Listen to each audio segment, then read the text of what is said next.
What is up, ladies and gentlemen? It's DH Thorne here, coming live at you with the good friend of mine that we all like to call Flesh Priest. Let me turn this music down as bopping as it is. God, I love Sorry that we're late. Oh, that's the rewind, not the down volume. That's the rewind. Let me hat. get a better song going. So, yeah, you love my hat, huh? And you know what? I'm gonna get this out of the way right at the top. It is that month. It is that month where everything goes rainbow, and I am looking forward to the Trinity of Self in a rainbow pattern. But until said time, I'll just rep our good prideful magician here on the shirt. Right. Oh, I fuck feel you, like you. lighting. I feel like you almost. I feel like you almost chose violence on that one because of the chat we're having going on in there. But No, uh, no, I let me think I find think everybody knows where we're coming from in the server. No, we do. I mean, it's like one of those things where, you know, how I was going to make this post on Facebook, and maybe I shouldn't. Maybe I should. Maybe I'm going to do it anyway and just say it instead of write it. Hmm. But one of the things that irks me about this stuff, and you know well what it is because you and I have talked about this many times. It's number one. It's so shallow, vapid, and hollow, and people virtue signal over it all day long. Uh, I was going to make a post today saying like, why do people feel the need to post things like, oh, I don't tolerate racist or bigots in my life, or blah blah blah blah blah. Like, who does, right? Like, is that really something? Like, I don't know. Should I start posting that I don't tolerate pedophiles and murderers in my profile? Should I say I don't like stealing and please if you're a thief get out? Should I? The reason I Hey, say that, and I and maybe I maybe I'm going a little far. Go ahead. Well, let me jump in and say, are you coming at it from the angle of like, well, we kind of just assumed. Why do you need to say that? Now I am kind of concerned. A little bit. That's definitely a part of it because it's like, shouldn't that be a default position for people to have kind of anyway? Like it's virtue signaling is what I'm getting at. It's virtue signaling. You're taking on the marginalization of other people as like a badge of your own pride, and it's like it's just so vapid and hollow to me. Like, do it with your actions, guys. Mm, Like, I don't know. Maybe it bothers me for the wrong reasons. I don't know. because words are cheap. Words are cheap, and that's definitely a piece of it. And it's always so shallow. When corporations do it, it's always just to cover up their own heinous actions. Mm. And like you and I have talked about millions of times. No, maybe not millions. We haven't been around that long, but many times. If I was someone in one of those quote unquote marginalized situations, the last thing I'd want to have is my marginalization pointed out to me every fucking time that like June comes around or whatever other month, you think needs to be dedicated to whatever. And as if like that's the only time to treat me as a human being is during those months. And to make people remember that I am somehow victimized, I guess. Um, this is going to go Yeah, over like a I lead balloon with some people, but why don't we have? I shouldn't even say it, but like, why don't we have like not just? I'm not even going to say that because that's not even what I mean. It's not I even about that. It's just, I can't we give people this love all the time? Like, what's the problem? yeah, that's kind of where I was coming out with it too. Of like, I just like every day is Pride Day. No matter what you Right. are, what you got going on, you should be prideful about it all the time. I don't necessarily need Especially, a special, you know, corporate governmental set aside time for oh, like celebrate oh, now. oh, I'm going oh, to, oh. but I was going to anyways. Well, we do it kind of like tongue in cheek with it anyway. Like when you do it, like it's like I Yeah, know that I told my it's boss today, partially I'm just like, I'm spray painting our logo with rainbow graffiti, and if you stop me, that's discrimination. right. And now the funny thing is, some people would really mean that. Some people would be like, "Oh, that's really how I see it. Like you owe me somehow for that stuff." And I'm not on board with that shit. But like we'll be playing Sea of Thieves again soon. I can't Oh, wait for fuck that. yes. And we're gonna go around. In fact, we should do this as a live stream. I want to live stream this and go Mm. around with our poop deck joke and just be like, because we'll raise the flag the rainbow flag, and we are just Well, going to yeah, come, and we'll probably die a lot, it's right? illegal to be straight this month, so like we got to go around and do inspections. We're going to do Um, inspections, yeah. so earlier I said words are cheap, but you know whose words are not cheap? Steroid Maximus with the super chat says, "I've broken my own rule and I've decided to support somebody other than a hot tub streamer. You're Oh that shit. good. Now show Oh feet." shit. Oof. So, okay, I'll do it. Oh yeah, no, You may this is on regret you. that. Last week I showed my nipple. Whose foot do you want to see, steroid? Because mine's going to be kind of like not okay. And Jen Vatsa is in the room, and it is in fact her birthday. So happy birthday, you glorious motherfucker. Damn, Jen, happy birthday to you. I don't know the proper, like, what is the proper context for birthday for us? Like, do Luciferian satanic motherfuckers, I'm not even sure if that's what we are. Do we celebrate birthdays? Isn't that like in opposition to our nihilistic self-destructive tendencies? Like, shouldn't it be like, fuck, you made it another year? Damn it. You're being you've got to be nihilistic against the nihilism and scream into the void and celebrate. Okay. All right. So we're gonna do that. Yeah. Definitely, definitely. But yeah, so I just want to make sure people understand. I mean, not to harp on this too much Yeah, because we keep fucking harping on it in Discord and everything. we do. I think it's because we're all uncomfortable by saying what we think because we all subconsciously know that people don't tolerate these things. They don't tolerate either side of this coin very easily. And if you say what you really mean, you know that somebody out there is going to try to fuck with you because it's become a militant problem. You know what I mean? It's become let's put it another way. If we're not free to disagree about it, then if we're not free to say, you know what, and I'm not saying this for myself, obviously, but if we're not free to say, you know what, I just don't like the way you live. I think that that's wrong. It's against my morality or whatever. If people aren't allowed to say that, then we can't have a discussion about it. We can't grow up over it. It becomes a protected thing, and we can't be honest about it. It becomes a new inversion of that same morality that we protested against in the past. If we have this overarching witch hunt for people who play Dungeons and Dragons and shit like that, which is wrong, not just because it's just Dungeons and Dragons. See, the problem is the Satanic Panic. People thought that the point was, oh, it's just video games and movies. It's just no. It's the point of being a moralistic busybody prick about things. Hmm. And it's better to have open dialogue and debate and when people say things they should. How do I say that I'm okay with exposing a bigot, but at the same time not making it a corporate shutdown of their life? Like, how do I say that? How do I say that I don't like when someone is a bigot or a racist, and if people want to call them out and expose them for it, fine. Just like with anything, if I can boycott a company, I should be able to boycott you. But that doesn't mean that like everything has to Well, shut the door in their face in life, does it? yeah, well, I think there is a difference between like if you don't support something, then I mean, Even you a better shouldn't point. have to support them. Like you should be able to. I guess it's all about giving somebody the opportunity to grow and change. Because if it's just a complete shutdown, that's not going to happen. That's going to just make enemies is the wrong term, but there's not a chance you're alienating somebody and not giving them the opportunity to come around to your point of view or sharpen your own True. opinions. If your opinion is so True. fragile that it can't bear the light of criticism, then it's probably not a very good opinion. True.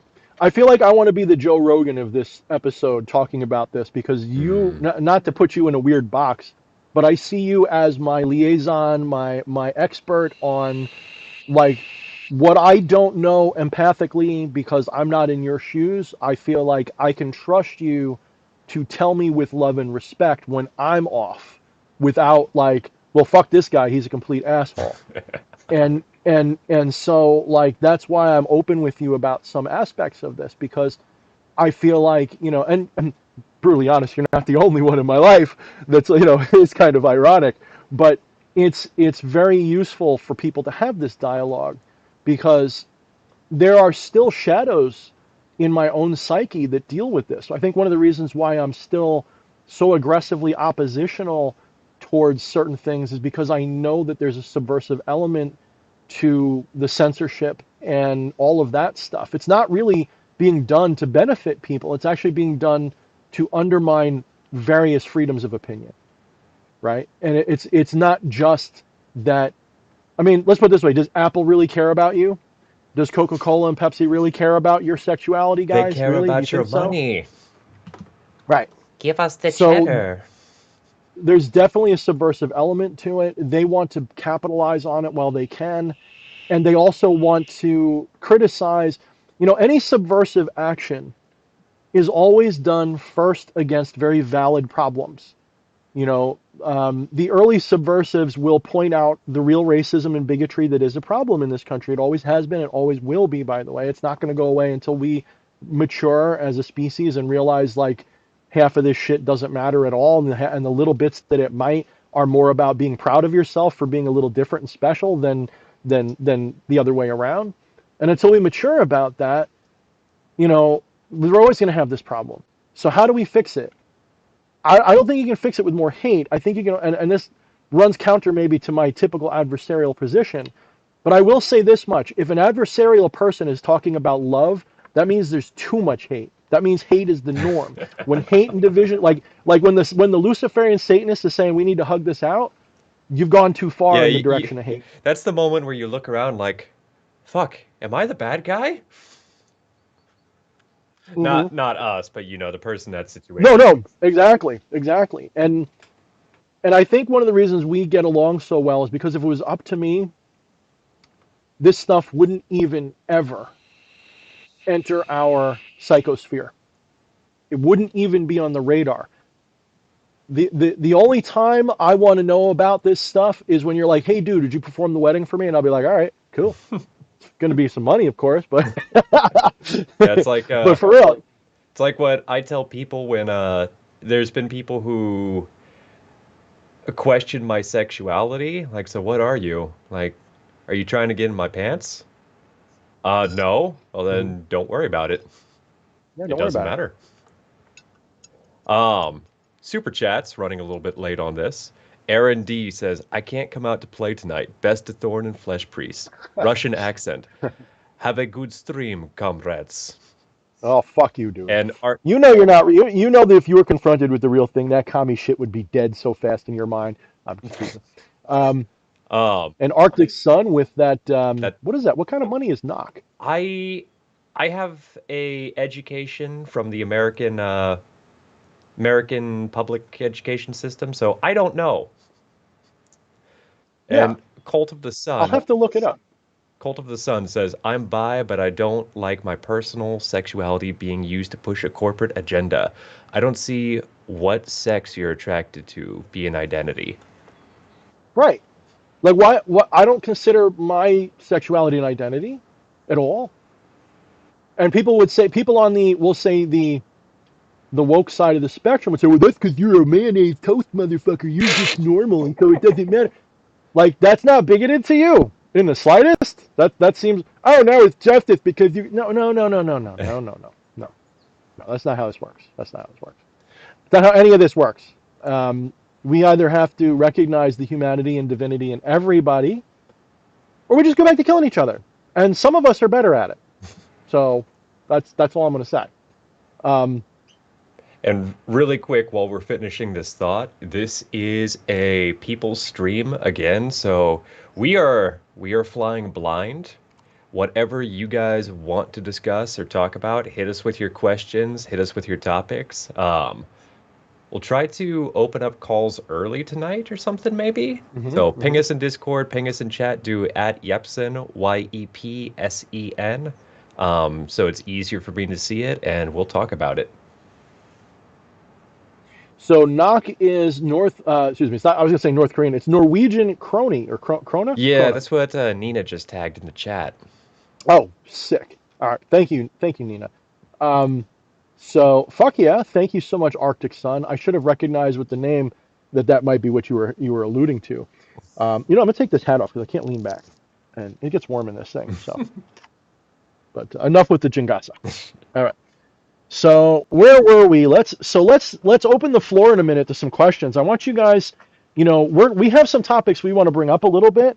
Especially Fleshy had one that you got from a friend, family, people in the group, whatever. Mm, That's a little bit. What's the challenge? What's the challenge? What would it be? Well, I well, won't say it yet. We'll wait. We'll wait. okay. But I want you guys to come up with whatever questions. I feel like we need Wyatt to show up. Where's Wyatt? To come into the chat and start posing questions about whatever that you think relates to what we talk about. The subjects can include everything from demonology, right hand path, even left hand path, spirituality, magic, non duality, of course, which is almost like, too much on this show, and stuff like that. If you want to talk about Satan, Lucifer, the angels, even, which I don't know as much about, if you want to talk about biblical Christianity or any of this stuff, Ooh, that whatever your questions are or comments that you think would spark an interesting conversation, please, we will take a few of them and we will harp on them for a little while. So that'd be great. we'll Ask us respond about to you something we guys. have no idea about. Yeah, yeah. So, but again, soapbox stuff. Let's get it out. Mm. It's done. It's over. We are friends with anyone who's friends with us. Period. That's it. All right. So, Fleshy, why don't you bring up the thing you had mentioned to me as a possible topic while I drink my tea so I wake up a little bit. Yeah, I've been getting a little bit of an undercurrent from various people that protection is a little bit necessary. Hmm. Actually, holy shit, that just clicked in the thing I was telling you just about stream, just before stream too. That actually kind of goes in with it too. Where, Oh yeah. yeah, because he was talking about all your video on protection. Oh, he was. Oh, that's true. Yeah, you were telling me about that. What was the name of that podcast? We should give him a little bit of a shout out since people are talking about us over there. It was one of the person, one, oh my God, I can't speak tonight. Jesus. You don't have to speak. Just we're gonna do it the psychic way. It was one of the guys in the Adventures in Woo Woo podcast Discord Okay. server was talking about one of your videos. And yeah, there seems to be a undercurrent of when the spooky side of spirituality gets a little bit too much, how to Hmm. protect yourself, how to deal with it. Because I know that was one of the very early things with me is when you're training yourself to pay attention to all the little things, you start hearing a lot more bumps in the night, a lot more True. Very true. poltergeisty Very type true. shit, and Yeah. it can get a little much sometimes. You definitely pay attention more, and yeah, you're definitely looking for signs and omens and things that you didn't normally. My first answer, my abrupt answer, my first instinct answer is what it's always been. I face tank that shit. Um, like I'm just like, what's that picture of like, I don't know, there's like an anime picture of a dude getting like shot in the face or something, just like, he just doesn't care. Mhm. That's kind of like how I am. I'm just like, demon shows up. What's up, bro? Even if they're like having a person swinging bloody murder all over the place in possession, I'm like, what? Come at me. I go like aggressive or totally mellow. Like I'm just like I'm not afraid of it. That's not to say I never jump. I mean, there's definitely things that'll happen that'll make me jump, and I'll feel that wave of startled fear for a second. That definitely happens. But I never have anything happen that is too spooky. And that is not saying that nothing spooky happens that's too spooky for other people. But for me, it's always like, nah, I'm not worried about it. Um, I always feel like I'm communing with a part of myself anyway. No matter how paranormal, no matter how supernatural the experience might be on the surface, I recognize that it is all within my purview, that I am allowing it, that I am causing it, that I am permitting it, that it is me doing it on some level. And so I don't fear it any more than I would fear my own fist, any more than I would fear my own hand or something like that. It's also just good practice not to be fearful because fear is the mind killer. Obviously, that's not just a meme; it's totally true. Fear is the little But death. think of it like dealing with an angry animal. If you've got a wild animal or a dog or something like that that means you harm, if you treat that as something to be scared of, they sense that fear and they can become way more aggressive because of it. And if it's a shadow, because a lot of the times, a lot of the, we'll say, the walk-in spirits that people warn you about are actually manifestations of your own shadow or some other shadow in your environment or life. You could say that many walk-ins are shadows, or maybe all of them are a kind of shadow. A lot of them, or the shadows are somehow influencing it to happen, if they're a negative one. Not all walk-ins are bad. I don't mean that. I'm not saying that. But a lot of the negative walk-ins are possibly shadows. And that implies that being afraid of them and responding to them with fear or some other energy that is like fear will strengthen them, it will feed them, it will attract them. This is why so many newcomers to magic, yes, they're taught a lot of protection, but that's mostly to bolster their own confidence and make them feel like, oh, I got nothing to be afraid of. I'm protected by, I'm protected by Viper, like the car alarm company. And not for nothing, all those protective rituals, in one form or another, they're good practice for magic in general. Now, I am not a fan of the LBRP. I do not perform it. I don't like it, but mainly because of the symbolism of the Abrahamic stuff. But as a practice, if you were to take it and dissect it and understand what the symbolism is for each one of those movements and gestures and points, you can insert anything you want there, and at that point, you can use it again. If when you're doing the Kabbalistic cross, instead of seeing it as, whatever, blah, blah, blah, blah, blah, blah, Malkuth and all that, as above, the as above, so below, it's almost like the Baphomet. You're unifying the as above and the so below. You're establishing yourself as the center of the universe, as the creator, as Yahweh itself, as the divine spark itself, manifest in this avatar of your being. So that practice alone is very valuable. In fact, I'm finding out that most esoteric traditions, the real purpose of it was to complete what they call the great work and realize that you are the source. That is kind of the point.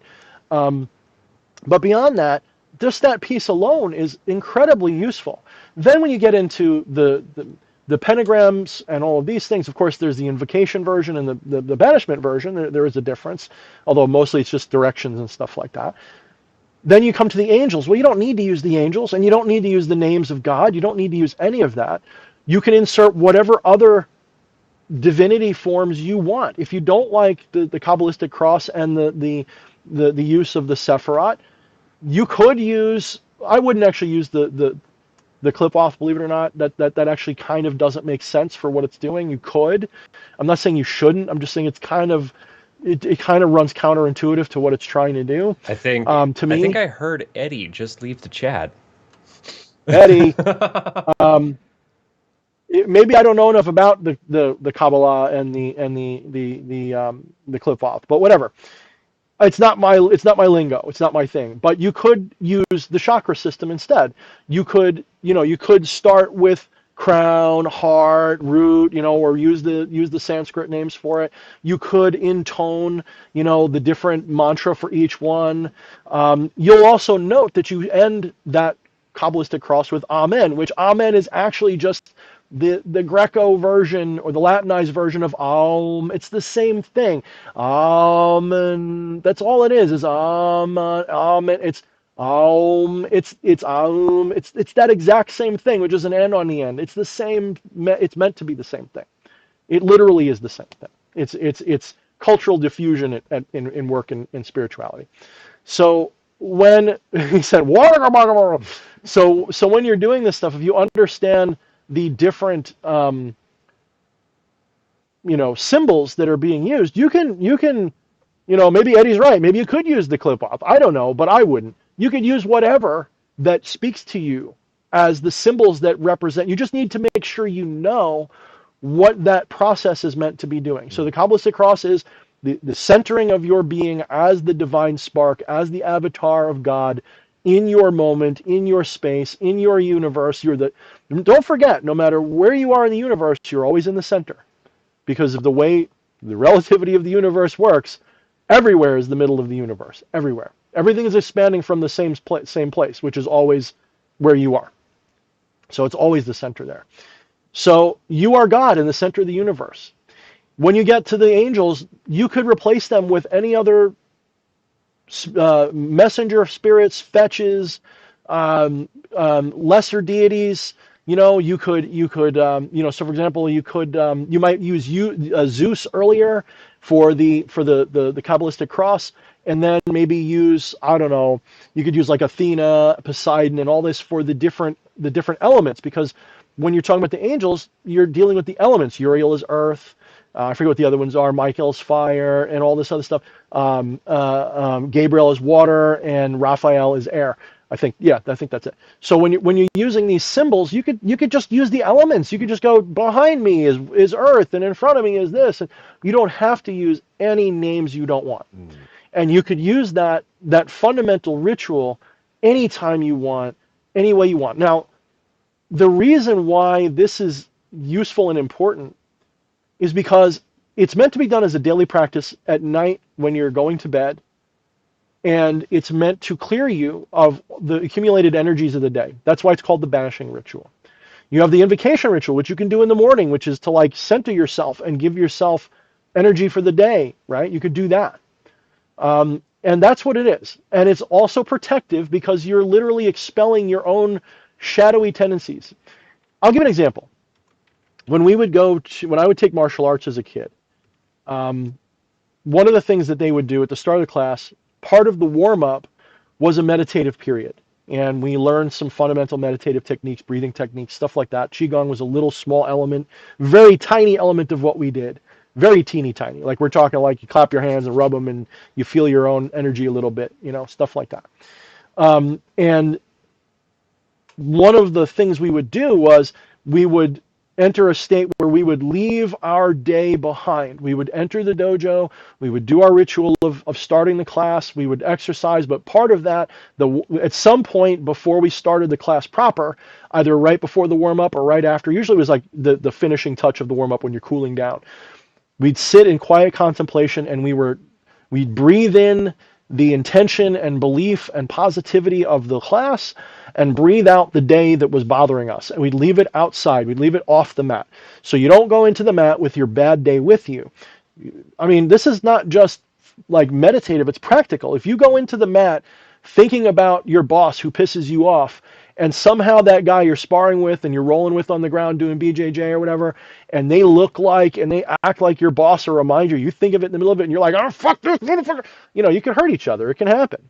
I've seen people lose their tempers and hurt each other. So leave this stuff in the back. Leave it off the mat.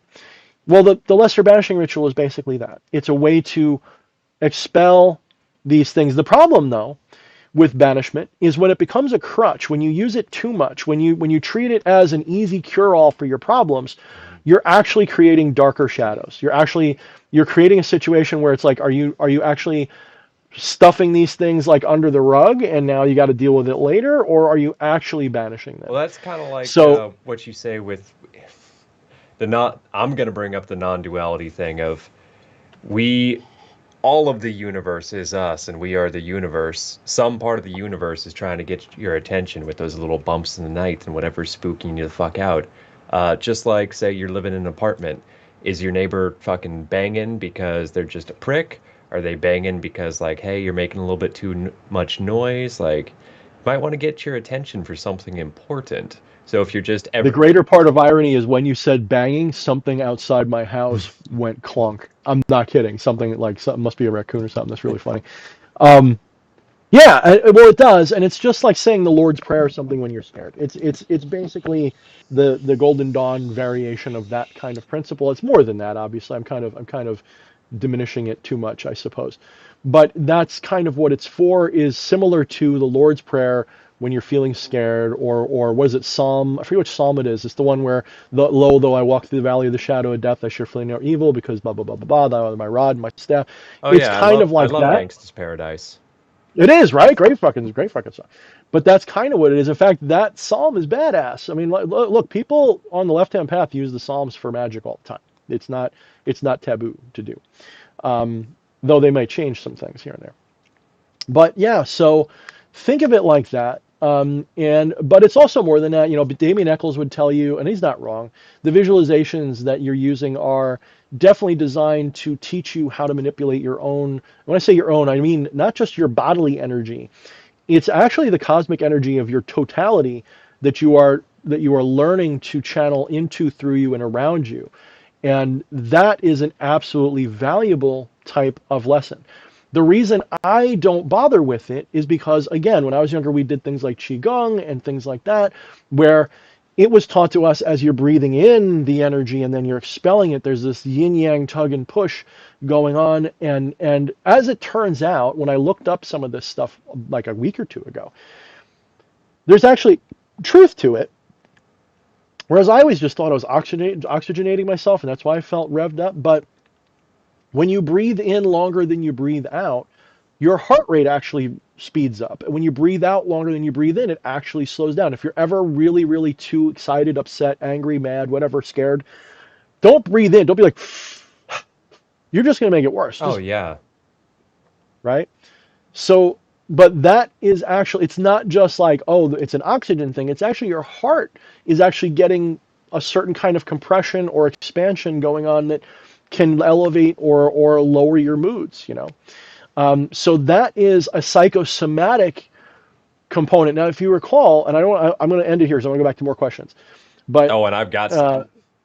yeah, because uh, that psychosomatic element is, like I was saying, you need a holistic, mind, body, spirit element in your magic. You can't just do magic in the astral. I mean, you can. I shouldn't say can't.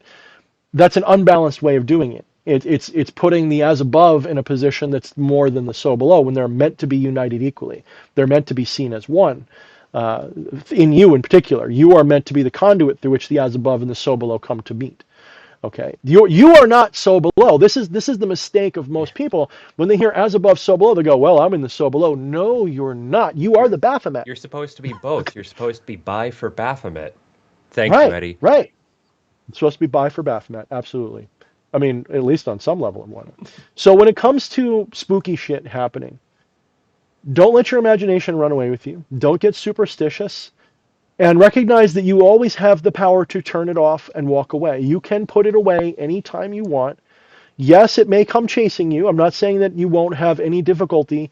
I recount my story of my childhood all the time, where I talk about how I wasn't always into magic because in my mid 20s or so, I had completely flushed the whole practice and turned myself kind of like, see, I'm kind of like one of these people that I am capable on some level of consciously shifting my dogma around to the point where you could say I delude myself if you want. I'm capable of shifting what I believe with intent.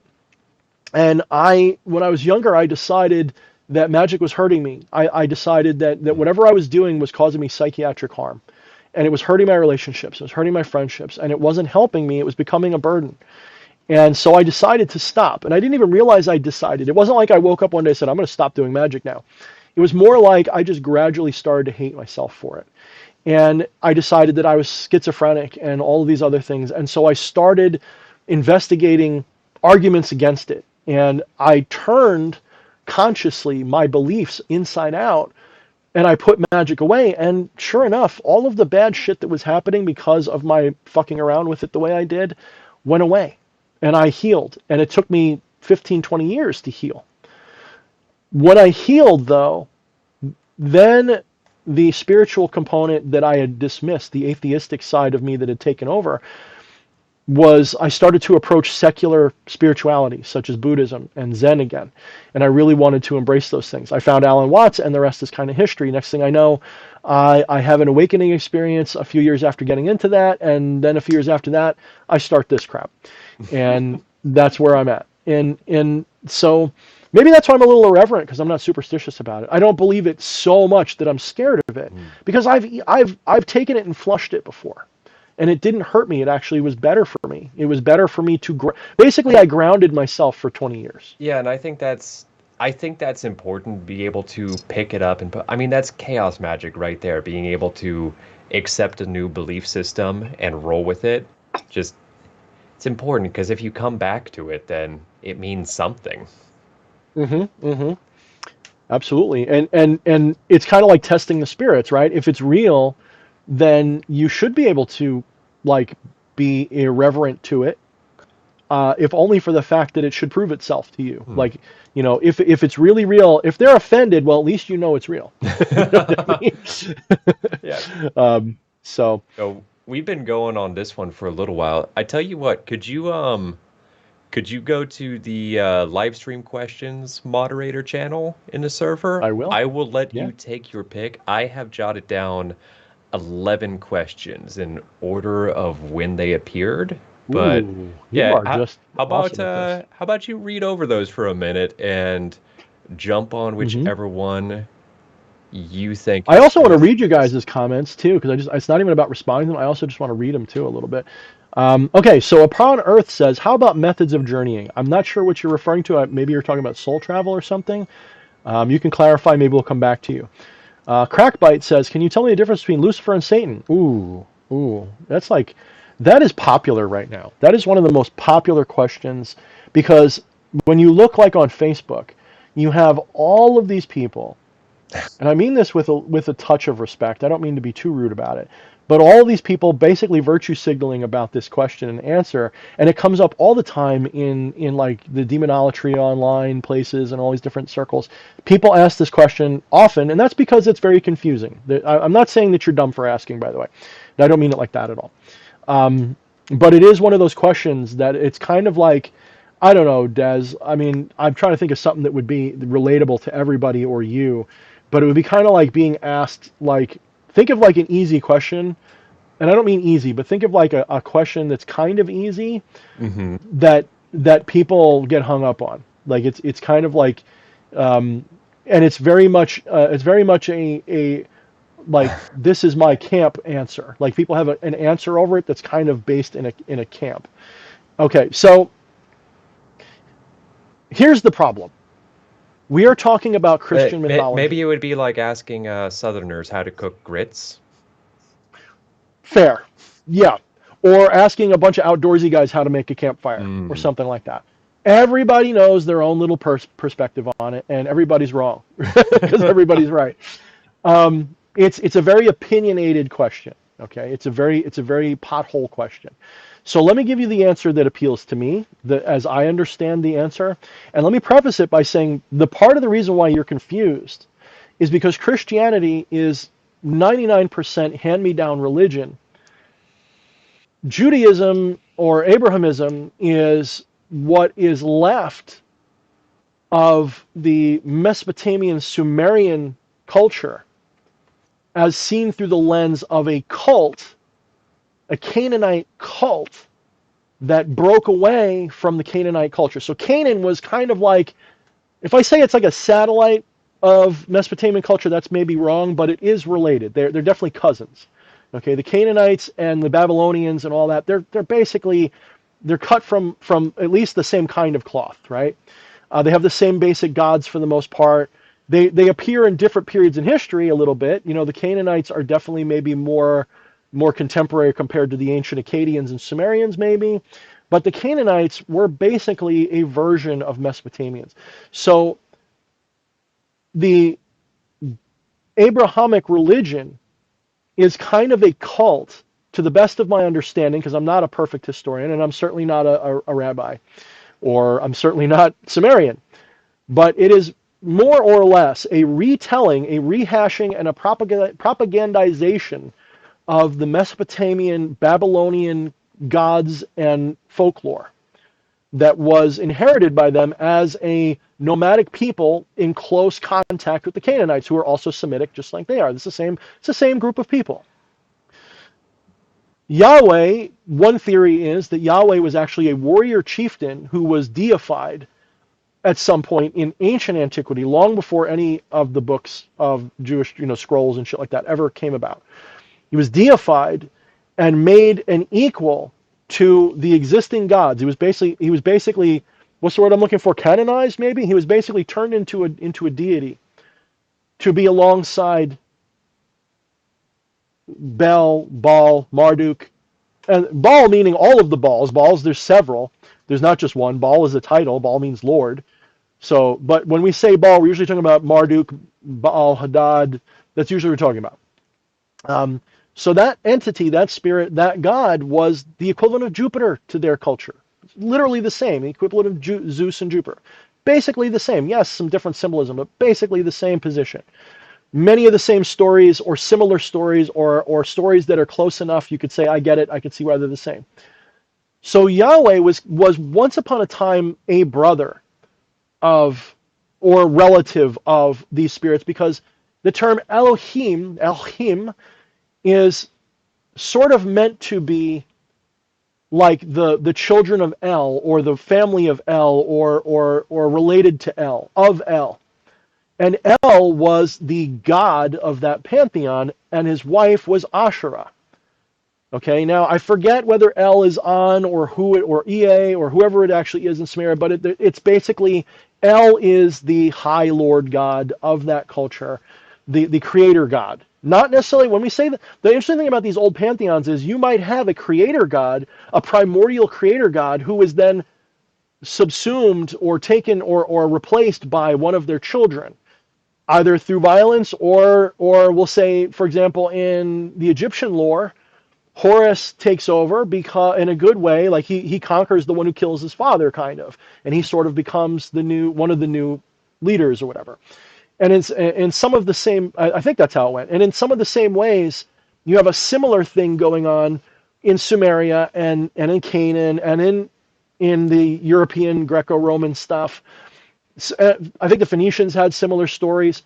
So you got the same pattern emerging over and over again. So what happens is at some point the Abrahamists decide that they don't want to be part of this culture anymore. Maybe they didn't want to do living sacrifice anymore. That's one theory, is that the Canaanites were still doing, whether it be human sacrifice or just living sacrifice, whatever it was, they didn't want to do that anymore. And that's actually meant to be kind of the meaning of the story of Abraham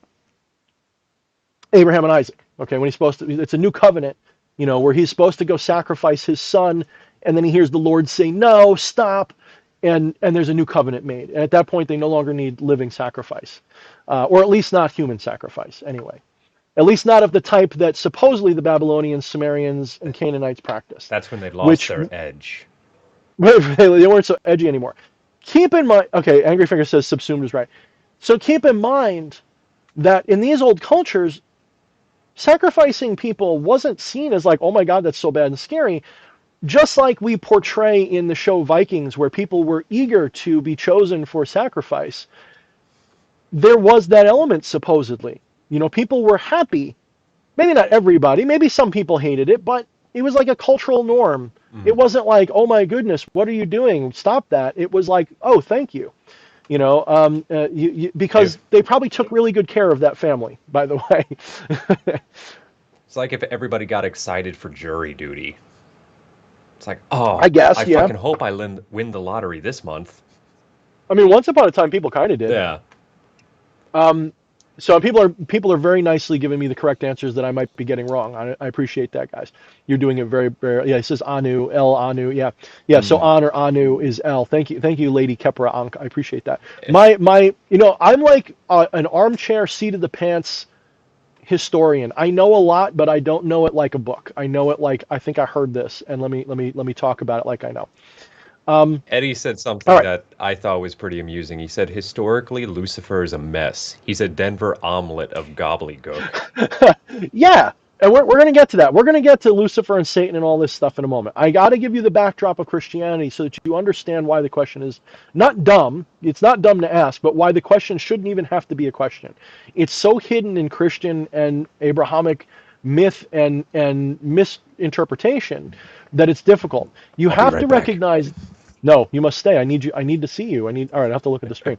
You have to recognize that the Abrahamic lore, and I'm not trying to vilify those people really, because I think most of them were sincere, but there was probably an element of religion for the underclass and religion for the masters. There was probably something that the people in the upper echelons knew that they didn't tell the people below because it made them easier to manipulate. When you have a priest class, it is in the priest class interest not to tell the truth to their subjects. They really, that's not what they're there for, at least in an organized religion system. In something like we're doing, it's in my interest to tell you what I know, because you keep coming back for it, for one thing, But it also means that, hey, you go, this guy helped me out, and look at me, I'm ascending, and I'm going to add my energy to this guy's work because of blah, blah, right? So we all work together in this way. So it's not in my interest to hide anything from you. But it was in their interest to hide things for whatever reason. Maybe they had a good reason. Maybe they felt like pearls before swine. Maybe they felt like not everybody was ready to handle the truth. And that's a valid place to look at it from. I mean, you can't really fault them for it. If I look at the world right now, I go, 99% of the world is not on a level where they deserve any kind of uplifting. They're so wrapped up in their vapid bullshit. So, I don't really care about it. But maybe not 99%, maybe just like 60%, 70%. But at the end of the day, there's a lot of hidden things going on that were forgotten and lost. And we also have to remember that the Abrahamic people didn't know the Sumerian myth like we do. That Let me put this in perspective. What if someone could look it up or remind me what year did the Abrahamic culture really appear? We're talking what? Maybe 2000 BC or so? Maybe 1500, 2000 BC, something like that.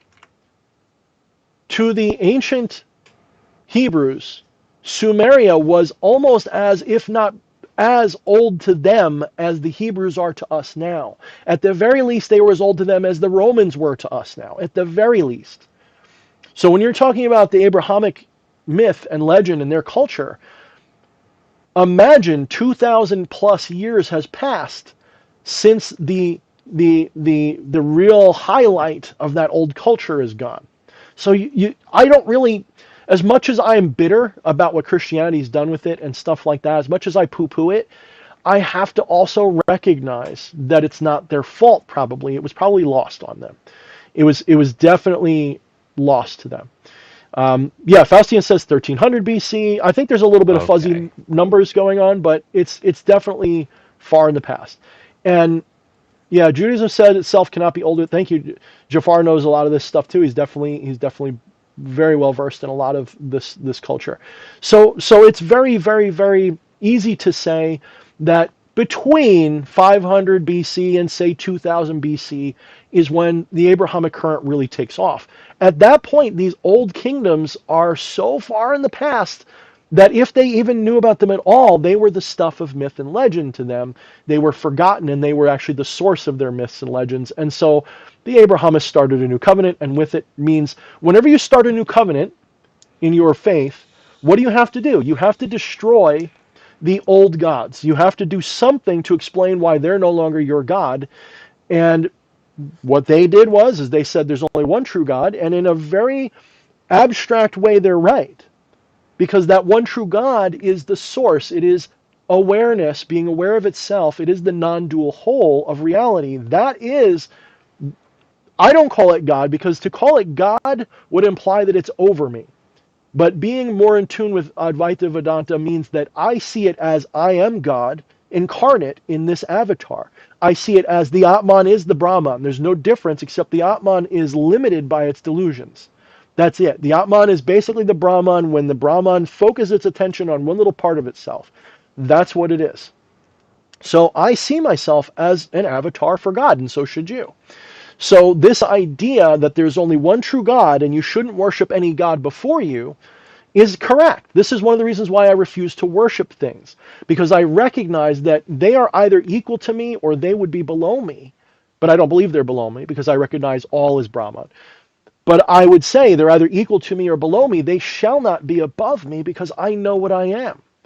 So that's why I often tell you, if you read the Bible, any Bible, the Christian or Jewish one, whatever, if you recognize that God of that Bible is meant to be your holy self, your true, your higher guardian angel, whatever the fuck you want to talk about, if you recognize that as yourself, the Bible starts to make a certain, not every passage, by the way. There's definitely parts that are going to piss you off because they're very judgmental and weird.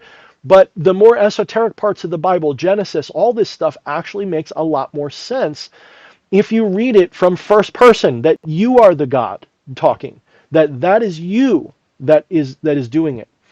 That's not to say that like I said, there's definitely parts that won't make sense. I'm just saying it's a better, more healthy perspective.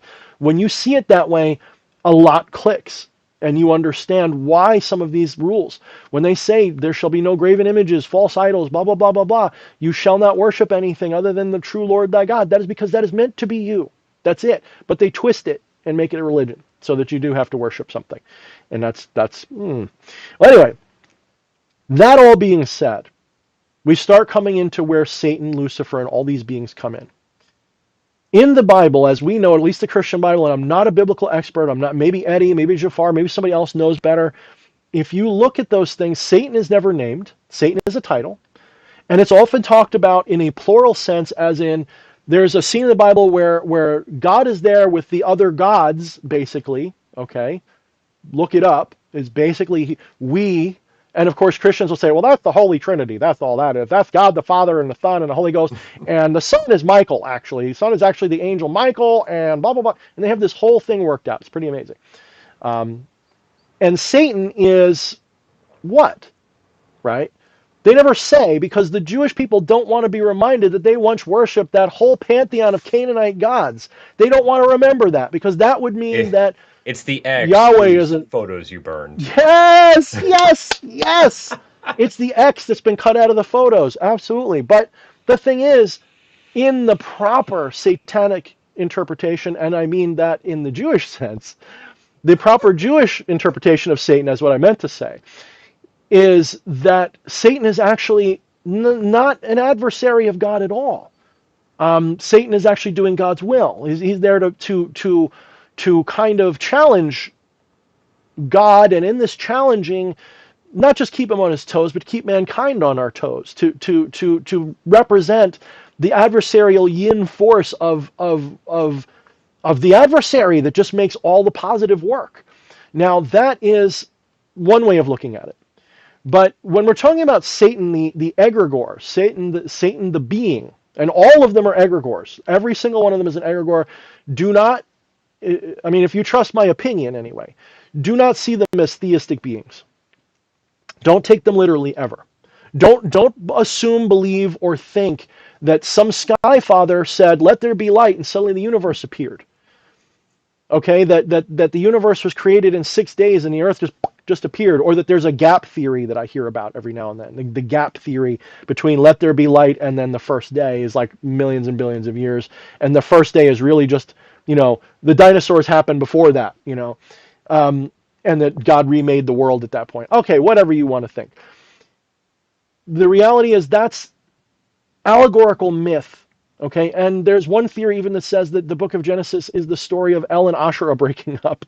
I don't know if I give that any credence. It's actually, if you look at it, it's actually kind of a metaphor for the awakening of a human to being something other than a beast.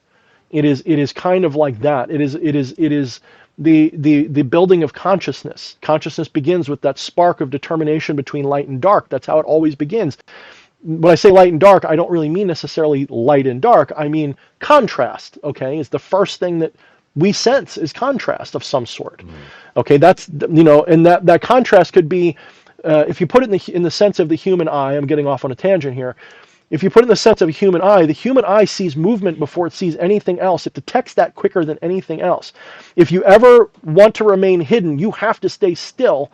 That is the most, that's why all bunnies and shit, they freeze, because that is the movie Jurassic Park wasn't just a meme. Okay, that scene is kind of true. Okay, if you stay still, you're more easy to hide than you are if you're moving, because all eyes see movement first. Pretty much, they all go to movement first. Oh yeah, because like in a hunter-gatherer sense, if you're out smoking that good caveman kush in the forest, then what are you going to be more worried about? The thing that's just going like this somewhere in the distance, or the thing that's rapidly coming at you? You're going to tune into that first. Yes. Now, there's a lot of other stuff. Like Jafar knows a lot of the book stuff that I will never know, and I'm not even. I almost would say that stuff can be a distraction. When I say that, I don't mean don't study it, but it's kind of a distraction for what I'm aiming for. I'm trying to get to the bottom of it, and I know that one of the ways to do that is to learn everything, but I'm lazy. Right? I admit fully I'm lazy. And when I look at this stuff, I look for common denominators. I look for commonalities. I look to kind of like laser beam through as much of this ice block of bullshit as I possibly can. And yes, sometimes that means I cut off important parts, I do admit. That's why I have people in my circle that will tell me like things I miss. That's why you're here, guys. I'm not, yes, what? You made a hand Oh, gesture. sorry, that was me just gesticulating. Oh, There okay. I was thought you were telling me to shut up. there was actually another question here that kind of was related to what you were talking about there. Okay. Well, let me get. I'm slowly getting to Satan. So Satan was, I mean, the name Satan. I mean, as far as bringing it up here, there's Ashatan. There's correlations. There's the Islamic version of it, and they've got pieces that are missing too. This is why you can't discount. You should at least wet your finger and skim the top of Islam at the very least. Which that's all I've done, to be brutally honest. But you should at least be aware of it. So the reality is this entity is more or less, you know, a what's the word I'm looking for? It's just like you said. It's like the X that you cut their picture out and you call them the X, okay? And it is turned into the bad guy so that the Christian Yahweh could have a punching bag, but also to test mankind and show examples of what humans should be like by showing the opposite, by showing how God saves us, by showing all of that kind of good stuff.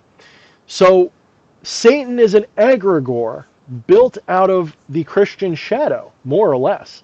When I say Christian shadow, I mean to say the Abrahamic shadow. Satan is the shadow that is in the collective consciousness of that ancient belief system. It's very much a real being. You can commune with it, you can encounter it, you can talk to it, you can have it talk to you, you can do spell work with it, and it absolutely is of the archetype of the adversary. I don't care whether that was its original meaning or not, because the other layer to this you have to recognize is none of these spirits are real in the literal theistic sense. They are real in the non-dual everything is Atman sense. They are self-aware, they do exist, they're all egregores, but they are not like a god sitting on a cloud and there's Satan next to him and he's like, get off of my cloud, bitch, and knocks him down. That never happened. That's bullshit. That's the bullshit side of myth. It's meant to invoke ideas that are valid, so we still use the myth. If you wonder why I still play with myth, because those myths still tell very important details. When I talk to a spirit, I'm not saying that I'm just talking to something in my imagination either. I am fully invested and have encountered things I can't explain, which I know are consciousness that is not. When I say consciousness, I may have to define that sometime, but I know that they are self-aware consciousness that is different from mine. Not separate, but different from mine. I know that when I invoke those spirits and they actually show up, I talk to something that is not adequately described as D.H. Thorne. Now, if you want to call it an imaginary friend, if you want to be a skeptic and say I'm talking to something delusional, that's fine. I don't believe that. There was But a I question also about that don't. in there too. Oh, maybe we'll talk more about that. When we're talking about that, we're talking about thought forms and egregores because that's all any of us really are. One could argue, if one wants to take the theistic approach, everything in this universe is a dream God is having, and you're just one of the characters in it that God is pretending to be right now and forgetting that they're the whole show. In that context, every one of these thought forms, you have the power to create gods just by thinking about them, guys. Think about this. It's not a joke. And this is what people did. And in a lot of cases, the gods that we're talking about are ascended masters of ancient cultures who, however you want to describe it, maybe they completed the great work, maybe they ascended, maybe however you want to describe it, they broke through, they became awakened, and they recognized their divine nature, and they used that to either better their people or become a tyrant. Either way, they get remembered forever and they become a god or a devil or whatever. Most of the entities that we're talking about are either based on a king A Nephilim, by the way, a being that was a giant in the land. I don't mean giant physically, I mean giant psychically, spiritually, culturally, in every other way. They were a giant. They were a conqueror. They were literally a conqueror. That's why almost every one of the Nephilim or the old gods was shown subjugating something in nature. You know, what is it? Baal Hadad Marduk is beating up a lion basically, or a bull. I forget which it is. All of this stuff is like the subjugation of nature. It is people conquering the natural world. And this I can thank Damien Eccles for some of this, because he pointed some of this out, and it agreed with a lot of what I figured out too, but he put it in great ways. So check out Damien Eccles' video on Nephilim, by the way, one of his best videos he's ever done. So all of these spirits are egregoric. That means that if enough people come together and believe in it long enough and treat it as real, if it wasn't, it is now. And it is self-aware, and it lives in the collective consciousness. And that is a powerful thing. People go, well, that's not a true God. That's not, you're dissing it. You're disrespecting it. You're just saying it's imaginary. You don't understand the power of the collective consciousness then, my beginner friend, because if you did, you'd understand that's what the ancients knew, and they were able to manifest pyramids out of that shit. Hey, Think about what you're saying. hey, DH, I hate to Yeah. interrupt you. I think you jostled your mic or something there. It kind of sounds Oh, like you're in the other room. really? Yeah. Wonder what I did. You know, it's this damn new microphone. It is goofy. Let me check something here. We're yeah, we're still testing things out here. Yeah, I don't like this new head. I mean, is it better or worse now? I It's don't even still the know. same. You know what? Because fuck everything. We're gonna take a 2-second break. I'm gonna let you entertain everybody. I'm Oh, gonna do something with my mics because I'm tired of this. I'm just gonna go back to the old wired ways of doing things. So, fuck all y'all. Give me a second. okay, good. And it's always when I am the least prepared for it. That is great. So I hope you all are doing very well right now. I have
oh boy.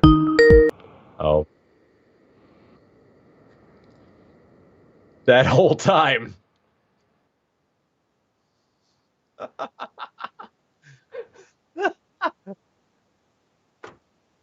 Because why would you? This fucking thing, I swear.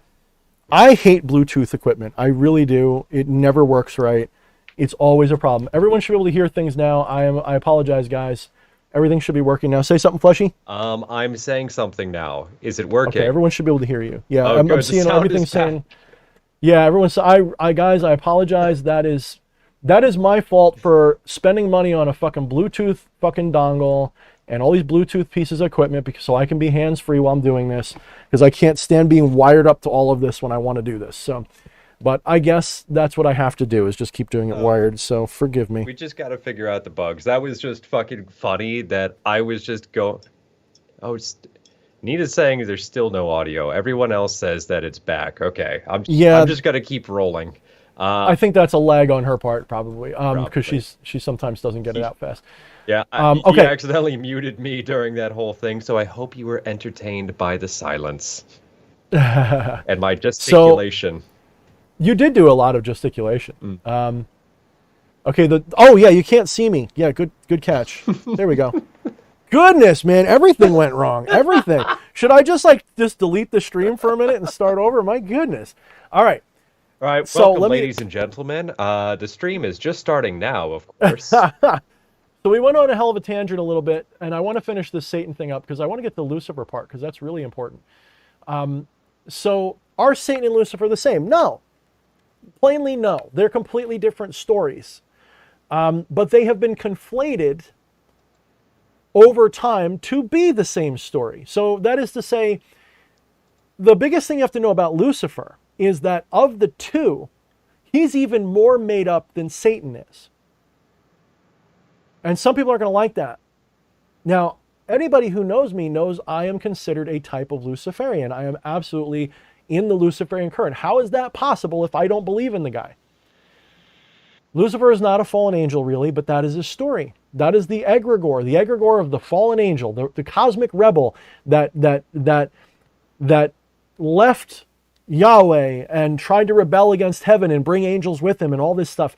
That is an egregore based on an archetype, and the archetype is conscious and important. It's part of our collective consciousness, this archetype. It is a manifestation, a personification, a mask for a part of, when I say our collective consciousness, guys, I don't just mean Flesh Priest and company. I mean, at the very least, global, most likely galactic, most likely cosmic. It is a cosmic archetype. It is of the adversarial archetype. Lucifer, in plain English, is a mistranslation of a single verse in the Bible talking about, I think was a King Nimrod or something. It's a mistranslation of someone. Maybe Jafar or Eddie can remind me. I forget exactly which one it is. Eddie says if Satan is Superman, Lucifer is some weird fanfic. Basically, Lucifer is a mistranslation of the term, well, Lucifer, when they translated things over into Greek and so on around the 3rd century AD. And it persisted long enough that it became a meme, kind of. It became a character. It became the name of Satan, as well as Beelzebub and Mephistopheles eventually and all this other stuff. Mephistopheles being kind of like Ashmedeva, Ashima. Because there's a lot of, don't forget, there is not actually one Christianity. There never has been. Or should I say, if there was, it didn't stay that way for long. It exploded into a bunch of offshoots, each with their own stories and perspectives on things. This is why you have Gnostic Christianity, who are very much non-dual. This is why you have all these different offshoots, all of them. And they didn't even call themselves, Catholicism is not the original Christianity by any stretch. What do you think Baptists are? What do you think? None of these are real Christians compared to what they once were. Honestly, if I were to go back in time and encounter a real Christian, an original Christian, we'd probably get along just fine. We'd probably have problems with the same people. They weren't bad guys. That Christ probably people would, even Satanists would never have a problem with, probably. They probably would have a problem with the whole culture at the time anyway. No, Jesus came to save and teach everyone to tolerate one another. We didn't stone people for being gay anymore. We didn't do that stuff. We treated people like human fucking beings because we were all one. That was his teaching. If you look up the book of Thomas, the apocryphal book of Thomas, that was part of the teaching of the original Christian church. Well, maybe not church, no. But that was definitely a part of the Christianity at large once upon a time. This is kind of just me thinking out loud, but I wonder if part of that with the early Christians was it just closer to source and now it has become diluted is the wrong term, but that's what my brain keeps going for, or is it more of a difference of spirituality versus Hmm. church. Hmm. Yeah, for certain. You know, it's such a this is why religion ticks me off so bad, because even if I wanted to be friendly to the Jesus egregore, I can't do it publicly, because the last time I said anything polite about Christians on my Facebook wall, there was this psycho who said he wanted to rape my wife and beat me up. Yeah, that's that guy I put the picture of. I forget his name. I can't remember his fucking name. He messaged me privately on 3 different accounts saying he was going to curse me and that Satan's going to get me for it and all this. Dude, you guys are psychos. Like, you're worse than the Christians if that's how you're thinking. Like, if you can't even, if you're looking at people, just because I didn't condemn Christians all of a sudden, like blanketly, I'm a bad guy now, Satan's going to get me. Come get me, motherfucker. Come get me. Now he's like, oh, you wouldn't fight me, you're a pussy. I'm not going to fight some stranger I just heard of online who wants to fight me because I said something they didn't like. What an asshole. What the fuck is wrong? I'll shoot your motherfucking ass. Come look for me. I'm not saying don't. If you find me, I will blow a hole in you and let... Police, don't take me to jail.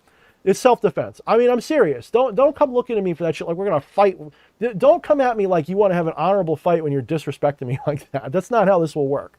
You'll just be a trophy at that point. I mean, it's not even, you're a rabid dog. And if you kill me, then, oh, well, I hope they get you. So what? I guess I had it coming. It's not even like that. It's not a matter of honor or pride. It's that you're an idiot. Anyway, you can tell it pissed me off. So I can't even talk about these things in a way that is open. This is one of the shadows of the left-hand path system. This is one of the shadows of Satanism and Luciferianism, is this cringy, triggered nature that some of them, obviously not everybody, that some people get towards anything remotely Christian, which to me is just as ignorant as the Christians saying we're all going to hell. It's just as ignorant, it's just as backwards, it's just as dumb. And you're just a theistic idiot at that point. You're no better. Your sky daddy lives in the floor now. That's all you've told me, is you've got a sky daddy. It's just now you look down when you pray to him and you say he's Satan instead. And you're just as much a pussy whip victim as everybody in Christianity is. And if you don't like hearing that, prove me wrong. I feel like everybody kind of goes through that, at least the people who come from living somewhere within the, I'll just broadly say the sky daddy dogma, living in that, where once you get away from that, you push hard in the other direction. And I think most people, I want to say, with time, kind of realize that they don't have to push so hard. You can find that happy medium point where it is not the enemy. It's just, yeah. But I think everybody goes through that cycle. And Lorianne Francom said it that's beautiful. Satan is the new Jesus. It is the Antichrist Jesus. It is literally true, because Jesus has become an oppressor in the culture. Not that Jesus was. I'm not even sure he really lived. I'm kind of convinced he was a creation by the Caesars of Rome, because they wanted to be treated as the Son of God themselves. And so they created the story so that they could interpolate that as, I am that. I am Jesus. I'm pretty sure, if you look up the Caesar's Messiah story, I'm pretty sure at least they're on the right track, if not exactly accurate. And then the Romans tried to use that to create... There's a lot going on here that I don't know, but I've heard that the Romans used this to try to pacify the Jews and all sorts of stuff, and it backfired. It turned into a huge mess and ultimately ended up destroying the Roman Empire rather than restoring it. So this character, this Jesus character, was once a light bringer too. He would have, for his time, would have sounded like a common sense Luciferian Satanist right now. Would have sounded to those people exactly the fucking same, because he was looking at the old rules of the rabbinical law, the 100+, 1,000+, whatever laws that they had. You know, you couldn't eat meat twice on Sunday unless you cooked it in the name of Jesus and all, whatever. I'm just kidding. That's not a law. I just felt millions of Christians cry out with "Ree!" Good. They're no different than the people who were keeping people in spiritual prisons back then. They're no different. This is why my beef is with religiosity, not with necessarily what they believe, necessarily. Although sometimes, if they believe in things that are an existential threat to me, I have a problem with it. And when you get a bunch of Christians going, we need to round up these Satanists because they're being lied to. They're being taught that we're doing the shit that the government's doing because they think Satan's behind it because they don't understand their own fucking brainwashed religion. They don't get it. So I don't hate them. I pity them. I see them as another kind of zombie, like these woke assholes that think that we're all supposed to be doxxed and destroyed if we don't, run around kissing the ass of their woke beliefs. They're no different. They're two evils. And I don't even believe in evil, but if I did, they're two evils. They're two things that I just look at them and go, I wish you both fight to the death and both win. That's what I really wish. You know what I mean? I want you guys to fight to a draw. Okay? I want you guys to destroy yourselves. I really do. The meek should inherit the earth in that sense. Well, the meek already did, actually. That's actually the case. We really did. But let's not get into that. So Lucifer is a story that was built on a mistranslation in the Bible. It's basically today very much like a Jesus figure would be, because like we were just getting around to saying, that Lucifer Satan guy in our current culture is very much all about you're all forgiven. Do as thou will. Just don't hurt anybody. And if you do, make sure they deserve it. That's, and LaVey would be, and I don't like to give too much lip service to LaVey, not that I hate him or anything. He's a very inspiring character, but he's a cult leader in his own way and all these things. But I do, a lot of his work is just a retelling and rebranding of older ideas, but so is mine, so I can't really criticize that. But LaVey would almost be like, John the Baptist, for Jesus. He's like the John the Baptist of the spiritual Luciferian satanic rebirth of that light bringer that was destroyed by Christianity by becoming an organized religion. And basically Jesus is coming back as Satan, if you want to put it in a fucked up kind of way. And very much common sense, and very much, most of the Satanists, the real ones that I've ever met, are down to earth, tolerant, respectful, sweet, loving, conscientious, considerate, compassionate, life-loving, animal-loving, homo-loving, straight-loving, everybody. They're not that destructive, edgy idiot that we see that says, if you say anything nice about Christians, I'm going to kiss your ass. That's not a Satanist. That's a fool. Most of them are down-to-earth, tolerant people. Maybe they got a grudge against the Christian church. I think we all probably should on some level. But then again, which church? We talking about just Catholicism? We talking about every single branch of Christianity? Some of them you guys would agree with and get along with very well. Like there are certain branches of Unitarianism which are pretty much Christian non-dualism. And they are open to all kinds of religious and spiritual expression. They see everything as Jesus and God and Yahweh. They don't have a problem with, Native Americans seeing the Great Spirit and the Norse with Odin and Thor and all that. They don't have a problem. They just see that those are just different faces of God to them. They have no problem with it. You'd get along with them, most of you. They don't judge you. They're open to your beliefs and your practices and your life and your orientations. I'm not saying I'm Unitarian, but, if I was going to be a Christian, that's the type I'd probably want to be, right? Very accepting and loving of the world. So we shouldn't make war with every fucking Christian. I'm sorry, it's just dumb. Anyway, I'm going way off on the tangent. I really want to finish this off. So Lucifer emerges from a mistranslation of the Bible in the 3rd century AD, right around that. I can't remember exactly when. And it perpetuates in the folklore, in the culture, in the different disparate Christian traditions as a character, as a name for Satan, as a mask for Satan. And Lucifer, the fallen angel, really emerges, at least in the major popular conscious, with Paradise Lost. And that sort of allegorical myth poem that's so beautiful, that is so classical. It is one of my favorites, although it's really hard to read if you read it as written. You kind of have to, like when I try to read it the way they wrote it, the way it's broken up, I can't comprehend it because that's not how my brain works. It sounds pretty, but it's like I can't, I actually have to like reformat it and make proper sentences out of it. Then it makes total sense to me. And it's a beautiful fucking story.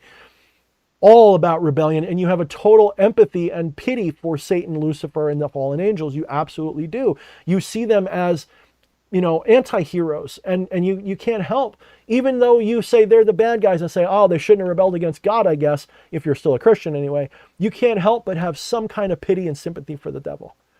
And this thought form that was created in Paradise Lost has perpetuated as the Lucifer, overtaking Satan by a million miles in terms of popularity and coolness. And like when people say Lucifer, like compare Satan and Lucifer. Satan sounds almost primal. Lucifer sounds elegant and cool.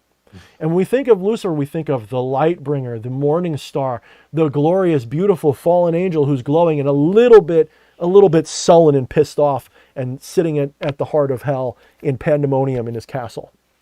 Badass motherfucking egregore, which is why I'll never stop working with that egregore. It's one of my favorites. But I recognize that there is no such thing as a fallen angel named Lucifer. That's bullshit.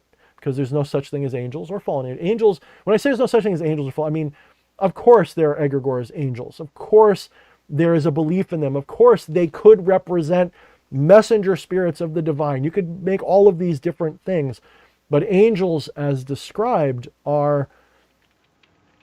they're allegories. They're meant to be personifications of forces of nature. And in fact, in many cases, the angels are a Jewish interpretation of the old gods, doing a lot of the things that the old gods did, taking their place, being representative of the same spheres of influence that, say, Marduk and Ea and Enki and all of these spirits were. Some would even say that Enki and Lucifer or Satan are the same. They would actually correlate Enki to that adversarial spirit. Enki, which would be Poseidon, which would be Neptune, that's who it was.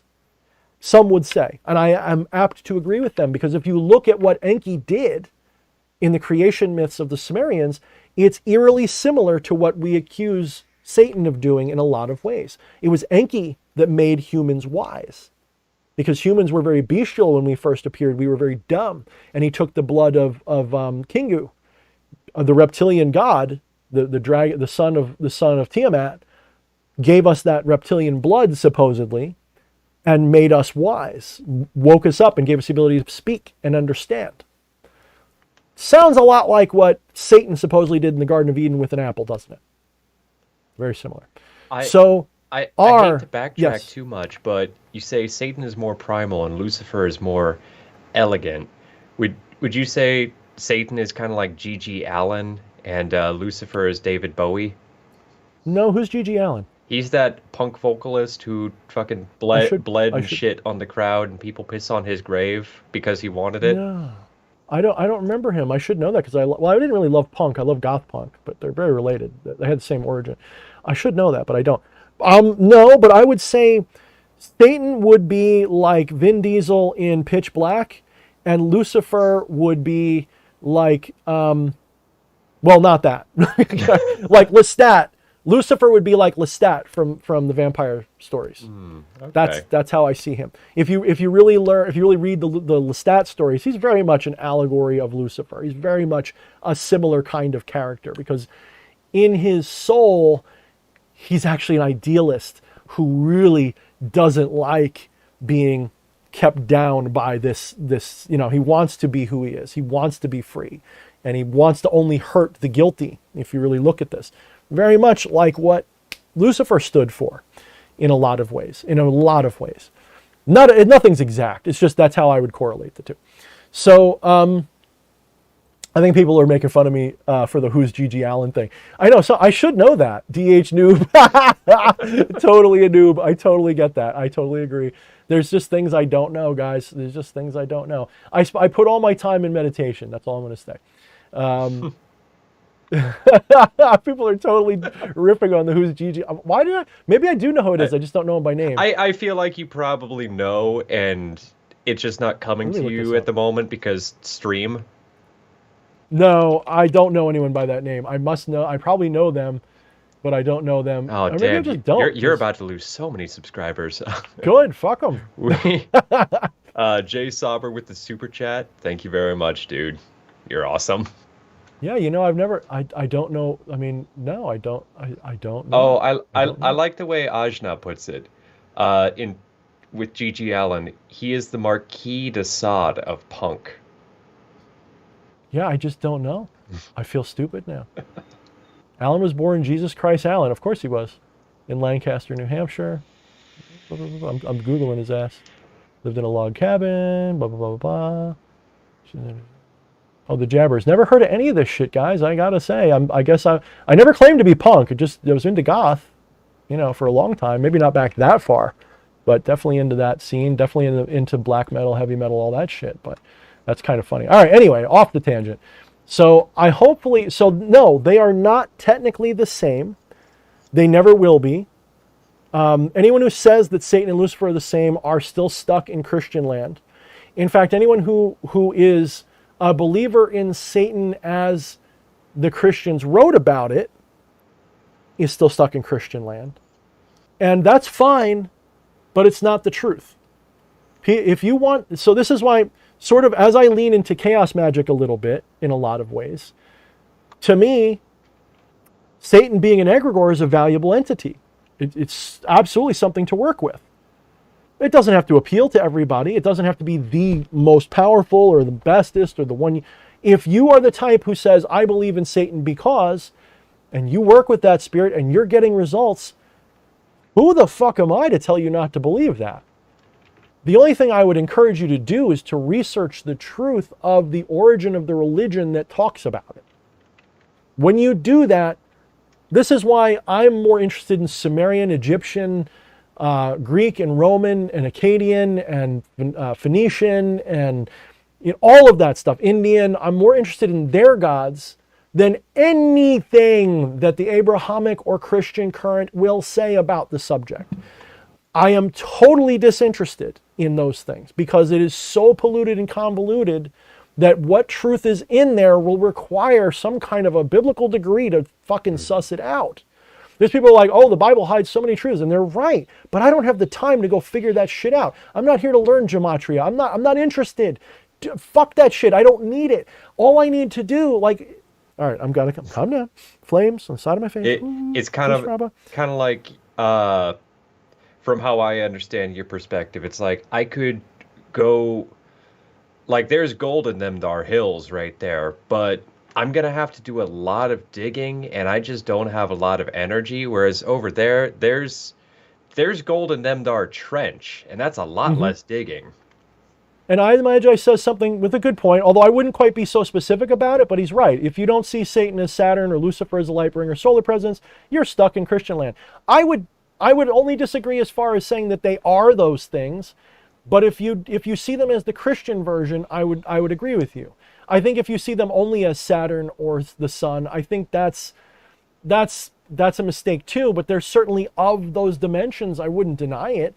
Absolutely, Satan and Saturn. It's not just because their names sound similar. That would be dumb to think that that's the reason, because it wasn't always Saturn. Saturn is the newer Roman incarnation of that idea, and the word Satan was around a lot longer than Saturn. It was actually Cronus at one point, and other things before that. So that's not the reason, but there is definitely similarity. There is definitely the adversarial nature of Saturn Cronus absolutely fits. So yes, that's why I would agree with you.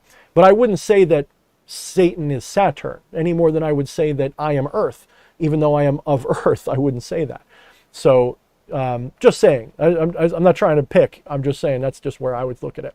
All deities are, he says, all deities are metaphor for astrological stuff. Yes, I mean you're not wrong, because it's not that they're astrological phenomenon. The astronomical phenomenon are mirrors, as above so below, mirrors of archetypal phenomenon of the conscious of the cosmic consciousness.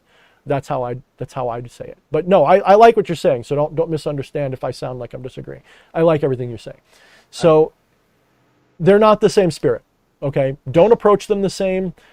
If you want to approach them the same, go ahead. You could say Satan Lucifer, you could say Satan Beelzebub, Satan Lilith. You could do that if you want to use Satan as the title. Go for it. But most people who look will see Satan as a separate entity that are really looking. There's definitely a different vibe coming off of Satan than there is Lucifer. So And I don't know I don't know if you noticed it, but Crackbite, who originally asked the question, did say that they'd say that answered their question. And I love everybody in the chat is going with like this musician is Satan and this musician is Lucifer. That's a great, yeah. I hope that becomes like a meme template in the That's a server. good one, actually. Yeah, yeah, I like that actually. Like, yeah, I do like that. Like, who would I put? I like somebody said Danzig. I think is Satan. I get that Yeah, totally. yeah. And David Bowie is still that's a perfect choice for Lucifer. Oh, Maybe I would say so. I would say it's up there. Maybe Freddie Mercury. Maybe no, not really. Maybe a touch. No, you can't get away from David Bowie. It's just too perfect. It's like it's literally like. And But I've always seen him as more of a Mercury I character I anyway, do want to point out too that or a Venus. Lucifer, as he appears in the Marvel comics, is literally just David Bowie. Yeah, no, I know. Yeah, there's definitely a reason for that. But I mean, anyway. So let's keep going. Let's So, go to the next question because I spent what an hour talking about that. So let's go not on to the next not question. a full hour, but close. It's a I feel like there's a lot while you're reading that. I feel like there's a lot to get into with that, and it is important because I don't fucking know. So Dark Lord Sparta asks, "What spirit do you recommend for shifting reality?" Well, besides the kind of blunt, in your face answer, your own. If you're talking about from a theurgistic sense, which ones I like for shifting my reality around, again, I often say my own. I go my own, but then I talk to other spirits, and I want to know what they think, and they guide me. And sometimes I ask them for favors, but I'm more interested in the gnosis, not the gimmies. Like I'll do the gimmies, but for shifting, manifesting your reality, what you want to see. Honestly, any one of them, and I don't want to make this a cop out answer, but any one of them can do that. Any one of them can change the reality that you're seeing, not because they're changing reality, they're changing your perspective of it. We have to let's. I don't want to do this, Fleshy. Keep me from going hyper non-dual here. So I will.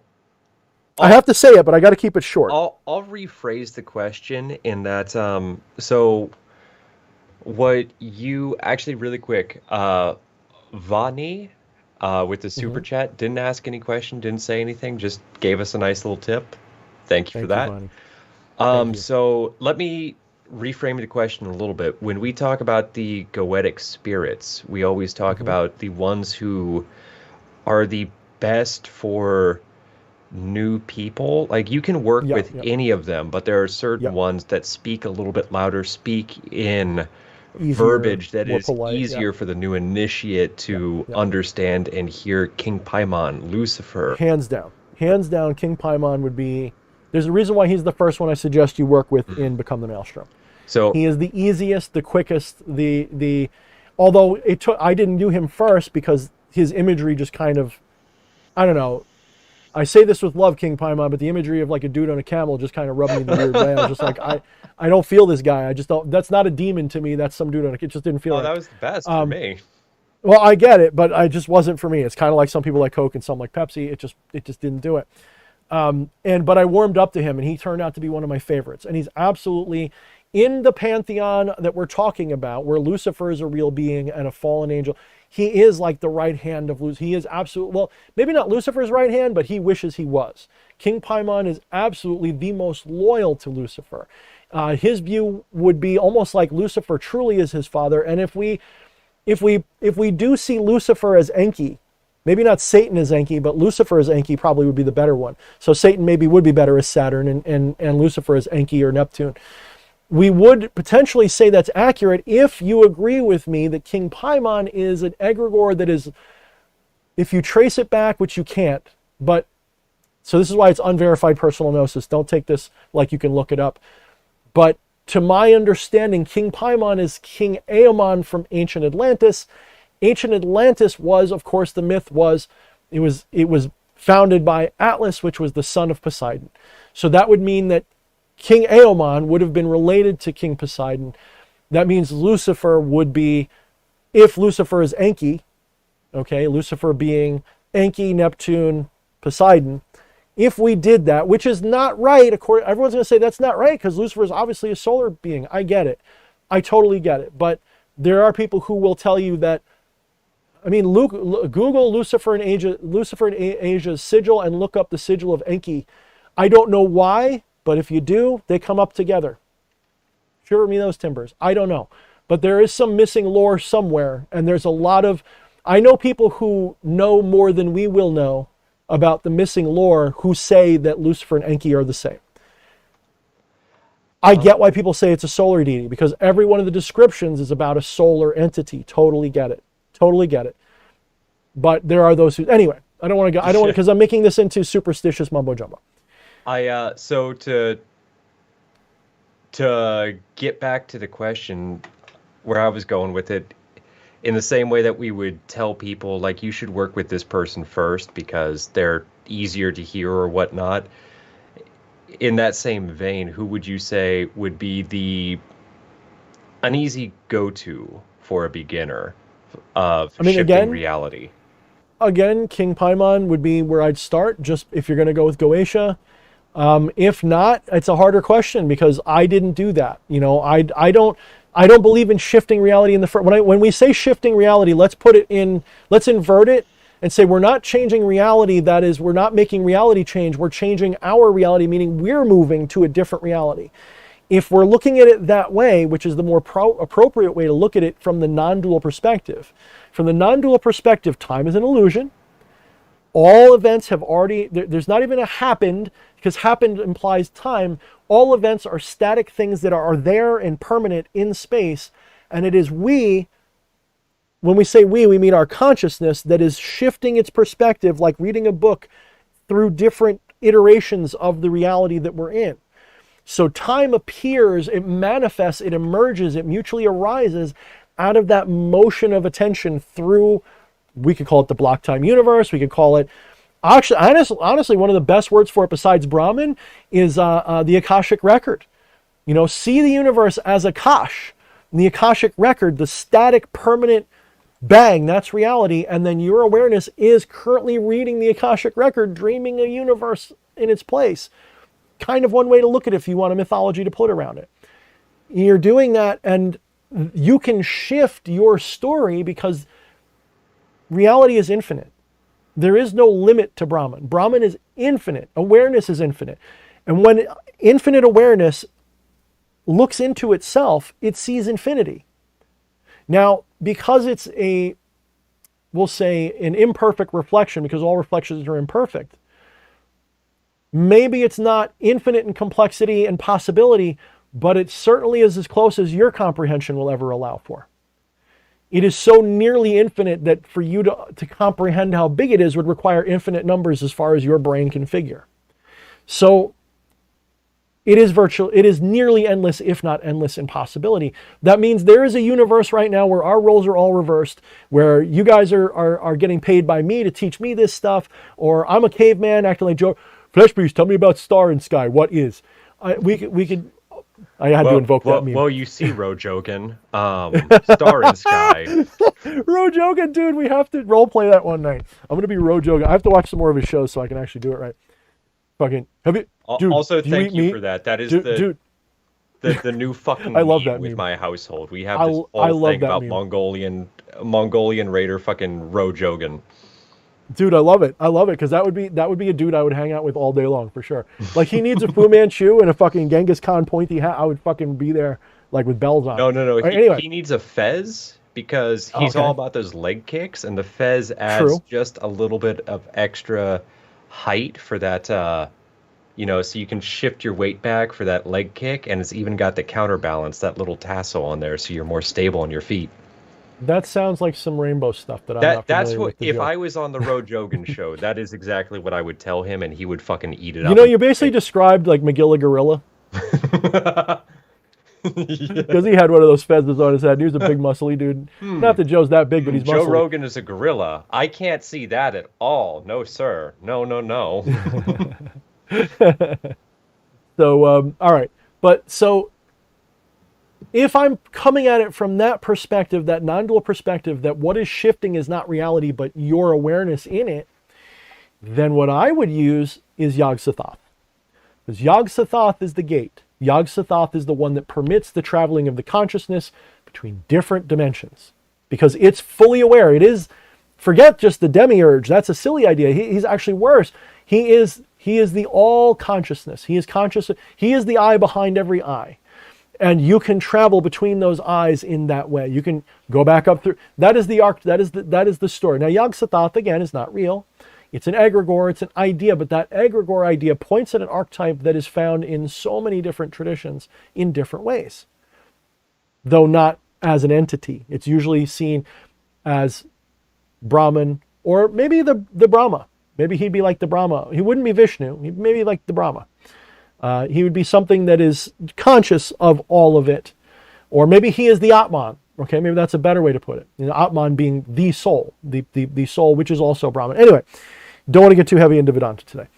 But you could try Yog-Sothoth for that, because Yog-Sothoth would be the gate through which you could move and shift your awareness to different realities that contain the things you want to see.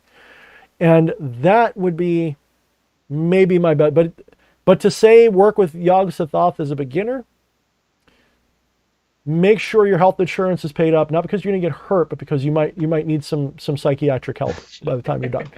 Because that's a reality warping experience. I can tell you from experience, I went through one of his gates, I believe, and it fucked me up. And I still can't figure out. It seemed like it all went wrong, but I think I did. And it's like, okay, you know the mandala effect? That's Yog-Sothoth's work. People shifting realities, waking up in a bed and going, I'm going to watch some Berenstain Bears. It's Berenstain? What? And just get completely fucked up. And that's like his kind of work. Or okay? Sitting down to watch Conan. Conan instead the Barbarian.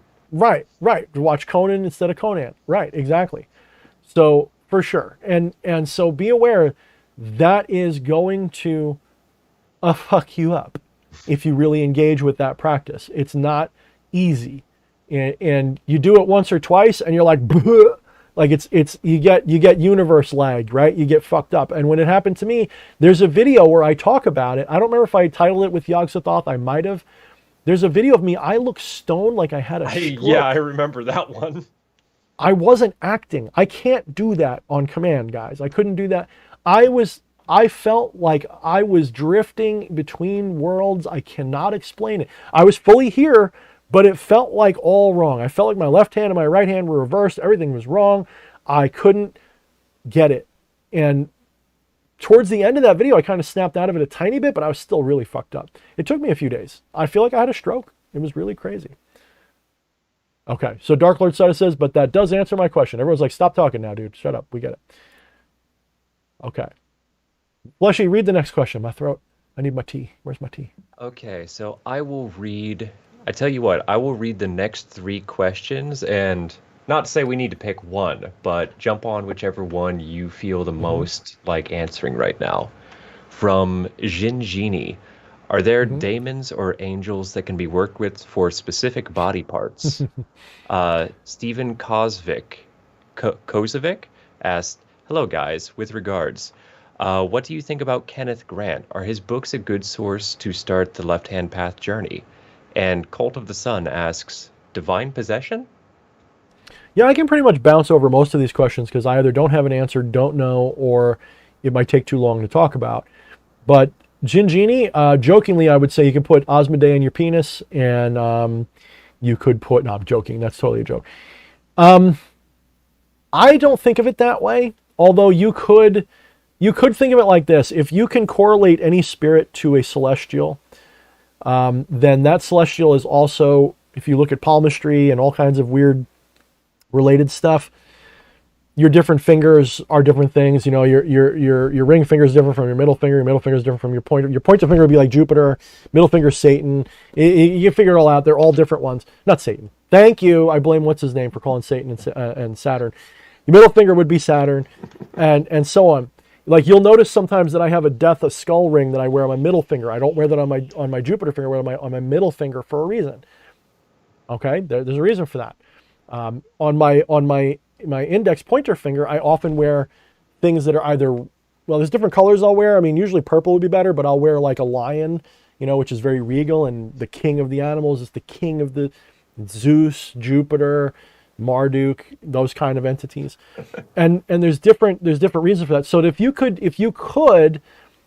correlate a spirit with a planet, with one of the 7 original planets particular, but really any zodiacal planet, you can find the correlation with a body part. If you do that, you can then do that. So Lucifer, for example, when we're talking about chakra, that's another way to do it. The chakra can be, there's 7 chakras, 7 planets. You can correlate a little bit. You can do that a little bit. 7 chakras. Oh my God! Come on, brain. Come on, brain. Brain and brain. Yeah. So when you do this, you can go through it and you can correlate things a little bit, and you can say, Lucifer could be Lucifer and Satan can be found in all. Like, let's say you want to do the left-hand chakra path. You could say the root might be Satan, and the crown might be Lucifer, and then in between you'd put whatever spirits you think fit. Lilith might be in the sacral, or Asmodee might be in the sacral. You might put Vinae or some other really energetic spirit that's about conquering and power in the solar plexus. You might put a really sensitive spirit like Dantalion in the heart. You might put something really good with communication like King Paimon in the throat, something like Balaam in the third eye, and so on. And then you could kind of do that. You could, but that's not my forte. I'm probably making some errors in what I'm saying. So look it up and feel it out, but that's how I'd answer that. The next question, never heard of the guy. I hope that's not another G.G. Allen question, but hopefully you guys understand Kenneth Grant. I don't read much. I'm not illiterate. I just don't read much. I'm not interested in what other current occultists have to say so much. I'll listen to the good ones. I'll listen to E.A. Quetting. I'll listen to Damien Eccles. I'll definitely listen to Damien Eccles.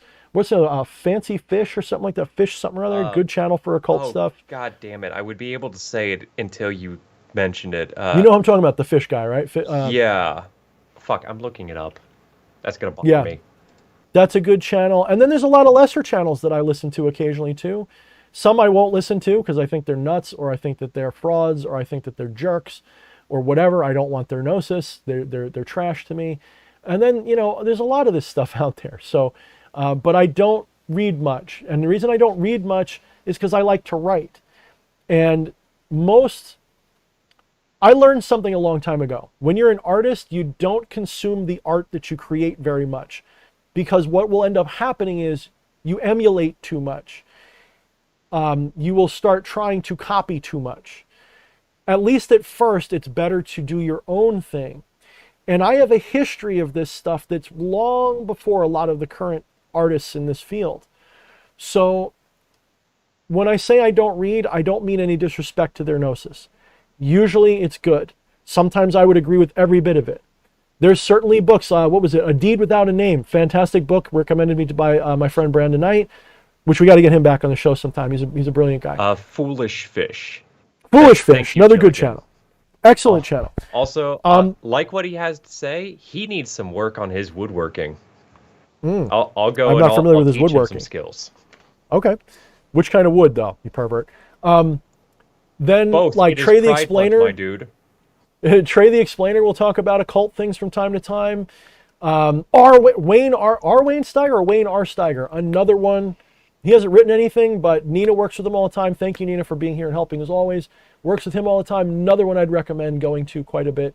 Who's another one? I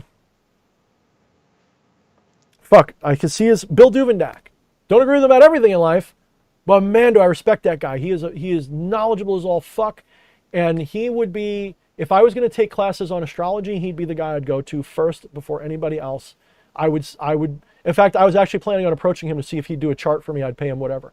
I'd be really curious to have his input, and maybe he can help me understand my own chart, and so I can understand astrology that much better. So he's a banging motherfucker. I really got to get in touch with him again. But there's a lot of people out there that I respect. I mean, if I name them all, we'd be here all day. Doesn't mean I read everything they write. Doesn't mean I watch all their videos. But these are all people that I recommend, and I've never heard of Kenneth Grant. So if that means anything to you, maybe I should. Maybe send me something on Discord if you're here on Discord. In fact, plug Discord for a second while I look at this. Yeah, for those of you who want to hang out with us motherfuckers in the meantime, and a whole group of other like-minded, cool-ass fucking bastards, bitches, non-binary witches. There's the Discord link just above my head over there. Yeah, yeah, there. There it goes. If you're hanging out in chat right now, I will copy and paste it. If you're watching this video after the fact, go into the doobly-doo beneath our faces, and you will find a link in the link tree. Um, you know what? While you were talking about the body parts and correlations, I realized earlier, Cracky asked a question of the two of us, which one would be Lucifer and which would be Satan. And I said, you could be Lucifer because I want that No. primal energy. And I realized, in a sense, with what you do and with what I see other people do, and I put this on this finger because such and such, and this has correlations with the other thing. And with my own personal craft, I just take the approach of like, I don't know, that crackhead that can never be knocked down of like, oh yes, I drank the swamp water this day and these things happened. I might not do that again, but it was interesting. Uh, I don't know. Let's look in the chat. Everybody in the chat, who would you call? I mean, no offense either way. Even though Lucifer is like my idol, I'm kidding. But if we were going to do that, who would you put as either like who would you say I am? Who would you say fleshy is? In fact, don't limit it to just Lucifer or Satan. Go in this stream right now. What entity, what spirit, what god, what devil, what demon, good, bad, or otherwise, do you see as what fleshy is and what I am? Which one would you say that we're most like? I Would hate you this. say I don't want to know. no? I love this. I want to see what people think of me because that actually helps me because I don't know sometimes what to think of myself. I'm like all over the place. I'm a wild ass motherfucker. What was the other question? Oh, and divine possession. Any kind of channeling is a form of possession. It's just different levels. And if you're channeling any god or spirit, it's all divine. You know, it's all divine. When we say, you know, demonic possession, they're still divine beings.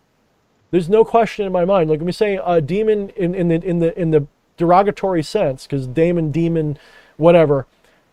We're talking about a devil even. We're talking about an imp, a devil, a bad guy. They're still divine. They're just infernal. Or they're diabolical. I like the word diabolical. I like diabolical divine. Like, because that's a different implication. They're still divine though. Infernal divine is good, but then that means you're associating them more with like fiery hells and shit, which is fair if some of them would fit. Sinister divine, that fits too. Left hand divine, that's too. Vamchara divine, that's too. But they're all divine. They're all divinity. That to me is unquestionable. So that's kind of my answer for divine possession. All right, read them out to me, the next ones. Really quick, Patchwork with the super chat says King Belial. I'm not sure if that was in response to your question, and I'm not sure which one he's pointing at, if so. Thank you, Patchwork. I like Crackbite. Says, you seem like D.H. Thorne to me. Thank you, Crackbite. Thank you. You get me. You have clearly been one. Oh, I wish I didn't see that comment. I'm not sure how I feel about that one. I'm going to read out the next 3 questions. Same rules as before. Yeah, well, keep giving us your answers. We're going to read them all out in a minute. So make sure we put a line you will in read the them sand. all out. I don't. No, we're going to read. No, you grow some Marion balls in the right way. Eisenberg, DH. Instead of standing up to me, you do what I want. As a child, Crackbite, D.H. Thorne. I read something about sludges the other day, and it made me wonder: how can you tell that your summoned spirit really is who it's supposed to be and not a fake? And LS. I know I asked this one before, but I don't think it was enough time for it in the last stream. What are your thoughts on tiny shadows that act or look like mosquitoes, wasps, etc.? Okay, so the first question, do you have an imaginary or fake friend or whatever as a child? Absolutely, but not really. I've got a stuffed animal collection that would really confirm my security, my masculinity. We'll put it that way. I am not a brony, but I fucking love my unicorn stuffed animals. I love them, and they were all alive to me. They were all real to me. If anything happened to them, it broke my heart. And even to this day, you want to piss me off, you hurt my dog, or you hurt my stuffed animals. Like that. Besides the obvious, like my family, that would piss me off. Now I don't do much with them. They sit in the corner. They're in a little bag on the corner of my room. But I've actually often thought that I have stuffed animals that are older than Flesh Priest. I have these things that I've had that are ancient history that I got them when I was 4 years old, and I'm 44 now. Okay, and there's one that was my baby stuffed animal. I had it as a baby. That I still have it. I'm, If I I'm were not to, laughing at you, by the way. It's something I read in chat.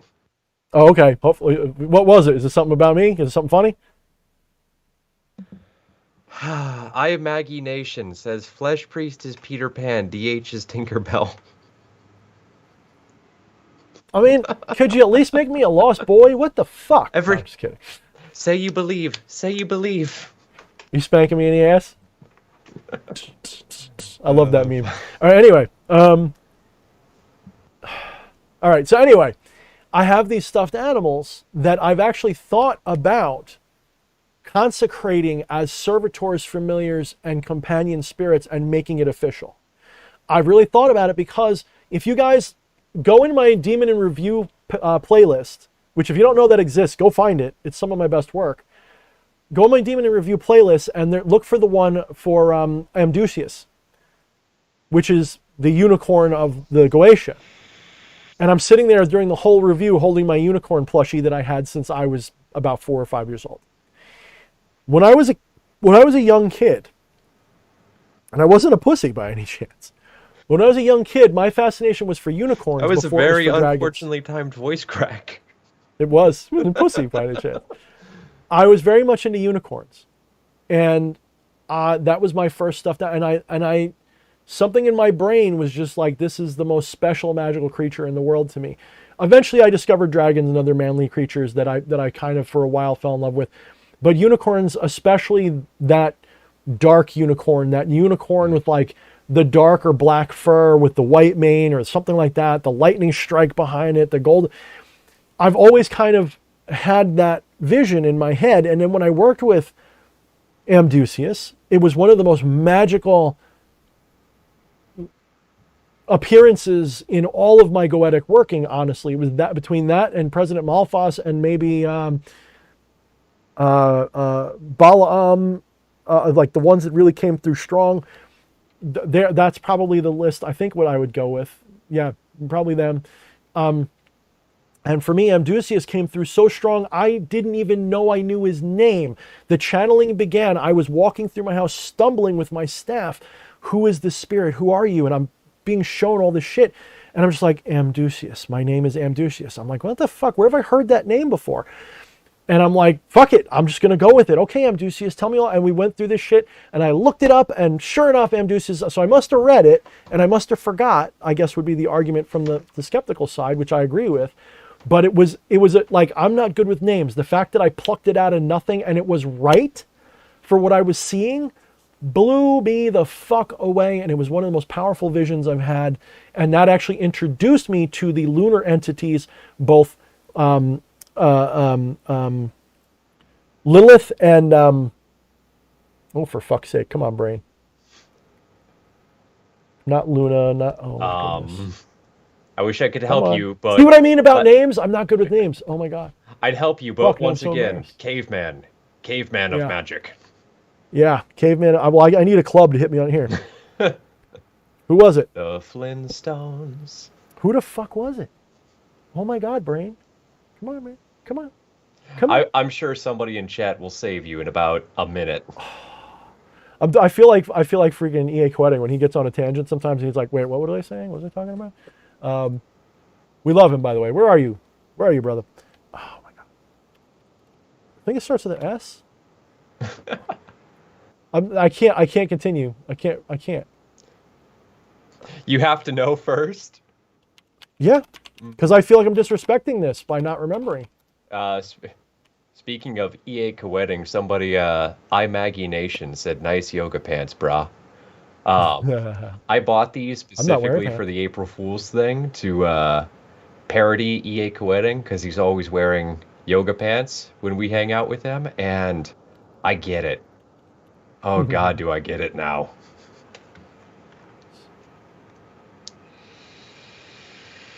Selene. That's it. Yeah, Selene. That's who it was. I'm sorry. That's the Greek name for the moon. I'm thinking Luna. I can't get Luna out of my head. Selene, which is the Greek version of it. I'm sorry, guys. My brain, I feel so dumb right now. But yeah, so Selene and Lilith, which to me were like identified as twins. Like, I know it's not accurate in myth, but it was like they came to me as like opposite twins. Like Selene is the full moon and Lilith is the dark, the not full moon, the new moon. So okay, thank you, Ajna. Ajna got it too.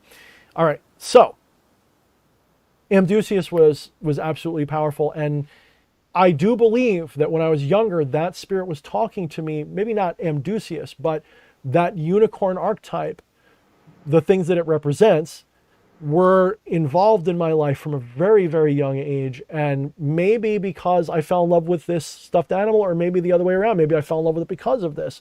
But it was absolutely a strong spirit in my heart and soul for a long time. And so keep that in mind.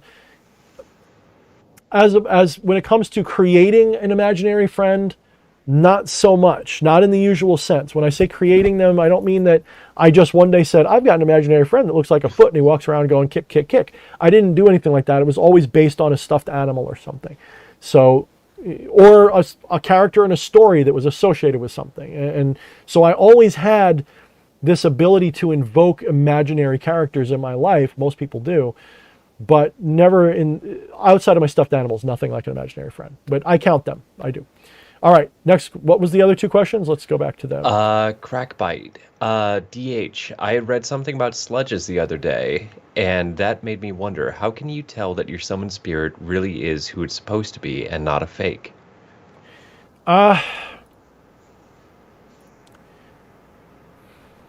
Let me do a Rupert Spira and meditate on your question for a minute. You know what? Shut up.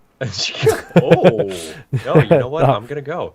I'm okay, go I'm ahead. gonna say I grappled with this a little bit at the beginning, and I don't know, maybe this is just a ignorant or too trusting kind of way where I feel like if you know, this is me speaking for myself,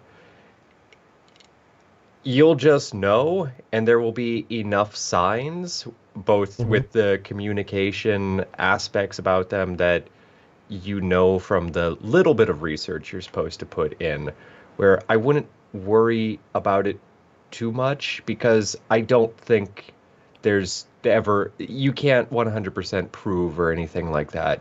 Like worrying Yeah. too much about it is going to be detrimental. Worry about it Yeah, no, that's about fair. this much and then just roll with it. For sure. No, that's fair. I would say there's a couple layers here to unpack, but I want to do it simply and quickly. First and foremost, remember none of these spirits are real in the theistic sense, but they are alive and you can communicate with them. They are self aware. They're not separate from you, they are part of you. You're just ignorant of your connection to them. This includes the sludges. This includes the walk ins. This includes the shadows. This includes all of the stuff. It's all an externalization of what you are. Okay, it's all built out of ignorance. And boy, are we going to talk about that some point soon because my new book I mean, I'm constantly saying I got a new book, but the new thing I'm working on is all about that. But anyway, for the most part, I'm not saying it's an only or everything. I'm not trying to be absolutist about it, but for the most part, scary sludges and stuff like that happen to baby witches, so to speak. And I don't mean that in a derogatory way. We've all been a baby witch, and there's nothing wrong with it. It happens the most to young kids, teenagers, young adults, people beginning, and the reason this happens is multifolded. There's a lot of different reasons for it. The most significant is the simple fact that you don't quite understand yet what you're doing. And I don't mean that in the people here, they go, well, duh. I mean that in a way you probably don't even realize. I don't mean that in a technical way. I don't mean that in a you did the ritual wrong way. I mean that you don't recognize your power as divinity. You don't recognize your ability to literally create the egregore that you're calling. You always can tell a powerful sorcerer, even if they're not fully enlightened and aware and all this other stuff, but a powerful sorcerer will not be afraid to tell you that the proper way to truly channel these spirits is to do some form of role play creation process to create their astral form for them to inhabit. The problem with that is that the beginner, when they do that, they don't have confidence in asserting what spirit it is. A momentary little bit of fear and doubt creeps in, and they're too feminine in their energy in the moment. They're being too receptive to external forces. And so they get distracted in a way. Their fear comes in and says, what if that's not really Zeus? What if that is a pretender? What if that's a walk-in? And that alone can break your concentration, connection, creation to that proper avatar for that divinity you're trying to communicate with. The doubt is what creates it. Because your imagination is what literally creates the vehicle for them to communicate with you with. You create the avatar that they communicate with you in. This is why I have not a pet peeve like in a nasty way, but a pet peeve with beginners who come to me. And when I say pet peeve, I don't mean with them. I mean with the fact that this isn't explained to them from the get-go. I have a pet peeve with beginners who come to me and say, I did the ritual and I sat in silence and I hear nothing, I see nothing, nothing showed up. And I'm like, did you imagine them in the room yet? Well, no, I don't want to do that. Why not? Well, it's just my imagination. Fuck, you're fucking lied to. You just try. It's like, I gotta untangle this whole cat's cradle of bullshit now and explain to you how important your imagination actually is to this process. What do you think all of the psychosomatic and psychodrama of the ritual does of conjuration? It is all designed so that the operator and the medium, because a lot of the times, a lot of these old rituals were intended to be done with an operator and a medium. The operator conducts the ritual so the medium can concentrate on going out of their mind. Mm. So the operator is invoking in the medium all the inspiring elements and symbolism that should allow their mind, whether they know they're doing it or not, to imagine the thing that the operator's trying to communicate with. So when it's done, yes. I'd like to frame what you're pointing to in another way too, is that with anything fulfilling, imagination is such a core aspect of anything fulfilling. Why would imagination not be a part of this as well? Even something as simple as walking down a forest trail, your imagination is still very much a part of that. You're imagining reality right now, you just don't realize it. This isn't really a wood stick. There's no such thing as wood or stick. This is energy or whatever that is. Energy is an idea too. It's all imaginary. This is all Maya. It's all illusion. It's just you think this is more real because you can knock on it and you go, that's real. No! Yes, you can knock on it. Knocking on it is real. That feeling is all that's real about it. The awareness of it is real. But it, as a stick, is not real. You're imagining this thing right now. Just because something doesn't have a physicality that you can feel doesn't mean it's less real. So when, like Eddie said, one of the first things you need to do in practice is remove from your vocabulary the word just in relation to magic. Just get it out. Just don't use it anymore. Don't ever sit there and go, it's just my imagination or just my thoughts. Bullshit. Get rid of it. Things are only just your imagination if that's all you ever allow that to be. That's when it's just your imagination. So you also mentioned King Paimon and Hereditary. People get so offended by Hereditary because they don't understand what's really going on. King Paimon loves that movie. Everyone who says he doesn't is just another theistic person who maybe they channeled that side of him, but King Paimon inspired them. Not because that's how King Paimon is. In fact, if you watch the end of that movie by itself, understanding this King Paimon, he kind of looks a little twisted. Like, what the fuck did you guys do? It's kind of the look on his face. If you really watch, I'm sure that wasn't the intention, but when I see the end of that movie and King Paimon is aware in the body, he's looking at everybody like, oh, you didn't. Oh, that's literally like the kind of face he's making. It's so playfully twisted. I love it. And it's beautiful to me, like, yes, King Paimon has been invoked into a body. He has an avatar now. And that's exactly the kind of thing he would do. The idea that it's a horror movie is important, not because King Paimon is horrible. People are like, I'm so offended for King Paimon. They're disrespecting this beautiful being. You don't need to be offended on behalf of him. Yes. Not only that, but how many more people have come to him because of that movie, guys? How much more important is he in the pantheon because of it? Listen, there was a time King Paimon, nobody cared.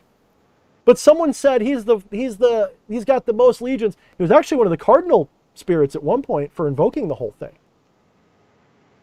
Or at least in some traditions of the Goetia. And so that movie is not a diss to King Paimon. He does want you to get to know the real version of him.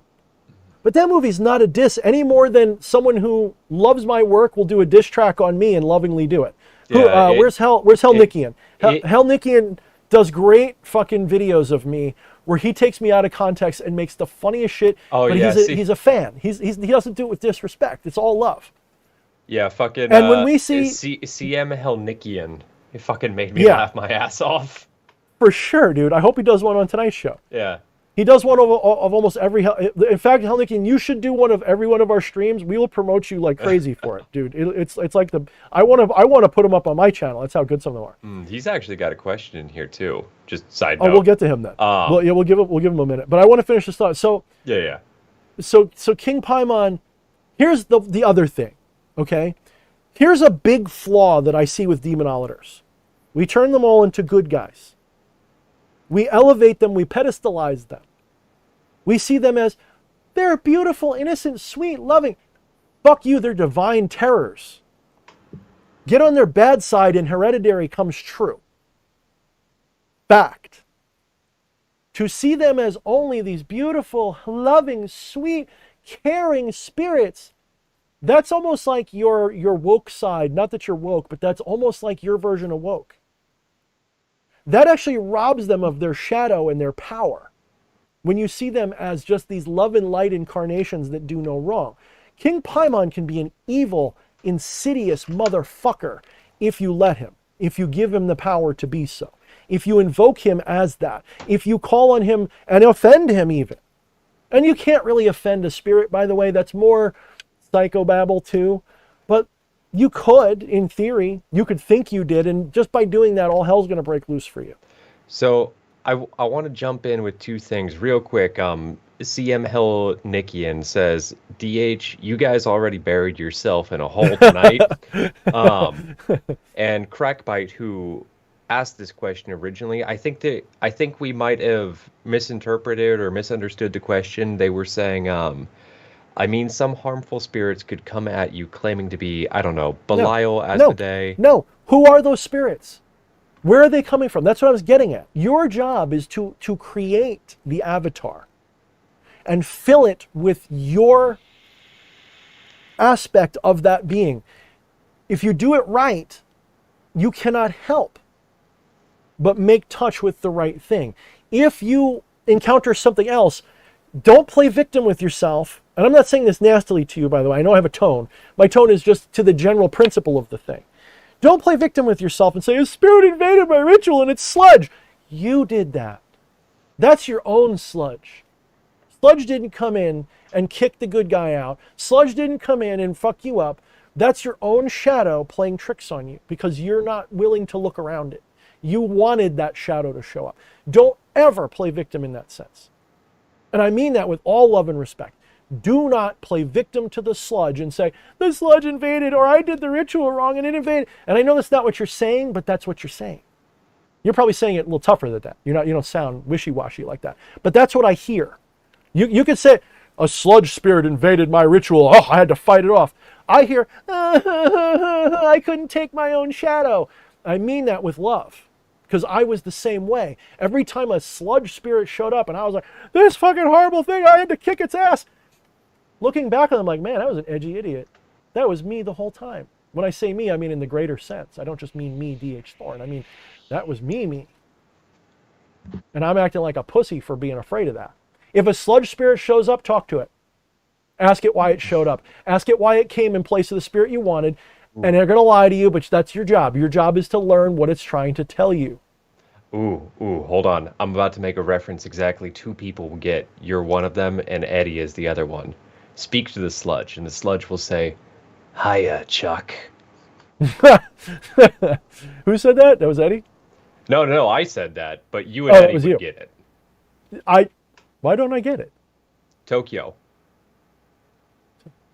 I must have forgot that part. I know you're talking about Secret World now, but I don't remember that part. I'll have to play that section again. It's been like 3 or 4 years, dude. I guess you gotta replay it with us. I do. Are you guys playing it together, you punk ass motherfuckers? Not that much, but you know. Well, you said there's not much to do. Like, there's not much that's that cool after the second stage of Tokyo. So, I still want to do it though.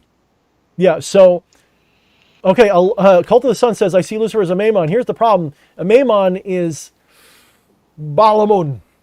That's a Maimon. It's also Amun of Amun Ra fame. Amun gets elevated to Ra status, becoming Amun Ra. Baal Hamun is a Maimon. It's just the bastardization of all of this lore over and over and over again, being repurposed. It becomes a demon, it becomes a monster, it becomes a Maimon. Lucifer, a Maimon, Lucifer. Of course they're light bringers because they were once the gods. Of course they're all Lucifer in that sense. Of course. Yeah. So anyway, I think it was Crackbite who asked the original question. Yeah. So Crackbite, please understand my tone it's righteous anger. It's not directed anger, if that makes sense. It's like a righteous anger. Like, I'm sick of people having these problems because to me, it should be in the book. It should be on page maybe 10 or something of, like, maybe not my books because I'm too long-winded, but it should be early on in the story where you're learning to do this, that you recognize that any sludge or walk-in that's coming in is coming out of you. When people externalize it and say, it's a superstitious bit of mumbo jumbo and you're hurting yourself. All of this is deadly real, but it's not this externalized theistic superstitious bullshit. That's the lie. That's the lie meant to hide the truth from you. When you look into the occult world, the real one, the hidden one, the one that is hard to find, that I'm only learning about now, when you see what they really were talking about, all of them were talking about this almost same, different ways of saying a non-dual truth of what you are. And all of these were processes for invoking that into you. They're all a form of theurgy, all the different high magic systems. The real magic, the ones that, I'm not saying that the low magic isn't real, but the ones that everyone goes, that's magic, is that. All this, the Golden Dawn is its own bastardized version of it, of course. One could make many arguments about what little I understand of it anyway. I don't want to talk like I'm an expert on it because I'm not. But the little bit of research I have on it is even that's a bastardized eclectic mix of all of these things that we're talking about.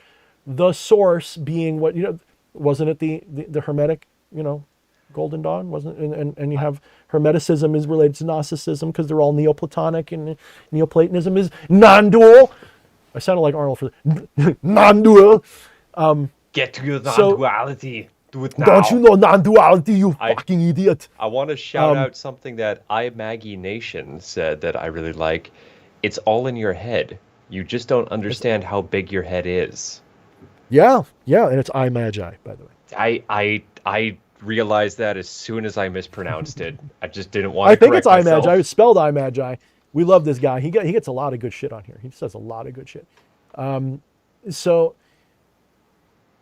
Okay, thank you. I see Crackbite says he doesn't take it any kind of way. Okay, good. So that means I can keep being aggressive and you'll love me for it. So you're my bottom now. I'm kidding. So I forget where I was going before we got interrupted by I Magi. But what was I saying just before that? You invoked Arnold for a moment. Arnold, don't you know non-duality, you fucking idiot. All right.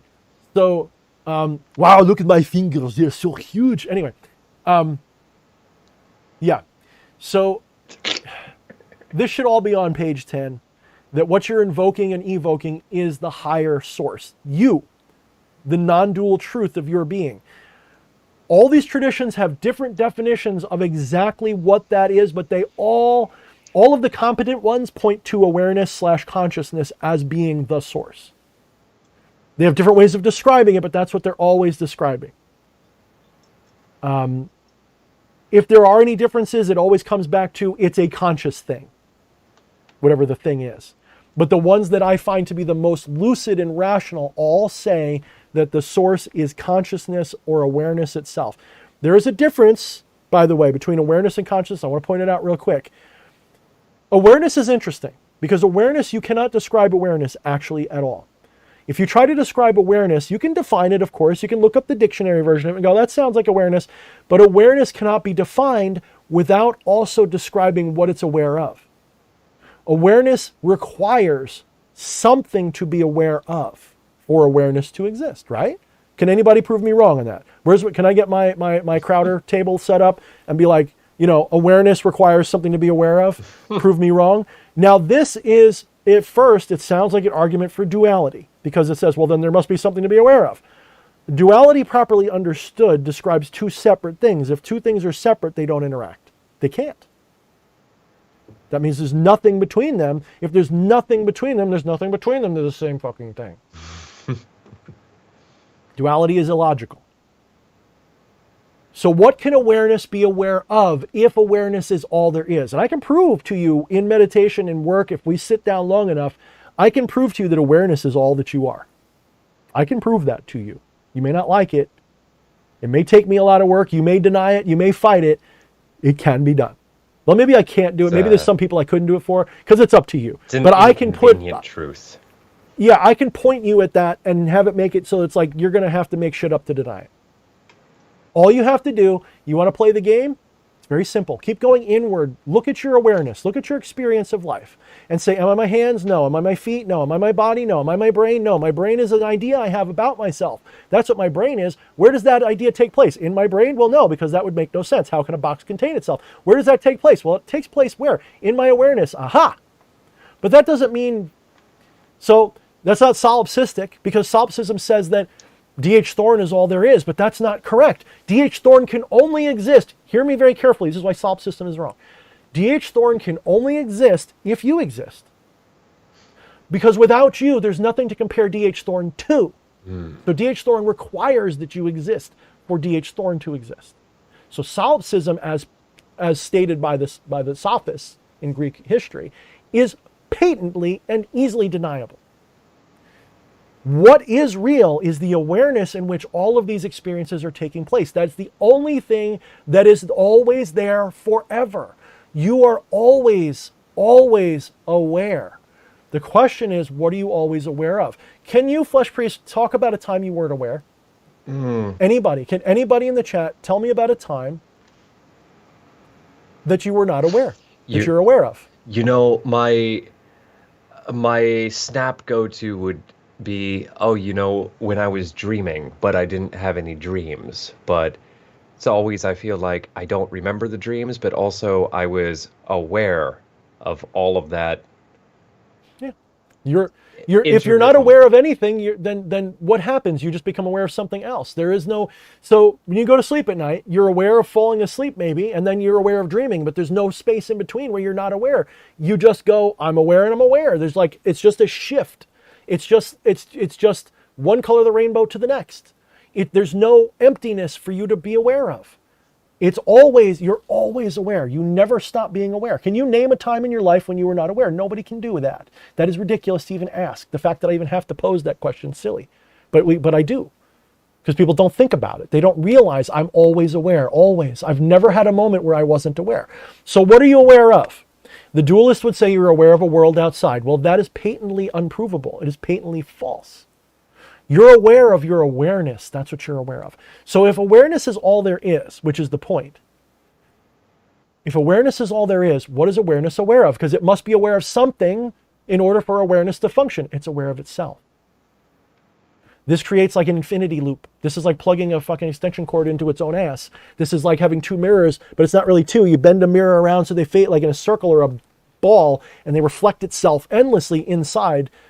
That's awareness. And when it does that, all of these reflections and all of this circular awareness is like a feedback that generates a fractal explosion of reality. That's exactly what it does. So So hold on. So awareness Okay. is, let me just finish. So awareness is not consciousness, but consciousness is a part. So awareness is awareness, but consciousness is what happens when awareness is aware of something. That's consciousness. When awareness is aware of itself, that's consciousness. Now I'll let you talk. So, one thing that people were bringing up in chat was either being in blackout states or whatnot and having no memory of it after. Hmm. And I actually agree with what Marian Eisenberg said, that even if you zone out, you're still in awareness. What I would say to Right. that is, the camera is still on and pointing at whatever you're pointing at the subject. You maybe just can't access those films. Maybe the camera Yep. forgot to Yep. press record, but it was still See, there this is observing. one of the roots of ego, besides ignorance. One of the roots of ego. When I say ego, it's not the ego of psychology. We're talking about ego in the spiritual sense, which is your identity, your soul, your being. When I say soul, I don't even mean that like, because ego and soul are maybe a little disparate. Ego is actually an ignorance, is what it is. Ego is better. When we say ego is a part of the soul, it's the ignorant part of the soul. Ego is the part of you that denies the external other as you. It's the part of you that says, I'm here and nowhere else. That's ego. Okay. Ego being a delusion. I forgot what I was going to say, but you said it before. Oh, and the snapshot of memory. Ego is intrinsically tied to memory. Without memory, ego vanishes. What happens when your body dies? The question of memory comes up. Where is memory stored? Is it in the blood? Is it in the brain? Is it in the ethosphere? Where the fuck is memory actually stored? Scientists will say it's on the surface of your cerebrum, or whatever, part of your brain. It's not deep inside, it's right on the surface of your brain. That's why you get hit hard enough, you forget shit. Or you remember stuff. Whatever.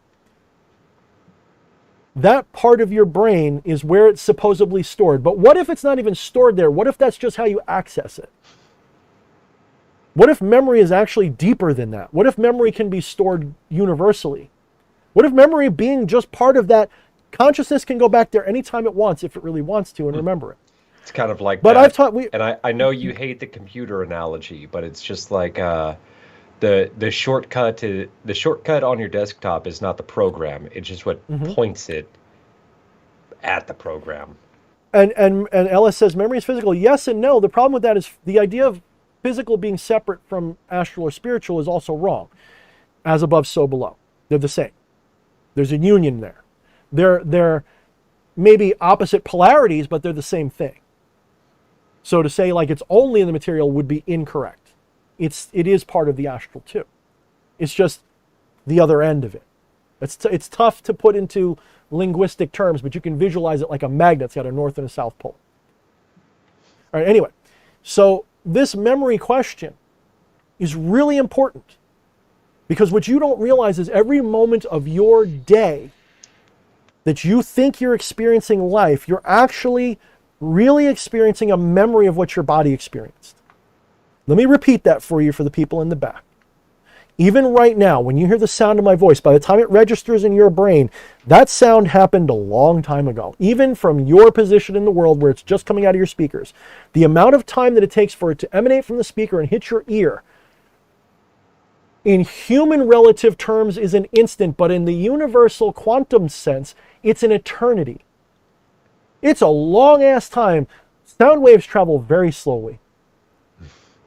And by the time your ear picks up that vibration, it's another eternity between when your ear gets it and processes it, and then your brain gets it. Then it's another eternity for that brain to go blah, blah, blah, blah, and fuzz around with the signal and do whatever it does with it. And somewhere between that fuzz of what your brain does with it, you have an experience. Because the experience is not that fuzz in the brain. I'm sorry to tell any neurologist if they think it is. That fuzz going on in the brain is not consciousness. That's something consciousness is aware of and turns that into the... Let me put it to you like this. Do you think in your brain there's a sound? Of course not. That fuzz isn't a sound. It's a fuzz of electrical circuits going off. What turns it into a boop? What turns it into that experience? Nothing physical can do that. That's not a physical experience. So what you're experiencing is always in the past by several, milliseconds. I think it's like 2 milliseconds on average. I should know that, but I don't. 2/10 of a second in the past is what your reality exists in. Between 1 and 2, like if you, like some people are really quick with reflex, and some people in an emergency can do things quick, and they're maybe you're 1/10 of a second, but most people are around 2 or 3. And that's pretty quick. You can't notice 2 or 3 milliseconds in a video game. You just can't. Most people would never notice the difference. So you're between that much time in the past by the time you become consciously aware of anything. We even have to use the word consciously aware. It's like even scientists can't admit, but they know consciousness is something different. By the time you become consciously aware of something, it's in the past. So you're actually, every moment of your life is the experience of a memory. Whose memory are you experiencing? The memory of this bodily incarnation. This bodily incarnation isn't real as a body. It is just energy in a pattern that you're saying that's a body and that's what I am. It's not real. It's a thought form that's just attached to an idol, and the idol is made out of a pattern like an ink blot. Like when you look at an ink blot and you say that's a moth, there's no moth on that blot. That's not there. You just see a moth. Same thing's happening when you look at yourself. You're not really there. You're just seeing what you think is you. That doesn't mean you can't shoot yourself in the head and get away with it. I'm not saying that. That's still, it has consequence, because all dreams do. All dreams have consequence. It may not always make sense, or maybe it always does. But there's always something. That's part of the dream. Causality is another delusion, but it's an important one, and that's why the dream has it. So, this is why if you black out because you're drunk, you could be aware of every moment of that experience, but not remember it. You could be there the whole time and just have no memory of it. You think you were not there because you still think you're your memory. You still think you're you, the limited you, the little you, the Atman you, the little Atman, the limited version. You're not your fucking khakis. You're not your khaki. That's why you're having this fucked up problem with yourself. That's why your whole life is fucked up, to be honest. You don't recognize that you're not limited to this thing, and you think all of this is real. You're taking this not... Look, I take reality seriously, but in the same way I take Monopoly seriously. I don't take it so seriously that I shoot the person across the table, because I know it's just a game. I play to win, though. I will flip that board over, but I'm not going to hurt them.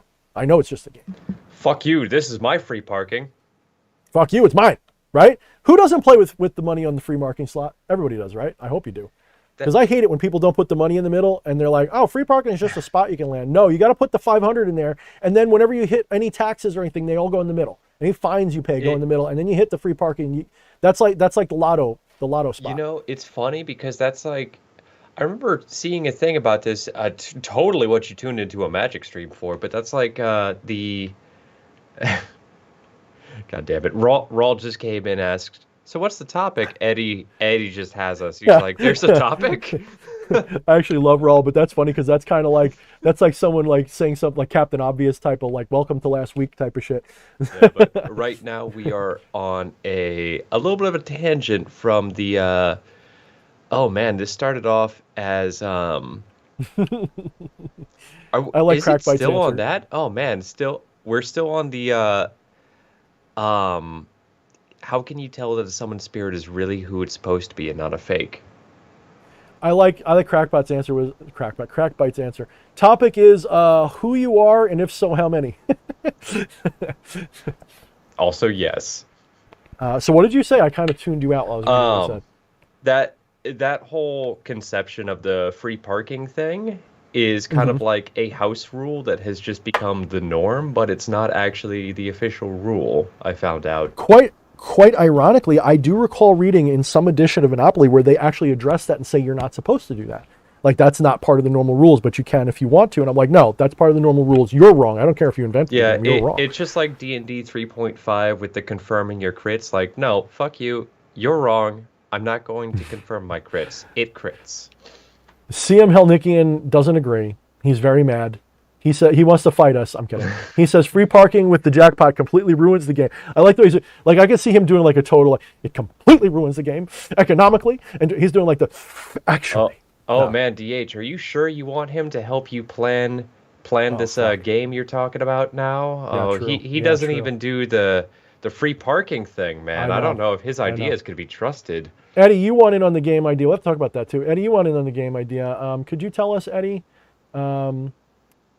since you want to do some of the programming, how you feel about the free parking? Because this might be what decides whether you work for us or not. I'm kidding. Scarlett Bales is here. What's up, Scarlett? What's going on? Thwede, she's real sweet. She's been helping me out in some ways and talking to me on the side. She's a good chick. Thank you so much for showing up. Appreciate you very much. Let's see. So let's move on question-wise. I think I've done ranting on some of that stuff. So we'll get back to doing them in order, but I definitely want to get to this one given its time pertinence. Tatum asks, DH, what do you think would be good rituals to do for the horned lunar eclipse on June 10th, 1 week from now? I think I of don't Ball know. for some reason. Yeah, I think Ball's not a bad answer because Ball is very much associated with horns and stuff. But I'll have to look at that more, Tatum. I don't know exactly because it's been a little bit since I really went crazy with correlating, that stuff.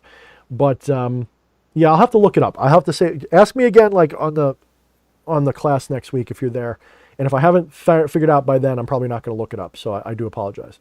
But it is an interesting question because I'm not sure what I'm going to do ritual-wise next. I'll try to remember to tag you with it in the Discord, if nothing else.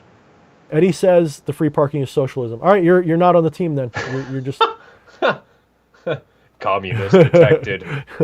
Evaporate. I'm not a damn commie. I see that as a lotto. That's not socialism. Socialism would be like if you fuck up, everyone's got to give you $1. That'd be like if I land on your hotel, then Flesh Priest has to pay my rent, at least a portion of it, because he's got more money than me. That's socialism. Ooh, not free parking.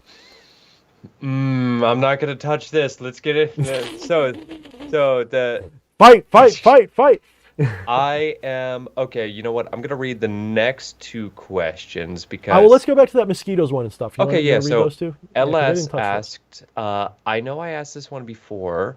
What are your thoughts on tiny shadows that act or look like mosquitoes, wasps, etc.? Okay, so in my experience, I've seen what I call shadows. And here's the thing. Shadows, just because they look like a shadow doesn't mean it's a shadow person. Shadow people are rather specific to a certain current. Shadow people shouldn't be just confused with things that are shadowy or people that look like shadows. There is a very subtle but important difference sometimes. For example, Saturnian entities will manifest in shadowy ways for a lot of people, to the point where some people who are not properly familiar with the shadow current will assume that all shadow people are somehow children of Saturn or something crazy like that, which is their mythology, and if that's what works for them, that's what works for them. The important thing is, do they recognize those shadow people as hidden parts of both yourself and the collective consciousness? If yes, then I don't care what mythology you want to wrap around them. Then it doesn't matter. You're right, that's what they are. So if you want to say they're Saturnian and Saturnian represents hidden parts of us, okay, I'll let you have it. It's a child of Saturn then. If that's the mythology you want to ride, do it. That works for you. If that makes you conjure them better, go for it. But don't confuse just because they look shadowy for shadow people.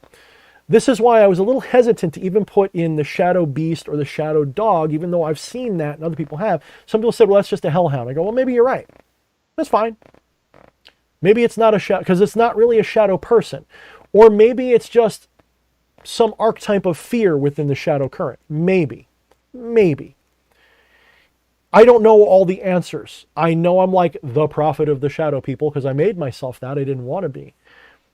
But that I don't have a perfect answer for. I would just say that I did hesitate to put animals, but I have seen weird shit. For example, when you see, sometimes shadow people don't manifest as people, they manifest as a mote of darkness, some kind of a, just a I can't think of the word, but like a little small cloud of smoke that could very much look like a cloud of insects, I suppose, in the right situation. It will look weird like that. But to see like a little dark speck moving around could be a floater. Not trying to be funny, it could be a floater. But I will say this that maybe will validate what you're saying. For the average person, their first encounter with a shadow person is, I feel like I'm being watched and I thought I just saw something out of the corner of my eye that looked like a dark shape and I don't know what it is. Maybe it's a tiny one, maybe it's a big one, maybe it is just a floater. I don't know, don't care. People will say, oh, the shadow people are just floaters. If you know my method, you understand that when I tell you that just because you can explain it with natural law doesn't mean it didn't happen. Doesn't mean that the emotion that hit you was irrelevant or pointless. Yes, you made the finger of you want to say something. Oh no, that was me just going like, pay attention. It's that right there. That's the key. You know, I often tell this story. I'll tell it again. It's very quick. The first time I ever worked with King Vine, I asked him for a strong audible sign, expecting like maybe some little bump or something, or maybe just something in my imagination. I didn't care. Anything that I felt would be valid. And I waited less than 30 seconds. And all of a sudden, all the dishes in the drying rack about 20 feet away just went clank, and they all fell. It was loud as fuck. It almost woke up the house. It was like somebody took it and just like dropped a plate on it. I jumped out of my chair almost, but I knew not to be scared. I was more startled than scared. And when it was over, my mind immediately rationalized that it was probably a plate that just kind of slipped and finally made a noise. And of course, the question was, well, it was sitting there for like a good 6 hours because nobody had done the dishes since dinner time, and I was up late, so that was a long time ago. So the fact that it just shifted 6 hours later is a little unusual, to say the least. That actually requires at least some backbending when it comes to explaining how. I think that but was it's the totally spirit plausible. of Babushka, just like fucking angry at you, like, you left scum on the dishes. True. So, but if a skeptic walked into the room and said, well, that was just some, because for those of you who know, I live right next to a train track that's very loud and will vibrate the house. Oh, trust me, we've noticed. Yeah, I know you've noticed. So some people would argue that that's all it was that, now granted it was several hours since the train went by, but somebody might argue that the train rattled it loose and then it took a little while, but eventually whatever it was, maybe it dried out and the drying out caused some kind of friction to change and it finally just let go and it fell. Okay, that doesn't mean it didn't happen within 30 seconds of me asking for a fucking loud sign. That doesn't make what happened invalid. So even if shadow people are just floaters in the corner of your eye, the fact that at that moment you're feeling like you're being watched and then next thing you know you see that and two and two gets put together doesn't mean that there wasn't a shadow person there. It just means that what you saw was something rational. That's all. It's just like we've talked about a fucking what feels like 100 times before with, synchronous magic takes the path of least resistance. I can speak. Path of least resistance. Yeah. Synchronicity is just the mundane happening at the proper time, and to deny those experiences, to deny the significance that it had to you right then, is to deprive yourself of a magical existence. Or I don't even mean that in the sense of what we're speaking about right now. Just, it's denying some of the fun and the grooviness of life. Be a little groovy, yo. Be groovy, man. Go with that shit. Go with that. Scarlett asks, I want to answer her question because I missed it. She says, when's the next movie or game night? Soon, TM, soon trademark. Yeah, we really want to, but we keep getting caught up in other things that we're playing with, and it's got to be soon. I would like to just put my foot down. I'm gonna make. You know what? Tell me when it is, Flex. Yeah, no, I'm gonna make an arbitrary decision. I cannot this weekend because I have fucking plans that if I don't do, hell is going to move. Mm-hmm. So not this weekend. Next Saturday, there's going to be another hangout night. All right, I'll let you know, but I agree with that for now. I'm going to say for now, that's the only problem. Yeah, for now. I agree. Either next Friday or Saturday. Stay tuned. We'll announce in Discord. Yes. It's soon. One of those two sounds fair to me at the moment. At the moment it does. Mm-hmm. Okay, so I want to touch on something, though, because you're talking about it took the path of least resistance. Fair. That was my level 1 interpretation too. Level 2, 3, 4, and 5, when you hit the top level, you realize time is an illusion. Say it with me. Time is an illusion. Time is an illusion. That means causality, in other words, that things are causing things, that the past causes the future, is also an illusion. They mutually arise. There is things that you could point to and say, I call that the past, but it's eternal. The past is eternal like the present, because it's always the present. It's always one block of oomph. The fact that it's the past is just the sequence of events that you've seen. And that's a sequence that you've arbitrarily chosen. You can read a book in any direction you want. You can skip pages and do whatever you want. You're doing it in order because it makes the most sense that way. That's the cosmic explanation. Why wouldn't magic take the path of least resistance through time as well, though? Because nothing's actually happening. Nothing is actually happening. Those dishes didn't actually fall. They exist in all those states at the same time. My consciousness moved into that. So reality, magic, doesn't take the path of least resistance. Your consciousness does. So it's an inversion. Practice with me the spiritual art of inverting things to understand them better. Invert the situation. Instead of saying the dishes fell. And I'll tell you where this comes from, partially. It comes from that story of the sixth patriarch of Zen encountering the two monks arguing about a flag waving. And the one says the flag is moving, the other one says the wind is moving, and the sixth patriarch comes up and says, no, you're both wrong. It is mind that moves. Actually, I don't know if he said wrong, but he says, no, it is mind that moves. And everyone went, ah. Well, that realization, that revelation was meant to just be, actually, I think the traditional interpretation is that they were being too brainy and they weren't just accepting that the flag was moving and accepting that. If you follow that train properly to the Vedic sources, you recognize time is an illusion, so therefore the flag is not moving. What's moving is the mind. The mind is dreaming. The mind is creating, and it is creating these snapshots of reality in a temporal way. So the dishes didn't fall. They didn't fall in response to my question, nor was any of it predicted.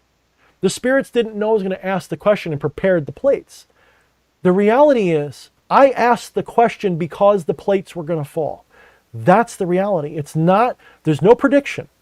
They mutually arose. The question and the answer mutually arose, just like a back and a front mutually arise. It is not a response. It is a mutual existence. This is so deep and hard to get by the average starter. And I'm not saying that as an ego blast, like, look how special I am.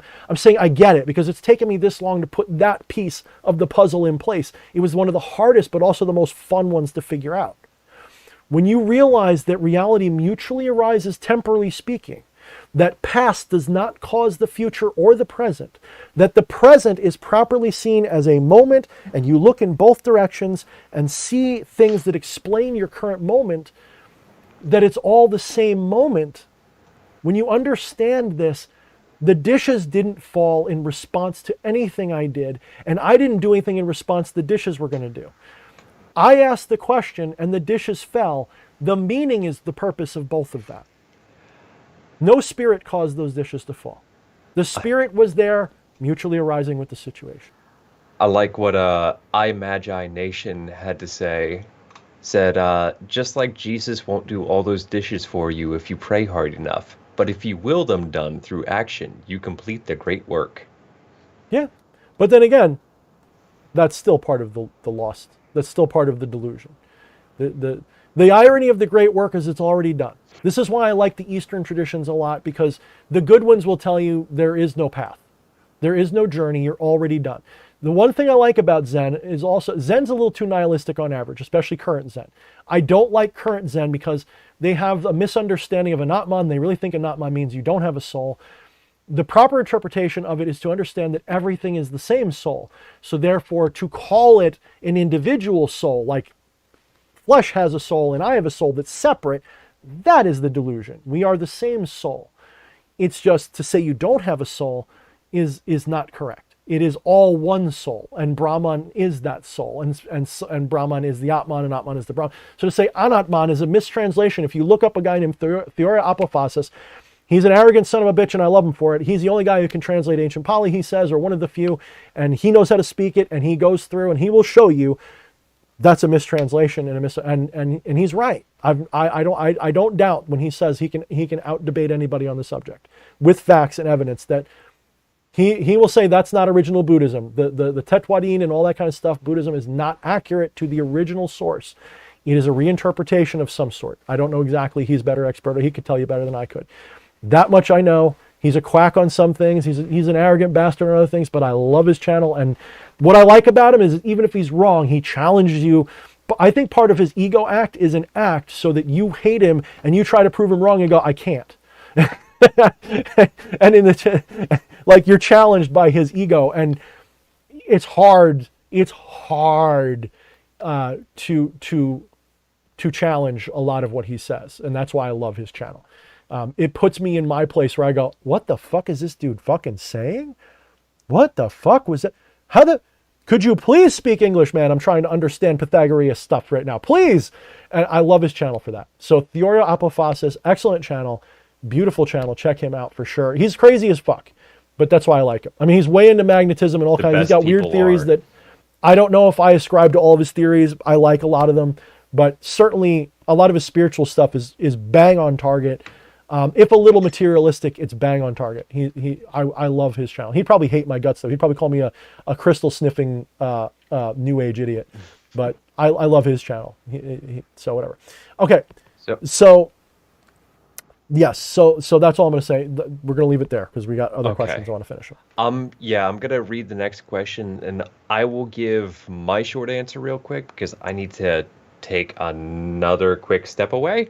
Too much beer. Steroid Maximus asked, how do people here, and I think this or not just us, but everyone in chat, how do people here generally offer gifts to spirit? For example, do you eat the gifts? Do you leave them out on the altar table? Do you bury it? Having said that, gotta split. Take care. Always love to have So short here. answer, I've got at least 2 videos that mention this. Oh no, you're gonna answer my it short first. answer real quick. I'm fucking wrong. Dude, Go ahead. I gotta fucking piss, yo. I'm sorry. Go pee. But talk first. My short answer is that it depends on whatever I feel like at the moment. Sometimes I will just leave it out in a one of these or something for a little while, and that's just I just don't touch it. That's just there. I don't want it. I don't need it. But I normally get the best results when this is for you. And if it's something which is consumable, food or beverage, I just take that on their behalf, just as a light evocation. And that's what works best for me. Invocation, but yes. Words. You're cool. Go pee. Be back. Go evoke the piss out of yourself. All right. When you're drinking, you're invoking the piss. When you're peeing, you're evoking the piss. All right. So I have 2 videos on the subject. One I'm probably going to redo at some point. I was like 80 pounds fatter, and I was still an amateur at doing videos. But it's called what is it called? Offerings, pact makings, and something like that. It's an older video of mine. Look in the occult playlist. It's there. And then I talked about this a little bit in my last video about music. And what Fleshy just said is my preference, my most preferred method of offering with a spirit that I trust and adore, that I recognize as myself in another form, as an extrapolated spirit. That's what I do. You have to understand that these spiritual beings do not have a limited individual body like you do. When I say have, I mean they're not focused on one right now. These spirits, being group egregores, they're part of the collective consciousness. They exist as part of everybody's brain. In other words, anytime you think of King Paimon, there he is. That's him. You just got him. And he's aware of you when you do that. You just invoked and evoked him in a way as well. Mostly invoked. Just think of King Paimon, what he looks like, picture him. Bang, he's there. That's him. When we all do that, we're actually collectively strengthening the idea of an entity, and that entity exists within us. We are literally like their body. Okay? When we do a really good ritual with them, when we really channel them, when we really get into it, when we really invoke them strongly, more of their awareness focuses on us than on what it's normally capable of. And it might be split amongst a lot of people too. It might be, 20 people around the world might be invoking King Paimon strongly at the same time, and he's not divided. His awareness is centered on all of us at that moment, very strongly. When you invoke a spirit or even evoke one, whatever you're doing, you're bringing that spirit's presence into your awareness. That is a mutual exchange. When you become aware of the spirit, it always becomes aware of you. There's times it's aware of you and you're not aware of it, though. But you're always aware of it when you think of it. This creates a bridge between the two of you. This experience allows them on some level to interface with your senses. Now, they don't really do it without permission because really they don't have a choice, but they are said to respect your body. I think of it more like, well, let's put it like this. We all have ideas that are morbid ideas that we can't get rid of. That's true. And in the same way, you can get King Paimon stuck in your head. But that doesn't mean that that idea takes action through your body. So for example, I'm sure we've all had a morbid thought. I'm trying to think of something extreme that's not real, but just hypothetical. I'm sure we've had all morbid thoughts about killing somebody we love or something like that. Nobody does it. Well, I shouldn't say that. For the most part, nobody does it. Right? We've all had morbid thoughts. It's that example. Like Fleshy, I'm sure you've... Yeah, go ahead. It's the example I always bring up, the call of the void of just, I could just throw myself off this ledge right now. Yeah. Or have you ever been working with the table saw? It's just like, I wonder, just visualize it and go, don't do that. Yeah, right? yeah. No, definitely not ever. No, definitely. Also, thank whatever God you pray to for Saw Stop, because that's the reason. Not an endorsement or anything. I'm just gonna say that's the reason why I have all these fingers. Yeah, One fuck up we is didn't all always it have takes. those things. My old shop teacher would attest. So we all comprehend, consider, imagine, and visualize things that we don't act out, okay? Again, this is where you got to get rid of the word just in front of imagination. If you invoke a spirit properly, it begins with role play. It begins with, I'm going to pretend to be King Paimon in ritual for a little bit, and then get lost in a rapturous envelopment of that character to the point where I can't tell the difference of who I am. Some might call it a form of method acting. Fair. Method acting is a spiritual performance. I'm sorry if anybody doesn't understand that, but it's true. When you become King Lear, you're invoking a real egregore. That's King Lear becomes alive in you when you act out King Lear properly. Same thing with King Paimon. Skeptics will say, this is delusion. Sorry, but I'm ascending. You're an idiot. Don't care what you think. Because I can't prove this physically. That doesn't mean it's not real. When you invoke King Paimon, you take him into yourself. You start acting like him as best as you can imagine. Sooner or later, all of the layers of imaginary guilt go away and you will just act. You don't even plan it. You don't think about it first. You're not sitting there like, King Paimon's going to say this next and then say it. It just comes out of you. And then as you practice this enough, more and more and more and more, you test that gnosis against things that can validate it, and you get maybe 20% right. Then maybe 30 or 40% right. Eventually, you get so much right, there's no more doubt in your mind that this is something that is not limited to your personal identity. It is something in the collective conscious that you're invoking. And it is real. It is completely real. That doesn't mean that I can necessarily get everything right. I've gotten messages from spirits that I either misinterpreted, but they always have to pass through the filter of my own conscious awareness. So if I don't have knowledge of something, it's really hard for me to say something that I don't know about because they just don't have that button to press in my psyche. They have to press buttons that exist. They can't make me know things that are impossible to know. I have to have heard of Amdusias for Amdusias to tell me his name. I have to have heard, I know some people will say, oh, there's stories about people who know a language that they never learned. So they say. We can all say shit. We can all make shit up. We can all forget things. I have, press X to doubt. I doubt that they couldn't have known in any way. Maybe someone will say, oh, they were repeating in a dead language that nobody knows. Was every single word exact, or was it just sounded like it and you had somebody who was willing to bend the rules a little and say that's the language it was? I don't know. Press X to doubt. That's me. Press X to doubt. I will also say on the matter of you're just deluding yourself. I'm learning programming right now.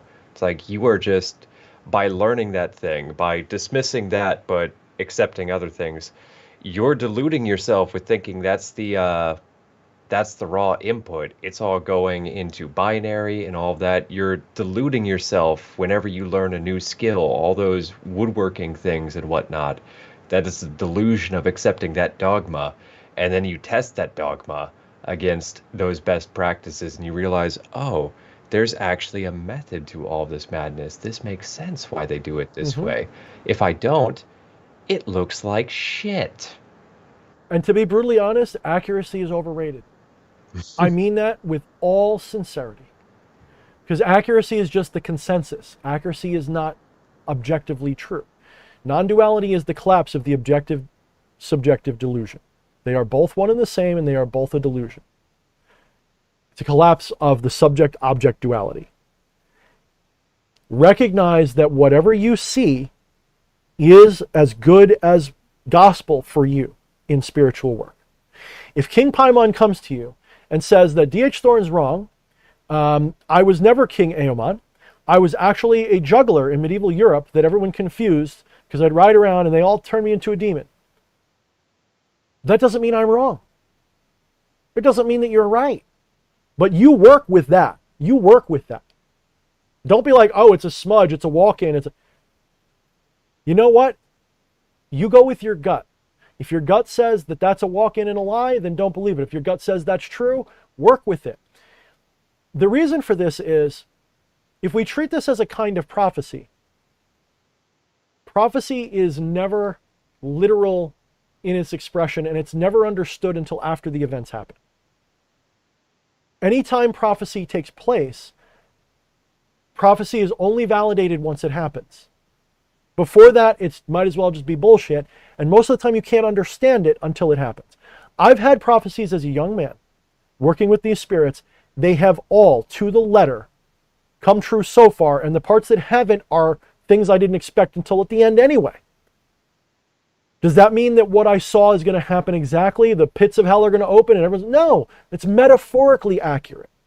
And only after it's happened, I go, wow, that thing I just saw is exactly what I saw in the prophecy. It's just, in the prophecy, the symbol was shadows coming out and devouring everybody. But in reality, I opened the gates to the shadow world and everybody, and I'm more aware of them now, and everyone is more aware, and I'm seeing in my environment, everyone's being confronted by the shadow, the collective shadow they missed before.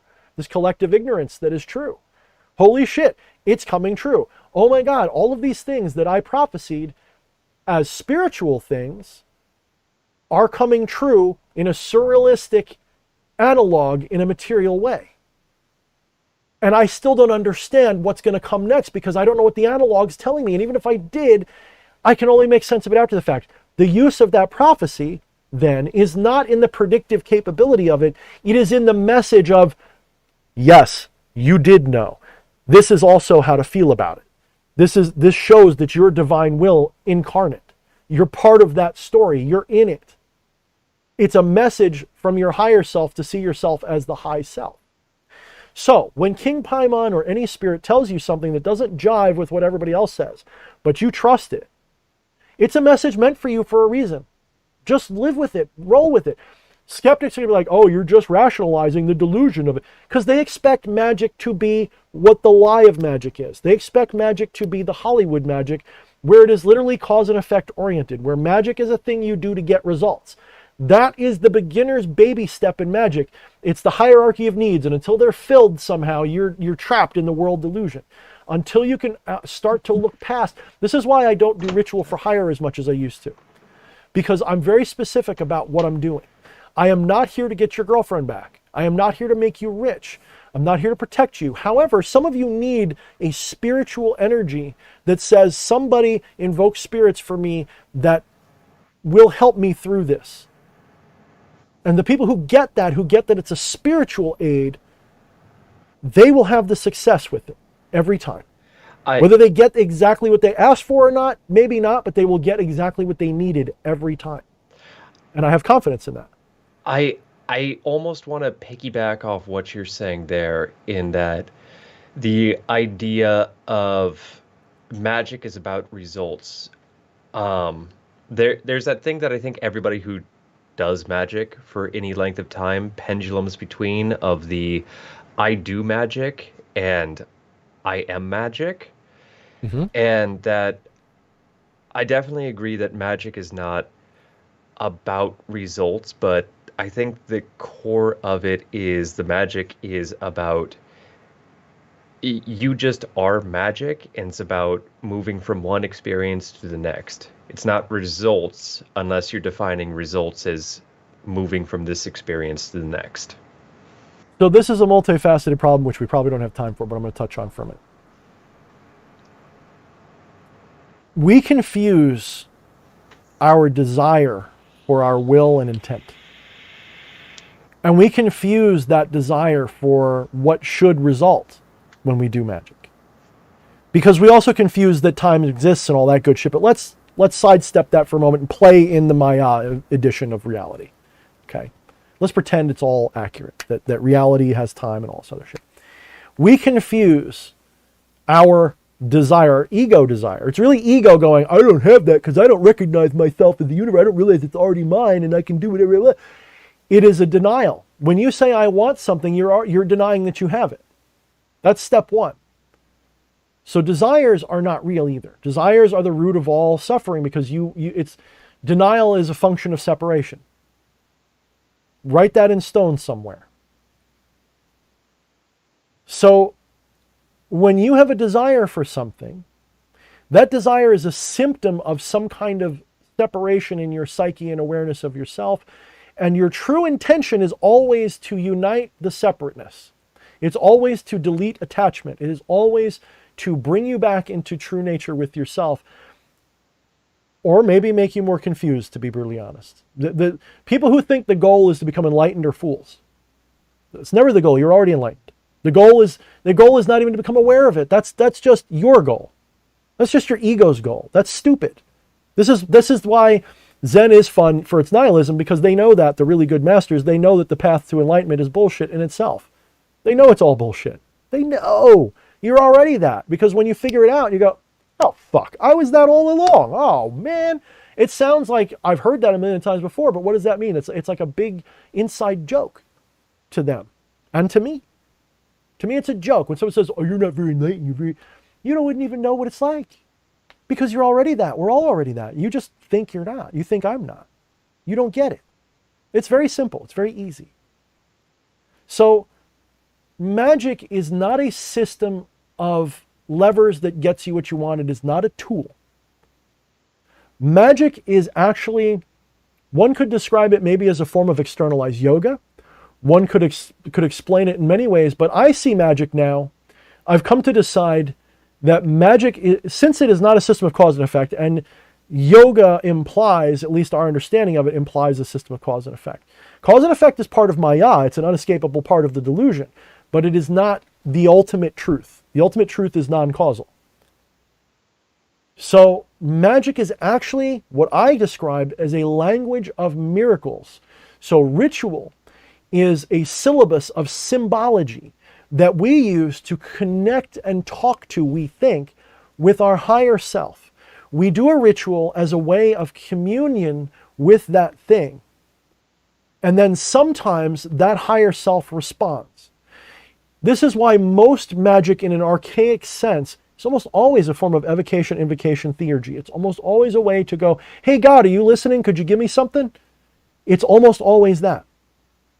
So magic is a way for us as deluded beings that think we're not the source to have an experience that opens up a moment of what the fuck just happened, where we have to address the elephant in the room. And just like any other form of yoga or transcendental practice that makes you aware of your true nature, you can fuck it up and think the point is the practice. If you think the point is the practice, you will never get that really good goodie at the top of the whole spectrum. You're always going to be chasing another car, another woman, another man, another this, another that. If you think of it as a system of gimme, gimme, I got to tell you, let me tell you 2 stories. It's actually in one of my newer books I'm writing. There's 2 stories. John is a mechanic, and he has his own garage, and he's been on hard luck lately. And he hasn't been able to afford his rent, and he's coming up on rent is due next week, and he's fucking shitting his pants, and he's like, fuck, I won't be able to pay my rent, and my landlord hates me because I got all these cars in my yard, and he wants me out, and it's going to suck if I can't pay him, but I got to go approach him, and I got to ask him for a delay or whatever. I got to ask him to let me slide for a month or something. So he goes to his landlord, and he says, landlord, I got this problem. He does it very respectfully. And he didn't even get around to the problem yet. He was about to bring up the problem. But in conversation, the landlord's like, hey, I noticed you got all these cars in your yard. You're a mechanic, right? Yeah, I'm a mechanic. Do you know anything about classic cars? Well, yeah, I do. Oh, that's really neat. Actually, you know what? I'm a classic car collector. Do you know anything about fixing those really good? Could you help me put one on the road so I could bring it to a show next month or a month or 2 from now? Well, yeah, landlord, I could do that, I suppose. I mean, I'm kind of busy at my shop, but I could do it. The landlord's impressed. Yeah, sure. You know what? I'll tell you what. I'll make it worth your while. I'll let you go on rent for a few months if you help me restore this car full time. You make it a priority. And the guy's like, well, you know what? I got no other work going on right now in my garage. Fuck it. I'll do it. So he does it. Sure enough, he fixes the car up nice. They go to the car show. Car show is a big success. And the landlord tells all of his friends, all his rich buddies, about the guy who helped them fix this car up. And it doesn't win the award, but it does a good job. And so everyone wants to know who his mechanic is. Next thing you know, John's flooded with, he's got a backlog of people who want his services. And now he's all stressed out because, fuck, before he was poor, but now he has too many people he's got to satisfy, and he's stressed out. And his life, although it's better than it was before, his life is kind of the same as it always was. That's story 1. Story 2 is the exact same story, the exact same sequence of events, except this time, John is also a dabbler in magic. And John decided to do a ritual with Clowneck a week before he decided to talk to his landlord. He says, Clowneck, I want to make an offering to you. Would you mind opening this road for me and bringing me prosperity? I can't afford my rent, but I know you can help me out. Could you please find a way? Please, Clowneck, I will give you XYZ if you do. Sure enough, he goes to the landlord, and the exact same sequence of events happens. And where it ends up is, instead of being stressed out at the end, going, fuck, I got all these clients, now he's reveling in the fact that magic works. And he's wondering, how did I do that? I did that. I did this. What does that mean for me? Does that mean I'm some kind of a superhero or something? What the fuck? And his mind is blown, and he starts studying esoteric stuff, and he comes into contact with all of these esoteric non-dual traditions, and something tells him there's some truth there, and he spends the rest of his life studying this stuff and doing magic, and the world opens up to him, and he has a mystical, magical awareness open up to him. And somewhere at the long end of that rainbow, maybe many lifetimes from now, that process blossoms into an awareness that he is God.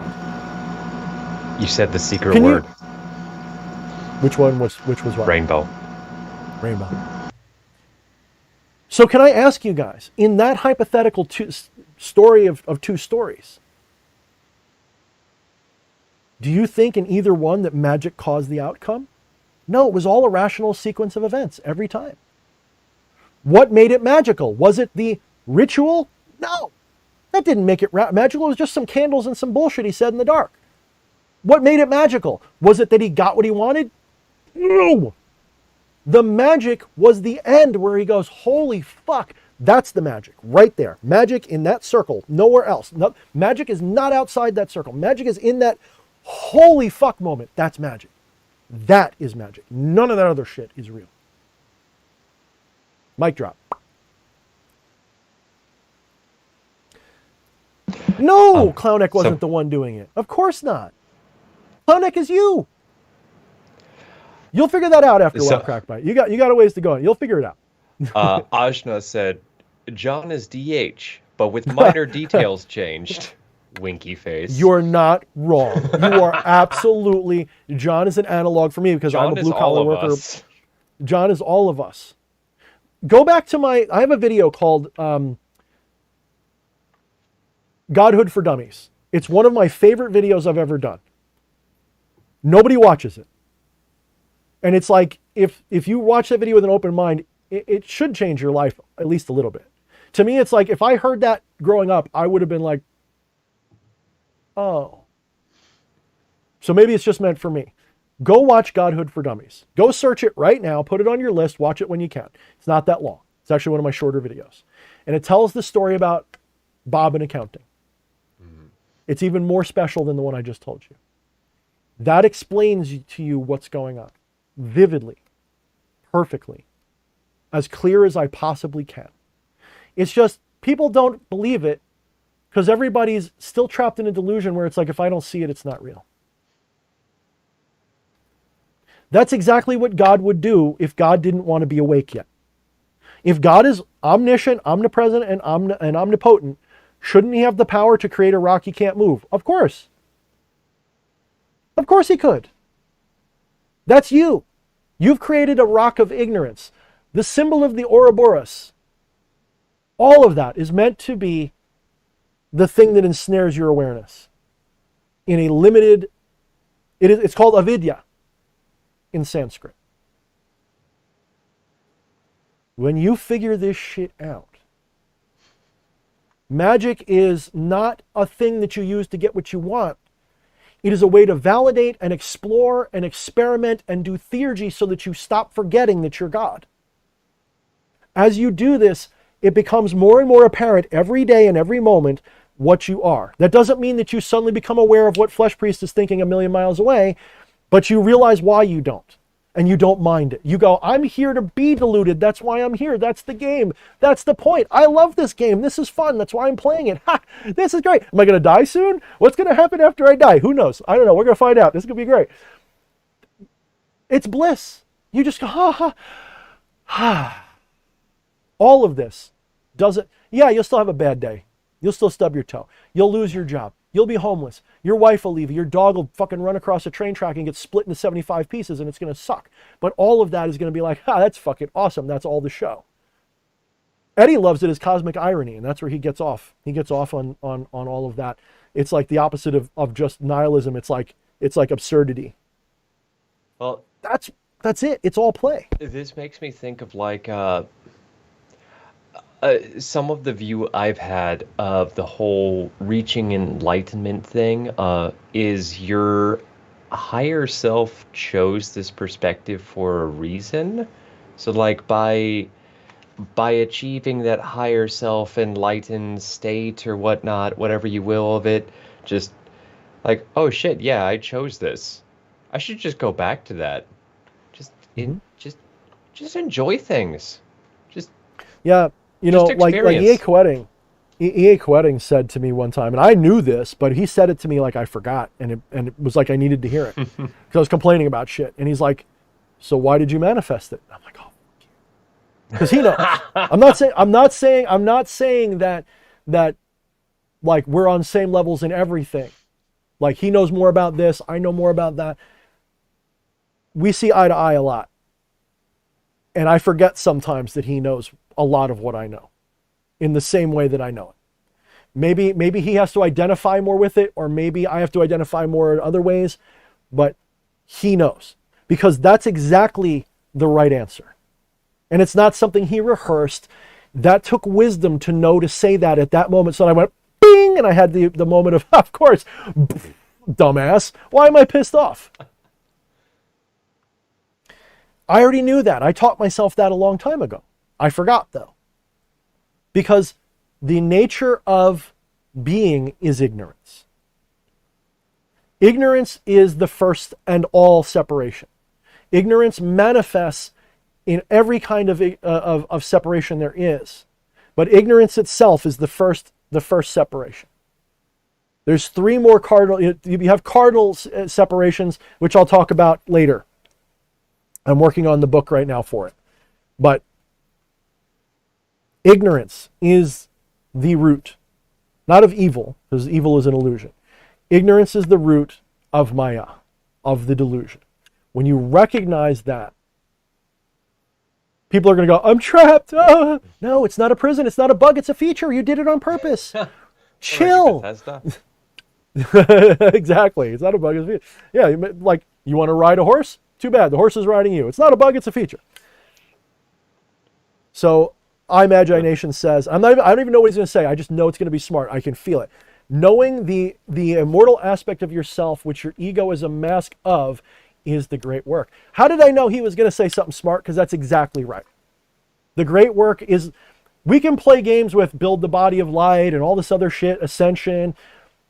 Those are all allegories for realizing not that D.H. Thorne is God. D.H. Thorne is a puppet of God. God is here. God is everywhere. And I don't even like the word God, and I'll tell you why. The problem with the word God is that if God is all there is, how can we call that God? Because what is there for that God to be superior to be a God of? This is why we also call it non-duality rather than monism or all oneism or something like that.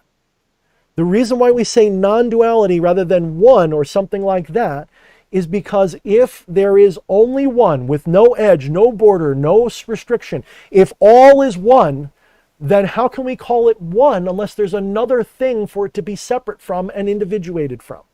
In order for there to be one, you have to individuate it from another one. That's the only way you get one. It's mathematically impossible to create a one without the implication that there's also a 2, a 3, a 4, and a 5.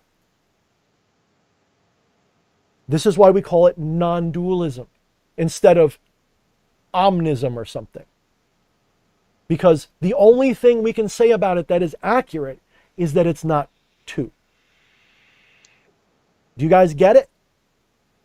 You're not, I mean, you might hear that from some wise people, but not many people are going to tell you that. I don't know why. It's like obvious, but I didn't hear it from anybody. I figured it out. Doesn't make me a genius, but maybe it does.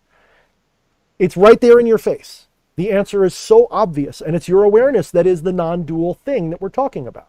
Awareness is the one for which there is no other, which is a non-dual awareness. Okay, guys, I think I'm getting tired. I know we got more questions, but I don't know if I got it in me. What are the other ones? Well, you know what? We have a lot of questions. So we're definitely not going to get to all of them. I think we got time for one more if you wanna. Are you looking at Okay. number 11 there by? Yeah, or whatever you got. If you got one more from somewhere else. Yeah. So I mean, I know. CM Hell Nickian is going to eviscerate us in comedy if we don't help him out. yeah, but, you know what? This is actually the perfect transition because I feel like that's the perfect clip right there of just like one is not 2. Wisdom from Like, DH. Please don't make that the clip. That's such an important thing I said. Please include the actual. No, I know. It is. It's just funny out of context. It is. But that's what it is. So obvious that it's like ridiculous. It's just so. It's exhausting.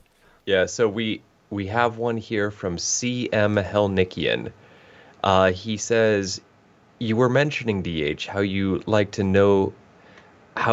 to now interact with the Goetics as their original pagan form, Prince Stolas, for example.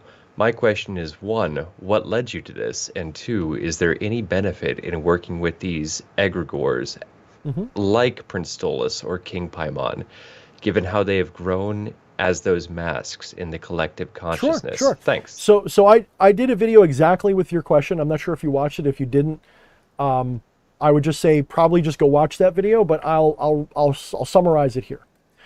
First and foremost, what led me to this? The spirits mostly did. As I was getting to know them in ritual, I got these weird vibes and feelings, and I'd ask them to teach me about them. And the way that usually works is I ask them to teach me, and then I start doing research on them, hoping that they'll lead me to the right answers, and then also taking my intuition into account because I know it's their inspired information. And as I would do this, I would look up origin of King Vine. Nothing would come up. And then suddenly I just have this epiphany. What about cat gods in Egypt or something? And I'd look it up, and the first thing I'd fucking see would be like Bastet and all these things. But then I came across Mahis. Mahis is the spitting image of King Vine in Egyptian lore. Fucking almost down to the serpent in its hand. If you look up what he's for, it's almost the same thing, but twisted into a dark Christian version of it. In the Christian version, he's a witch hunter. That's his symbol. He will tell you who is working magic against you. That's a witch hunter.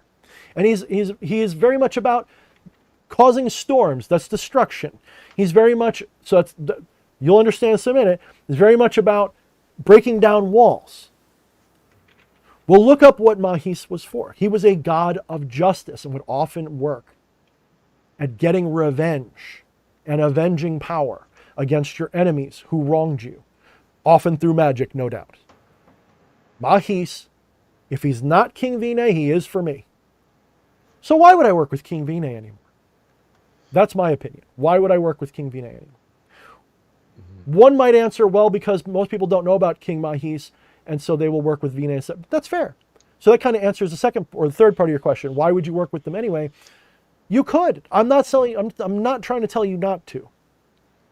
I'm just saying that I'm the type of guy where I'm not like a perfection queen or anything, but I like the best and most accurate things in my life.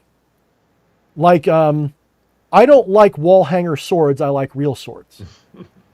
I don't care how cool they look. If it's not a real sword that's sharp that I can cut shit with, I don't want it. Don't get me one of those. I hate those. When people give me, D.H. Thorne likes swords. I'm going to get this fucking cheap stainless katana that I saw on Bud K because it looks cool. I'm going to be like, thank you, you that fucking call out. douchebag. That's exactly what I was thinking, but you said it. I'm going to be like that person where when you give them food that you cooked and it tastes terrible, we're like, fucking great, thank you. I hate that shit. So when I see, maybe I'm a little autistic or I have Asperger's or something, I don't know, I probably do. Like, I'm not fully on the spectrum enough to get diagnosed, but I'm enough where they go, all right, he's a high functioner. Because to me, things that have cognitive dissonance in them really bother me. To the point where I get triggered over it and I have to be careful not to address it. Sometimes I get angry. I'm just like, how can you be so fucking wrong? And sometimes I'm wrong and then I get mad at myself for it. It's really, really embarrassing when that happens. So cognitive dissonance pisses me off. And that's kind of a form of it to me. So like, it's not just that I'm OCD, because I'm not. If you look at my space, I'm really not. I'm a fucking slob. But if I'm going to buy a crystal, right? If it says quartz on it, if it's reconstituted quartz, I don't like it as much because to me, that's not real quartz. Yes, it's chemically real quartz, but it's not real quartz because it didn't form naturally. To me, that's not real quartz. So real quartz has a lot more value to me, even when, so for example, I've got like a shitty little piece here that's all broke up and small and pathetic and whatever. That's more valuable to me than even this, which is cool because someone made something out of it. But this is reconstituted. This, to me, it has some power and energy, but only what I put into it. To me, this is more special because this took millions and billions of years to appear by comparison. Like, I'll give you an example, right? This is a perfect example. Take this piece of amethyst. Take this piece of amethyst, which you can't see in this light, but it's a gorgeous piece of amethyst, and it's fucking huge. It costs like $70. Amethyst is practically free because it's made of quartz that's got other compounds in it that makes it purple. This, to me, is infinitely, infinitely more valuable than almost any man-made artifact in a lot of ways. I'm not saying that I would like save this over my car. You know, I need my car more obviously, pragmatically speaking. But magically speaking, this piece of amethyst is like God's dick swinging. Like, oh, look at the size of that thing. It's fucking, it's like, boom, this is, when I put this on my altar, the whole world shakes. That's how important it is by comparison.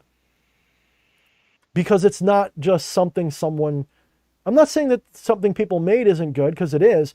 If it's made with spiritual intention, it's great. It's just as powerful. In fact, this staff, same thing. I made it with spiritual intention, so it's got a lot of power in it. But this was made over the course of millions, billions, thousands, whatever, however long. It was made in the earth, and no one saw it for all this time. And then someone will dig in through a cave or a geode, cracked open a geode. It had to be a big geode if this was in it.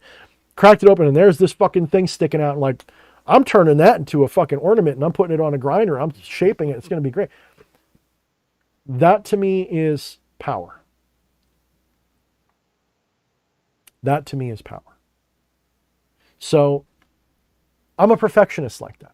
So when I see spiritual beings. This is why I don't like Christian stuff at all, because it's all a retelling of Sumerian stuff. And in this way, I love Damien Eccles. Another reason why I love the man, because he knows that. He goes very much into the Sumerian lore. I love him for that. He gets it. He knows it. He still likes Christian stuff too, because he sees Christian stuff as not so much of a negative hand-me-down. He sees it more as a positive hand-me-down. I see it like a little too negative, because I see it as a system of control more than I see it as anything useful. So to me, like I gotta wade through too much shit to get to the truth. So the Coetic spirits eventually, I don't want to talk to them anymore. President Malphas, to me, is the crow spirit now. I find another face for it. Maybe I'll call it Hugin and Mugen or something. I will see it as some other, much more primal spirit, because President Malphas is a primal entity for sure. It is an animal spirit, which is worshipped by tribal, shamanistic, primordial cultures, not our current one. We think of crows as silly.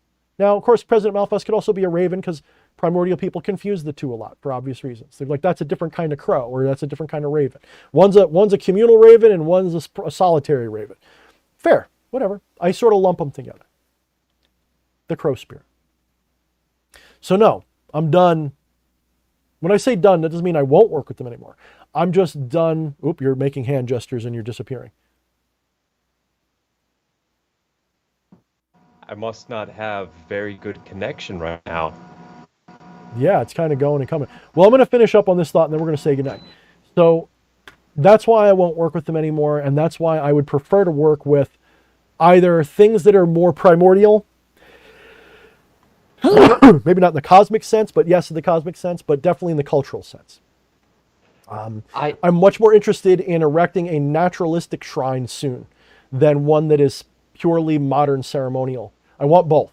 I want to go out into the woods, into a circle I wrought with my own hands with a machete, with a big stone that I dragged into place, or a log that I propped up and put a skull on. That's what I want as my fucking temple soon. Okay? So yes, you can absolutely work with them as is. I don't say don't. I'm just telling you that over time, if you're anything like me, the more you learn about their true nature, the more you're going to be like, I'm just working with Christian stuff, aren't I? Fuck. So I want to, the question was directed at you, but I kind of want to give my take on it. I don't know. Are you good for another 5 minutes? This is sure. definitely the 5 minutes last is no question. problem. We'll wrap. Yeah, this is no problem. No problem. So I definitely understand and respect that perspective, but I don't. Oh, you're going to disagree and I have to kill you. The perception I've had on it, and I will ask your opinion on this, and I'm not trying to put you in a spot with this example. You're going to make me talk for 3 hours. So I know a lot of trans people, and for me, how they identified and who they were before is not important. It's not important for me to understand what their name was or how they identified or whatnot before now. It's more important that this is Jack, and Jack is this to me. That's what I primarily care about. The past of, understanding the experiences that they went through does color the experience and is important, but not above what the here and now experience of who Jack is to me. So I actually take a little bit of the opposite, where I enjoy digging into the how did this start out, what is the roots, but it never supersedes what is the current understanding, or at least my current understanding of all of this within the modern lens.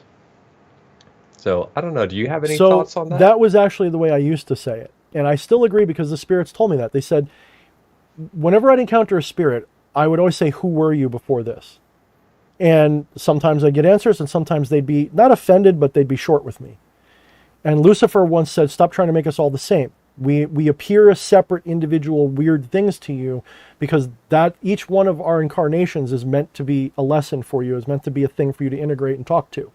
And that is what you're saying, basically. But at some point, using your analogy, if you were to see it that way, would you also then say that you would happily talk to your friend in the same context that people who called them, I'm going to use bad words here, I don't want to say it, F word, tranny this, tranny that. You're saying people who would refer to them like derogatorily. Yes. Would you want to use their vision of them as their identity for them? No. You wouldn't. Not for long. Maybe for a minute as a joke, but you wouldn't do it. Not really. And so there comes a point, call it a shadow, call it a personal preference, it's fine. They don't care. Nope, I'm big They now. actually, just like, well, to play devil's advocate for myself, just like I said with Hereditary and King Paimon, they're not offended that we call them demons. They don't care, so long as we call them. They don't care. Because in a way, that was a way for them to be carried forward in the collective conscious, not just their bright side, but their dark side.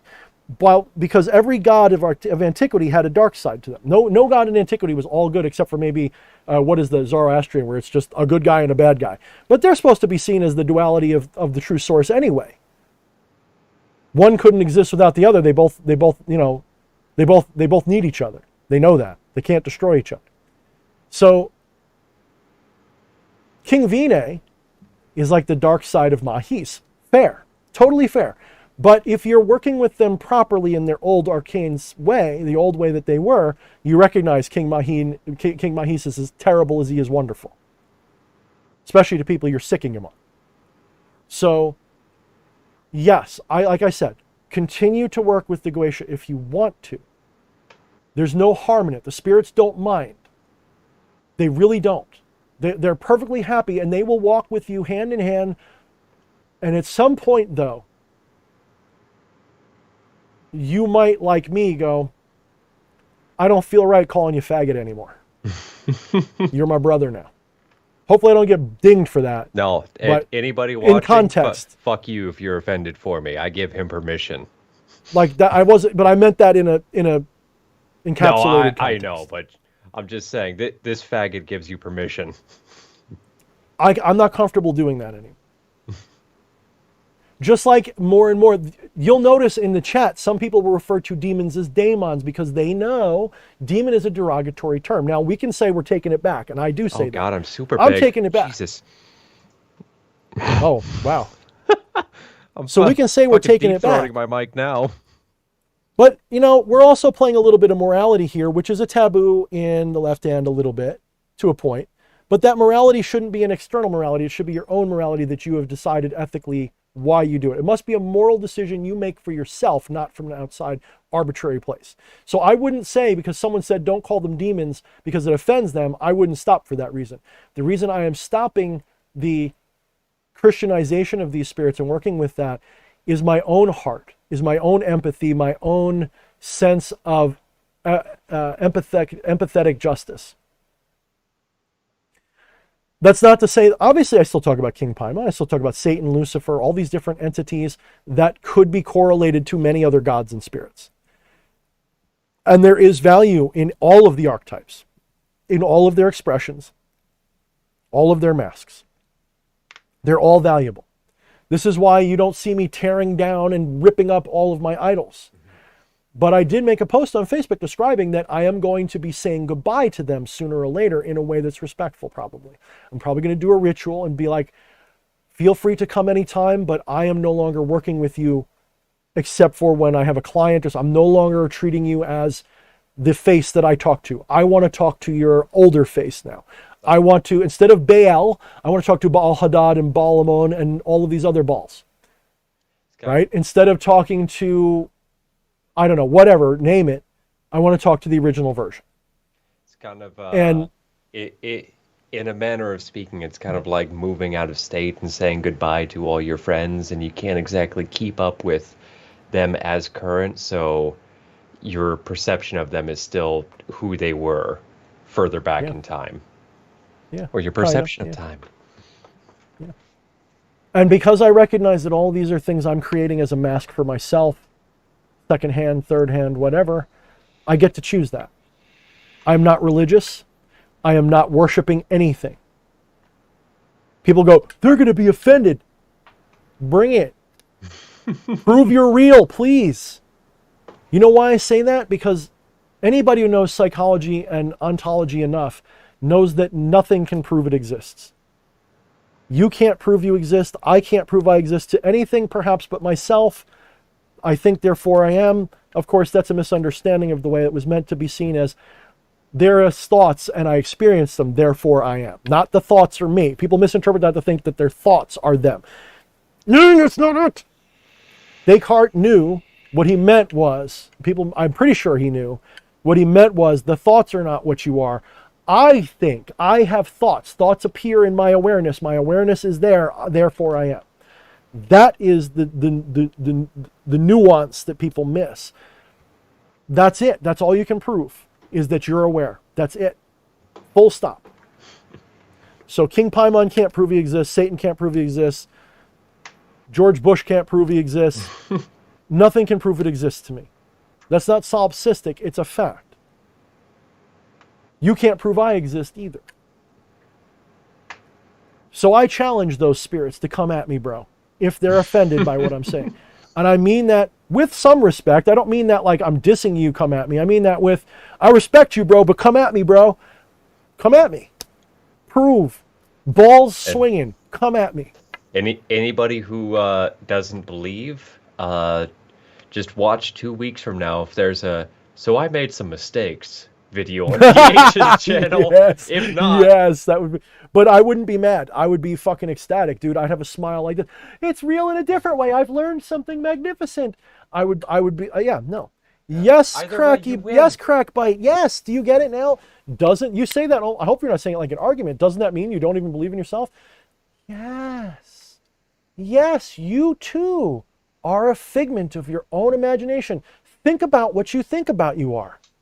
When you say, I believe in myself, what do you believe in? You believe in a collection of stories that you heard, told, and told yourself. That's all you are, is a collection of stories. That's it. You believe in that? You believe that is what you are? How silly. What proof do you have that that is what you are? What proof do you have that any of those stories are you? You remember them? Didn't we just show memory is fallible and incomplete and imperfect? Didn't we just prove that that there are things you don't remember that you would argue are you? Memory is not you.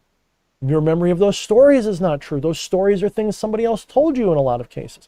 They're collaborative fiction between you and other stories. It's a story telling a story about itself with other stories telling a collective story. It's all egregore. And egregores are not ontologically true the way we want them to be. None of this is true. It's all illusion. You do not exist. Not as Crackbite. Crackbite does not exist. D.H. Thorne does not exist. Time, space, all of it's an illusion. It's a valid experience, though. See, that's the thing. People get hung up on all of these things as absolutes. You have to recognize the paradox of it. While you are an embodied being, it's all you treat it real. This is why people will say, oh, Thorne, you have an ego. And I'm like, you can't be a human without an ego. Or I should say, you can't have a human experience without an experience of an ego. Can't happen. So long as you're having a human experience, you will have an ego experience. Full stop. There's no argument. You can't argue otherwise. It is zero. Again, Crackbite, what are you trying to prove? If it's your awareness, that's there. There's no proof needed. It's a given. If you're talking about Crackbite, no, you don't exist. Crackbite does not exist. D.H. Thorne does not exist. The awareness is all that exists. So please understand the difference. The awareness is there, and the awareness is aware of itself. And in that awareness is the illusion of all of these details. That doesn't mean that it's total idealism where you're creating reality like you can just think of a moose and a moose will walk into the room. That's not what we mean. It's that this idea of realness is the illusion. The idea of real versus unreal, or I am this and nothing else, or I am separate from that, that's why I'm real. All of that is delusional. What are you as separate from anything else? Well, maybe you should start doubting your existence. He says, I don't try to prove anything because I never doubt my existence. Test whether crack bite is real.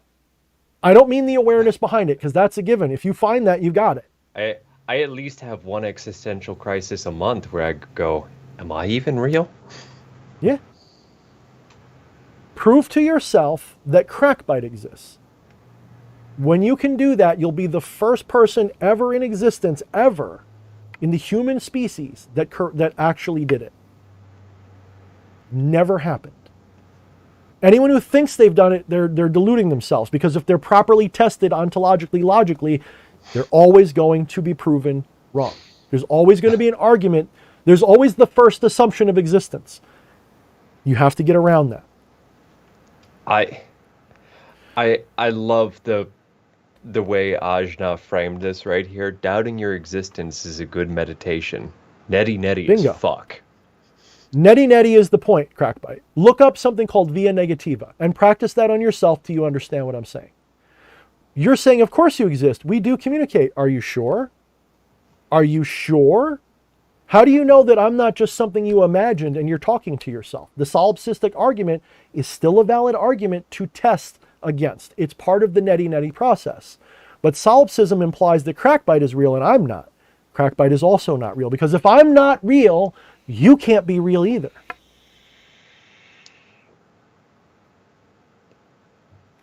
You can...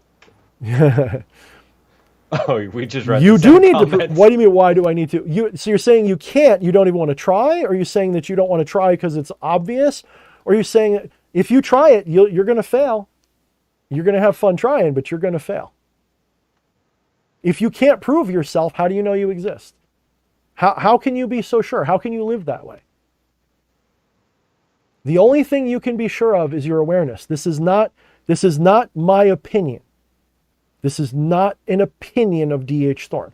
This is an ancient proven truth. The only thing that can be proven is the awareness. I Magi again. I Magi must have came from the same astral school that I went to in my sleep. He says the best way to lucid dream is to constantly ask yourself, is this real? Is this a dream? What is real? That is another point of magic. It's a way to ask that question. And that is exactly what I talk about in Become the Maelstrom initially. I talk about this is a way to become lucid when you're awake. To truly become lucid, you must continually ask the question, what is real? Am I real? Is this really happening? What does that mean? Because you will find out lucidity proves that it's not real every time. When you have a lucid dream, you realize this is just a dream. Huh. Okay, what does it mean to wake up from a lucid dream? How many layers up can you go? What does real awakening mean? I've woken up from a lucid dream many times and then realized I was still just dreaming. Crackbite, he says, I don't get why you would spend time doubting that. Everybody's telling you why. You read the comments around you. Everybody's explaining it. If you want to continue living in the delusion of an identified limitation, by all means continue to believe you are real. Magic will always only be then a tool of getting this and that, and you're going to be confused, and you're going to say, you're going to be a victim of walk-ins and sludges and all kinds of stuff. You are not going to have the ascension experience. You'll have some pretty wild experiences. I'm not saying that. You'll open the door and all kinds of shit's going to come through. And you will eventually walk that path. All I'm saying is that the most direct path to this ascension is to question your reality. By questioning your reality, you must start with what you know, which is what you think is you. If you start external, you're also doing a problem. You're assuming that's real, and you're assuming yourself is real. Walk that thing back. I know you don't get it. This is why people spend lifetimes in Buddhist temples going, and they still don't get it. It's right there in front of them. It's as plain as the nose on your face. I'm not calling you stupid. I'm saying that's the Ouroboros. That is the ignorance talking. It's saying, oh, well, that's That's not true. I would know if it wasn't true. It is always excuses, and there's always lines and divisions and rationalizations that validate ignorance every time. Ignorance is properly understood as ignorance, not stupidity. It's always ignorance. Keyword ignore. That's why it's called avidya. Avidya is not just stupidity. It's not meant to be fundamental human stupidity. It is cosmic ignorance. You are ignoring the bigger picture of the truth in favor of this answer of I am real. That's your ego. Your ego saying, I exist. I know I'm real because when I pinch myself, it hurts. I'm real. I'm obviously real. I get it. Where is that experience taking place, though? That's what's real, not the thing that thinks it. And you can argue about, again, this is not opinion time. This is, I could line up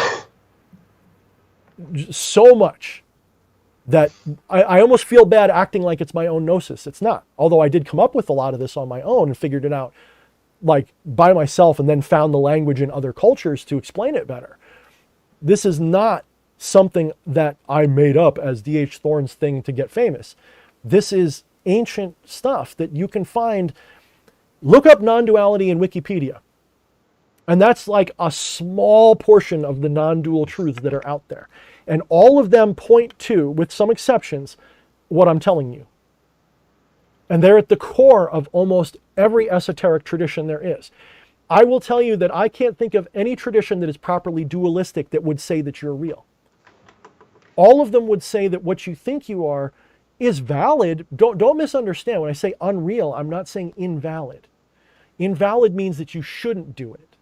That's not what I'm saying. What I'm saying is, just like you wouldn't believe a hologram is real, just like you would not believe. So when you see me on the screen, Unreal, like the Unreal game engine here. When you see me on the screen, do you mistake what you're seeing on the screen for real? Do you think that's really me? No, of course not. You know that that's an illusion projected by a screen. I'm telling you the same thing's happening on all levels. That holographic reality, it's all delusion. If that's all delusion, follow me closely. If all of that is not real, you are not real, because in relationship, you must have that to exist. If that is not real, you are not real. You're an imagination too. In that way, you're not real. You can still take yourself as seriously as you want. I don't recommend it, though. With the super chat, Patchwork says, I've already accepted the fact that I don't exist. And I'm fine with that. He says, I mean, I know what you're trying to tell me, I think, but I still don't get why you would...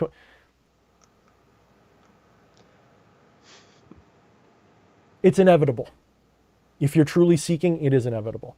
I challenge you to prove you're real. I challenge you. If you think like it's strange to even ask, I challenge you to prove you are real. I stand by that challenge. Rather than arguing, not that we're arguing, but rather than arguing or trying to convince you, I challenge you to prove that you are real to someone besides yourself in particular. I mean, I'll even accept to yourself, but beyond awareness, I mean. I challenge you to prove that the person you think you are is real. Ajna says, all I wanted was a Pepsi. I think that's a callback to earlier with Satan is Coke and Lucifer's Pepsi. Yes. One thing Ajna pointed out well with the thing. He says, your light shining in the mirror on which you watch yourself. So it's like, don't mistake your reflection for the genuine article, is kind of what I'm saying. It's just, that's just a metaphor for the truth. It's, again, look up via negativa, look up negation, look up neti neti, and try to practice that for a little while. It won't be long before you come face to face with the question of, wait a minute, if I practice neti neti, if I practice negation on everything around me, it's not real. But then that means I can't validate myself anymore either. That's when the existential question happens. That is when you're standing. Let me ask you this, Crackbite. What are you without your identity? If you can't answer that,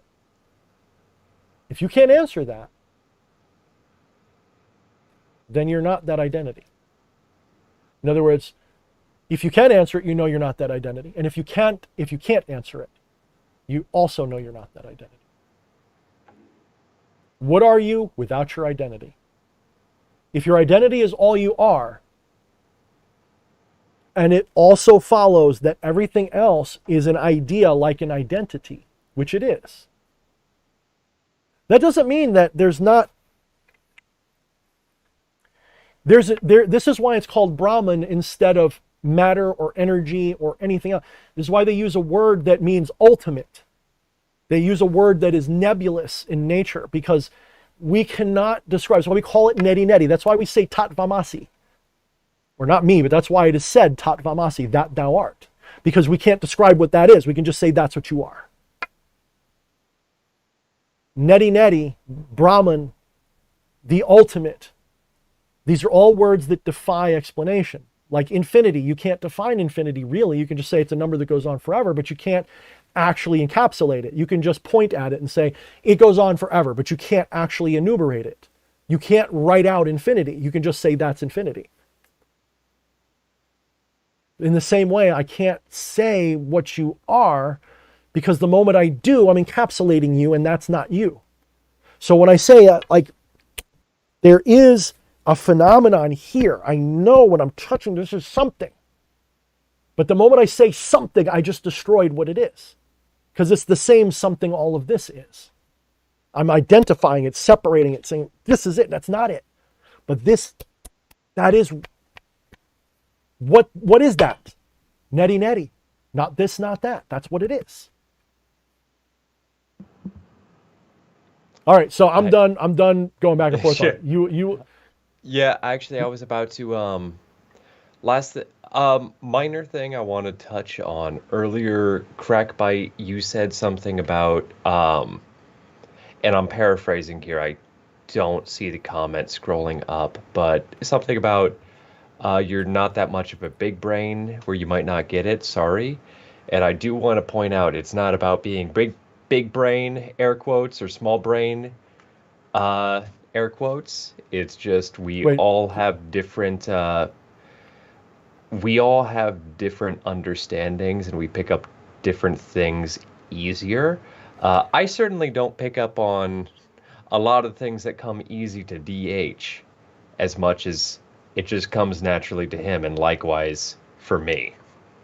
Well, the one thing you have to remember is nothing I'm saying requires big brain at all. Articulating it does. Mm. You can discover the truth of your nature even if you've got an IQ of 45. Even if you barely have enough to walk down the street without walking into a telephone pole.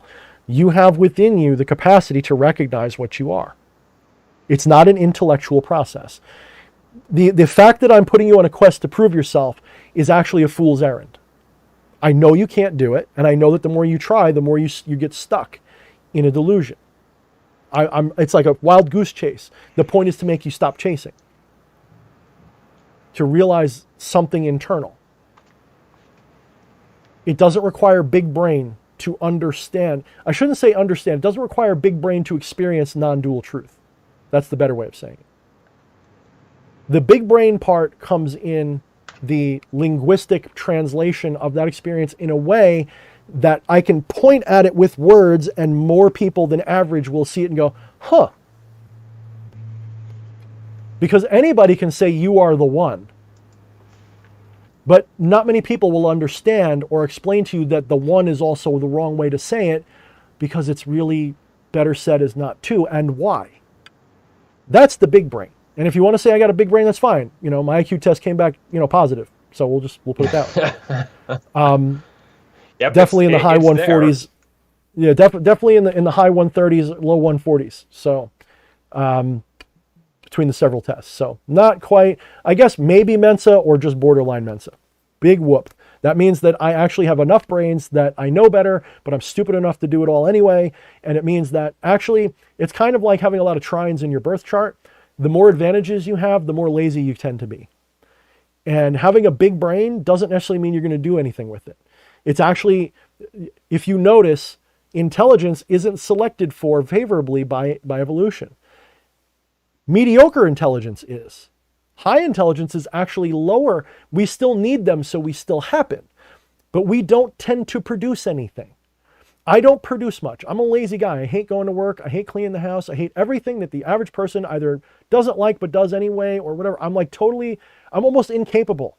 I'm like a brain bug. I need to be carried around by a bunch of other bugs because I figure out smart ways to do the stupid shit so I don't have to do it. I automate things. I do things that way. I learn how to manipulate people. Go, could you do this for me? And then they do. And I go, look at what I have. And it's big brain, but it's lazy and it's fucking shitty. And so big brain isn't really an evolutionary big deal. It's kind of like I have this one person in my life that I know who they think they're really brilliant. They're actually really stupid. They have that, what they call it, You talking about me? Not you, Fleshy. What the hell is it? The Dunning-Kruger effect. They think they're smart and everybody else is stupid. And I pointed out to them one day because they're bragging about how hard they work. And I pointed out to them very, very abstractly. I said, the smartest people, they tend to also be the laziest and seem the stupidest to the smart people. And he didn't quite get it. And he's just like, I can't remember his exact words, but he was like, yeah, those people really are stupid or something like that. And I'm just like, okay, you get it. He's working his ass off. That's fine. He doesn't quite get the joke. It was whoop, right over the head. And he was really just into that whole talking down to somebody thing, talking down about he really likes the feeling of intelligence that he thinks he has. Now, I do too, but I got the test scores. I don't mind saying it. So call that arrogant if you want. In that case, maybe it is, because I do, in some degree, if I was going to say I'm arrogant about anything, it is a little bit about intelligence. Because if you have an IQ of 100 and you compare yourself to someone who's 2 standard deviations below you, you call them basically, I don't want to say the word because that gets you bleeped these days too, but what would you call it? Cognitively impaired. Okay. They'd be maybe incapable of having a regular job. They'd have to push the carts. Okay, stuff like that. And if you were of average intelligence, you'd look at those people with empathy, but you'd be like, I can barely relate to them. I don't think the way they do. You might not call them inferior, but you would definitely be like, I'm a different kind of person than them on some level. You wouldn't want to admit it because that sounds cruel, but it would be there in your head. Well, now picture that you're 100 IQ and I'm 140. That's 2 standard deviations plus over the average. That's the same amount above that you are above that low functioning person. When you think of that person, even with the sweetest thoughts you can have, but there's still an identification of difference and an alien feeling, that's how I feel when I deal with people of median intelligence. That gives me a little bit of arrogance because I don't identify with them. I don't look at them and go, I know what yes, I can feign it, but man, does it hurt my brain to try. When I sit there around people, sports and beer and shit and blah, blah, blah, I'm just like, oh God, please make it stop. Because it's like, 1 + 1 is 2? Ow. And I just can't. Oh man. And that also means that I can't relate to people. So I feel, and that's like an Asperger thing. I feel like an alien to a lot of people. I look at the world and I go, I don't fit in anywhere except for with a handful. Look at the people I hang out with. Are any of the people I hang out with stupid? Eddie's not stupid. Fleshy's not stupid. My wife's not stupid. All of you guys inspire me in some way, or you have some genius. Maybe it's not a level genius. Maybe you're stupid here, but you're genius there. You've all got a genius in you somewhere. I like to surround myself with intelligence, which also flakes out my biases because I then think, see, here's the thing. Intelligent people think everyone's as smart as them, and then they find out otherwise. Stupid people think everyone's stupider than them, and then they never find out the truth. Oh man, I feel like we're pointing at the same thing, and you're getting my panties in a little bit of a bunch with some of the verbiage you're using there. But I think why is it triggering? No, nothing like that. Just like, I think there's a better way to say what you're saying. Just That doesn't quite sound so elitist. uh Oh, that's a hmm. That's probably a clear cut way, not a clear cut, a fast you get what I'm pointing at way of saying it. But Well, yeah, here's it's the just thing. like, Don't you recall me saying that it's not an advantage though? yeah, So I'm not actually that. I actually see it as, sometimes it would be nice to not think this pedantically about everything. It'd be nice. Maybe I'd actually get more work done if it didn't. Like an intelligent person can look at a pendulum swing and go, "That is really fascinating. I wonder how that works." Whereas everyone else will be like, "Get it out of my way. I got work to do." Right? I get distracted by dumb shit because it's like I go, "How does that work?" And it's annoying Hmm. to me. So as much as I sound arrogant and elitist about it, I also don't feel like I have that big of an advantage because if you saw the torment that not everybody, there's a lot of intelligent people that don't have this. There are people born So with the right star alignment that are really smart and also very, very vigorous in their activity. it's all just different. It's like not positive or negative. It's just different. True. But I mean, the insistence on saying it's different belies maybe an insecurity I don't want to have. Like I agree with you, it is just different. Because we're all one. So I don't sit there and go, "Oh, I'm so much better than them." But to run from "I'm better at you than this" is not actually being fair. It's kind of like let's give them a month type of mentality. It's like Oh, I we're would gonna rather end someone the was same way we began. I would rather somebody approach me. Like if I meet somebody with 180 IQ, I know people that don't have that, but I know people that I consider way smarter than me, way more intelligent than me. And I like when they come to me and they help me. I like when they educate me. I like when they solve the things I can't, when they find the things I don't understand. I don't look at that and go, "You're better than me." I go, "Thank God you exist." The problem is that too requires a certain amount of intelligence to thank more intelligence than you. The stupider you are, the more you resent intelligence. I don't know if you've ever noticed that.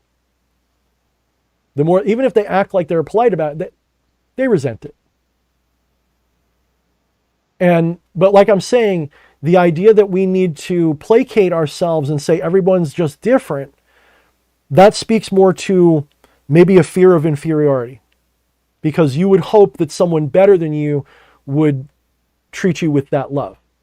Whereas I don't look at my dog and say, "We're just different," even though that is what we are. My dog doesn't go, "Please see me as an equal." It tries to act like it's better than me, actually. My dog wants to dominate me if it could. I look at You my dog you as a will give divine me being too. all the bacon strips. Give me all the bacon strips. Here's the thing. When I say I am superior, that doesn't mean that I am better in the spiritual sense. I don't see myself as I have more right to be here than you. I don't see myself as better in the I own you or you have to do what I tell you or any of those kind of ways. I Sorry, mean it you're back. like I mean it kind of like if we were playing tennis and I beat you at tennis, wouldn't you say I'm better at tennis than you? So yeah, maybe I'm better at big brain stuff. But you know what? I didn't know who Gigi Allen was. So give and take. And now he's gone. I feel like I'm just arguing with myself. Let me read some comments here. All right, let me see. Yeah, I mean, Crackbot, you're right. That's actually part of what it is. He says, "I don't like the word intelligence. You can be super smart, but lack in very basic common things." That's kind of my point. Like when I was talking about how I have a high Q of 140, but I can't clean my room, and I could barely hold a job, by the way. You guys have to understand, this is like the only thing that I really feel like I love doing, that I can do, that stimulates me properly, that I feel energetic about doing. If you said, like, people would judge me because I couldn't hold a job, even supposedly smart jobs, like white collar jobs. I'd go to those jobs and I'd see everything as just like, this is stupid. I can't do this. This is boring. I feel like a fucking idiot. I hate this. Or it's something I can't understand, even though I know I'm smarter than this, like, because it's made for an idiot and I just don't do process stuff that's made like that. I'm made for questions and solving problems. That's me. I'm not made for just monkey work, typing shit out all day that you want me to type. And other people call that smart. I call it stupid. That, you're right. There's things that intelligent people, by and large, may have more problems with because of that. So when Fleshy says it's just different, that's fair. But when it comes to intelligence, there is superior intelligence and inferior intelligence. It's just a fact. So when people see, this is the thing, people want to put things in, people want to equalize everything because their own fear of being inferior. It's a big flaw. It's a big shadow. I'm not afraid to be inferior at something. I'm really not. It would suck if it turned out I was inferior at the thing that I based my identity on, sure, but I try not to base my identity on too many things. I do, we all do, that's the ego's way of doing things. But I hope that when I encounter a vast guru Buddha guy and he comes like, Thorne, you're completely wrong about the spirit world, and here's why. I hope that I don't go, fuck, because that's not right. So this insistence on we're all equal belies an insecurity that you have, a shadow that you have. I would rather recognize superior and inferior in that way, at least on the individual concepts, at the very least, and not be afraid of it. I want someone with high intelligence to plan certain things, and I want people with low intelligence to carry them out, and I want them to get along. That's actually what evolution designed. Evolution, I shouldn't say designed, but that's what evolution caused or led to. Evolution was dumb animals realizing that intelligence gave an advantage and allowing for a certain amount of intelligence, but keeping a certain amount of stupidity so that the intelligent ones could be like, oh, go there, make fire, me go kill, this, that. And that one leads the tribe. And why do they not work as hard? Because they've got to focus more of their time and energy on being smart. So the other people have to pick up the slack. But without that person, they don't know to fucking build a roof over their heads when it rains. They just sit like gorillas in the rain and go, this sucks. So there is a sort of necessity for that swelling of intelligence, and why there is a drawback that comes with it. Intelligent people depend on stupid people. I know elitist, I know how it sounds, but just trust me. So there is a give and take. So again, it's kind of a mincing of words. When I say we're all equal, when we say we're all divine, we're all one, that's true. I value everything. But to say that they're also smart just in a different way, not always true. It's just not. It's provably false. It just is. It's not like someone with a really low IQ is brilliant at something that makes up for it. Probably not. And I know that's going to get me in trouble with some people. But Ooh, man, but it's true. Fight you. But it's true. I imagine I said not physically equal, but spiritually we are. Bing, bingo, bingo. True. Would you say that? I mean, I can curl 75 pounds in each arm. Would you say someone who can curl 35 in each arm is equal to me? No, you wouldn't do that. You wouldn't.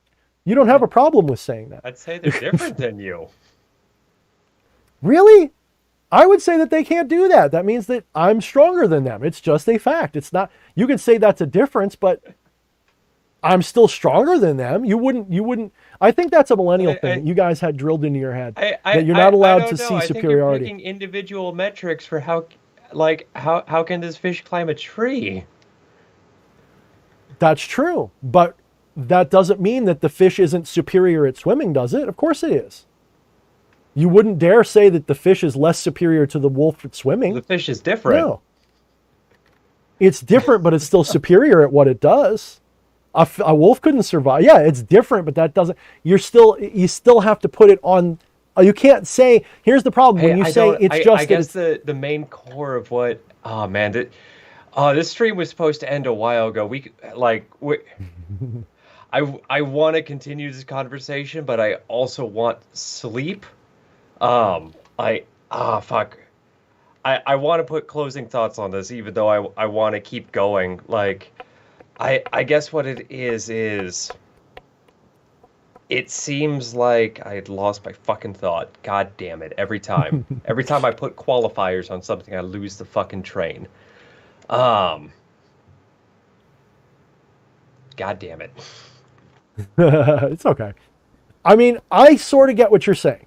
It is ultimately just the difference. We all have equal value as beings. That's not a debate. The thing is to say that, especially we all succeed differently. Fair. That's fair. We all find workarounds is the way I look at it. I am smarter than this much people, but I can't work as good as them, and I'm really bad at some common sense shit that other people know. It's just a fact. I don't know who Gigi Allen is. That was the joke, and I said it twice now. Does that mean that you wouldn't see I'm inferior for that? And I don't see anyone as inferior for having inferior intelligence, right? That's where people get hung up. And I think it's a generational thing. It's a cultural thing that's been drilled into people of a certain generation, or maybe even a culture more of a certain demographic or whatever, to resist any kind of view of any kind of superiority or inferiority, even amongst even amongst categories. It's still a resistance. It's like, I'm stronger than you. No, I'm just different. Well, you can't bench what I can bench, period, right? Right, I'm just different. But you're still not as strong. It's like they resist the stronger or weaker because it sounds aggressive. It sounds like something that is going to... The George Carlin soft words thing. Yeah, maybe. Yeah, if I'm remembering the George Carlin thing right, maybe that might be the right way to put it. And I mean, Crackbite is saying we're all individuals, but also parts of the same humans. Yes, everyone has value. There's no question, in different ways. You need hyper intelligent people to lead super stupid people. If that's elitism of intelligence, fine. Instead of being offended or worried about it, because you can still call it different and still be fair about it and say they have every right to be here just like the intelligent person. Here's the thing. You know what's offensive about the perspective that we shouldn't say they're more intelligent or less and see it as a dichotomy or whatever, is that it's just like you're implying that I think someone of inferior intelligence is less worthy as a human. That offends me. Because that's like you're entering my space and telling me what I think about them. That's not the case. Just like when my kid was little, I didn't demand that he carry the heavy groceries in. Does that mean that my kid had less value to me? No. I just didn't count on him to carry the heavy groceries in. I would call him weaker than me. Someone might say different. You could say both. Why can't we say both? So I think that people really they've had it drilled in their head to not talk about superior or inferior things, even within the context of that thing, because it threatens something about equality in their mind. I think it threatens we'll call it an inferiority complex that has been manifested in maybe a not inferior way. Like it becomes assertive instead. We're all just as good.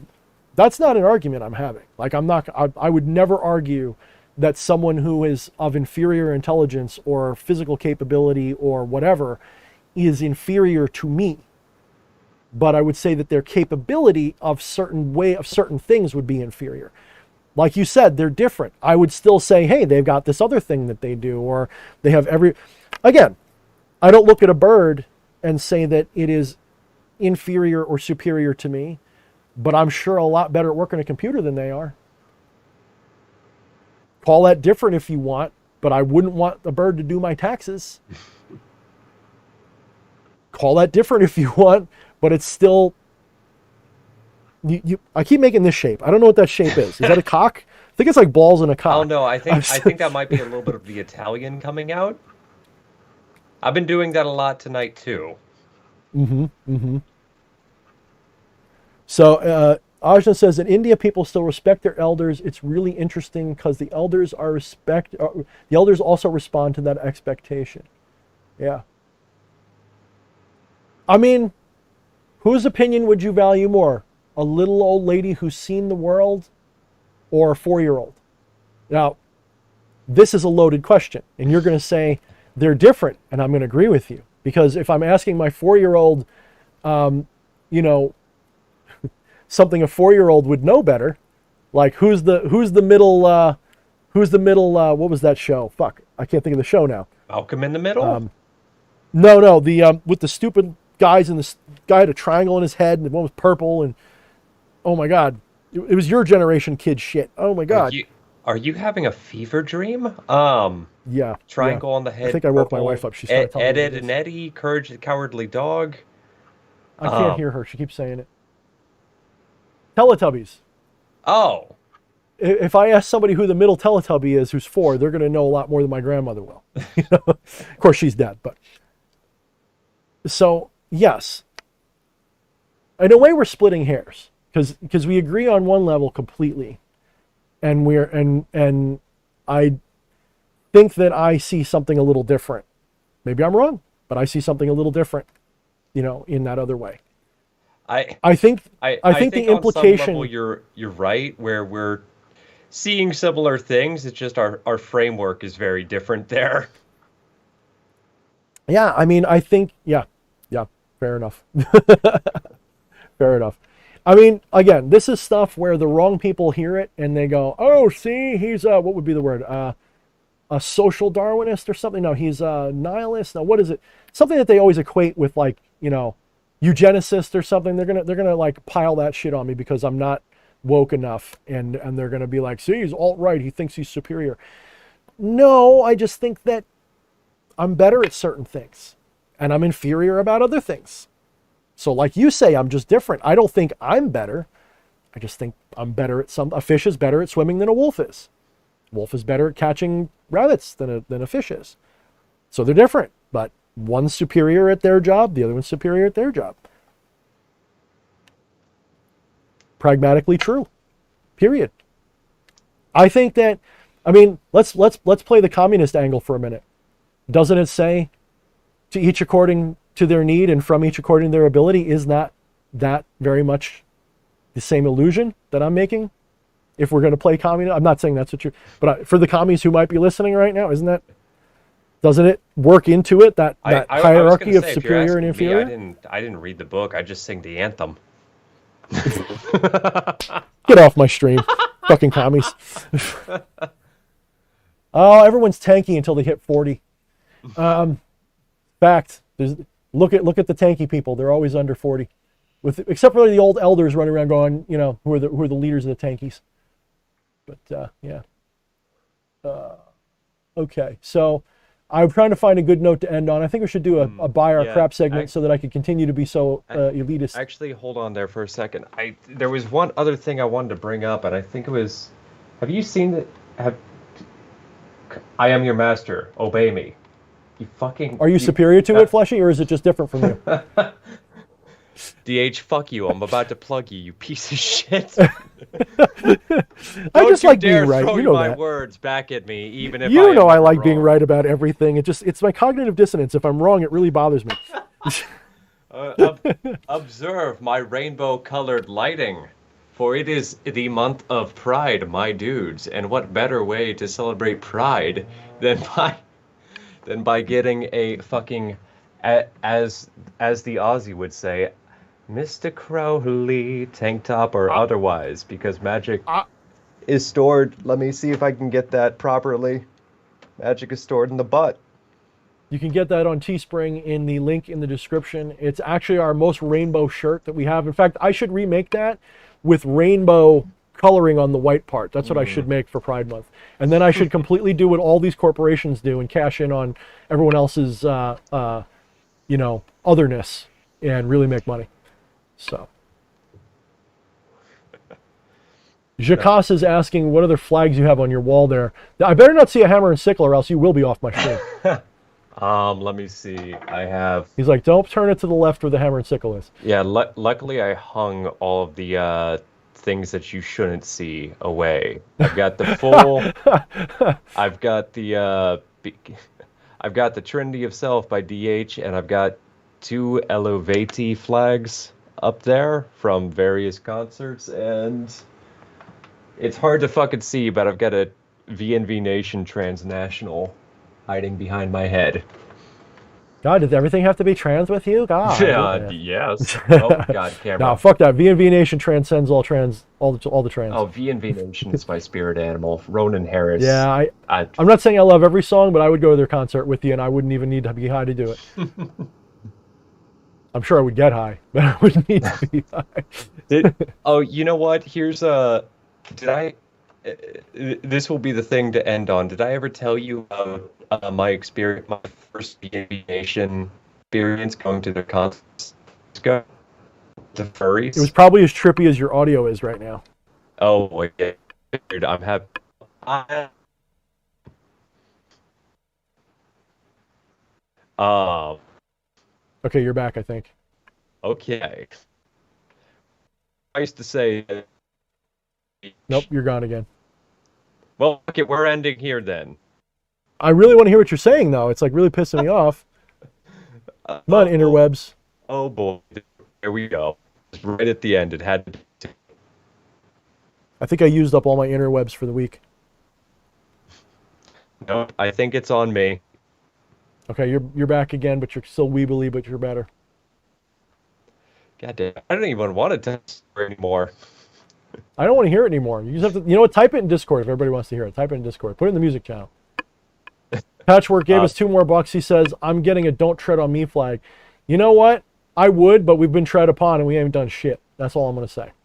I used to have one. I used to be like, yeah, don't tread on me. Now I'm just like, motherfucker, there's boot prints all over my ass. What the fuck are we doing? We ain't doing shit. We're just like, we're just reeing. We're not doing anything. Yeah, that's all we're doing. Where's my motherfucker? I'm not even expecting that. I mean, look. oh, All right, oh, I'm gonna be. Jesus. This is about as political as I want to get for tonight. Okay, we just watched a Summer of Love where fucking everything got burnt and broke down, and the other side had many reasons to be upset about their own things. And all I'm seeing is just people bitching online. I'm not saying we should be doing the Summer of Love, but nobody's even like, I don't know, demonstrating or carrying a sign or going to the governor's house and putting poop on their doorstep. Nothing. Nothing. It's just fucking, I got banned off of Twitter. Oh, well, they can't have my guns. I'm actually losing all respect for all of that shit now. I still agree with it all, but I'm like, fuck it. Like, fuck it. Fuck you. Fuck them. I put on Facebook today, I said, I used to be really hard right when I was younger. I was really young. I was very like conservative Christian. Then I shifted towards the left, moderate left, very moderate, like very, very middle left. Then I went libertarian because I hated. I went middle left because I hated George Bush. Then I went libertarian because I realized I hated the left even more. And now I'm like, I'm not even Kekistani anymore. I went soft MAGA. I went Kekistani. Now I'm like, I'm in the fuck y'all party. Fuck y'all. Are you right or left, Thorne? Both. Fuck you. You're all fucking stupid. I hope you all, like I said earlier in the stream, the extremists on each side need to just go fight, and both should win. That's one of my favorite pieces of gnosis you've ever said. I wish they'd all fight and both win.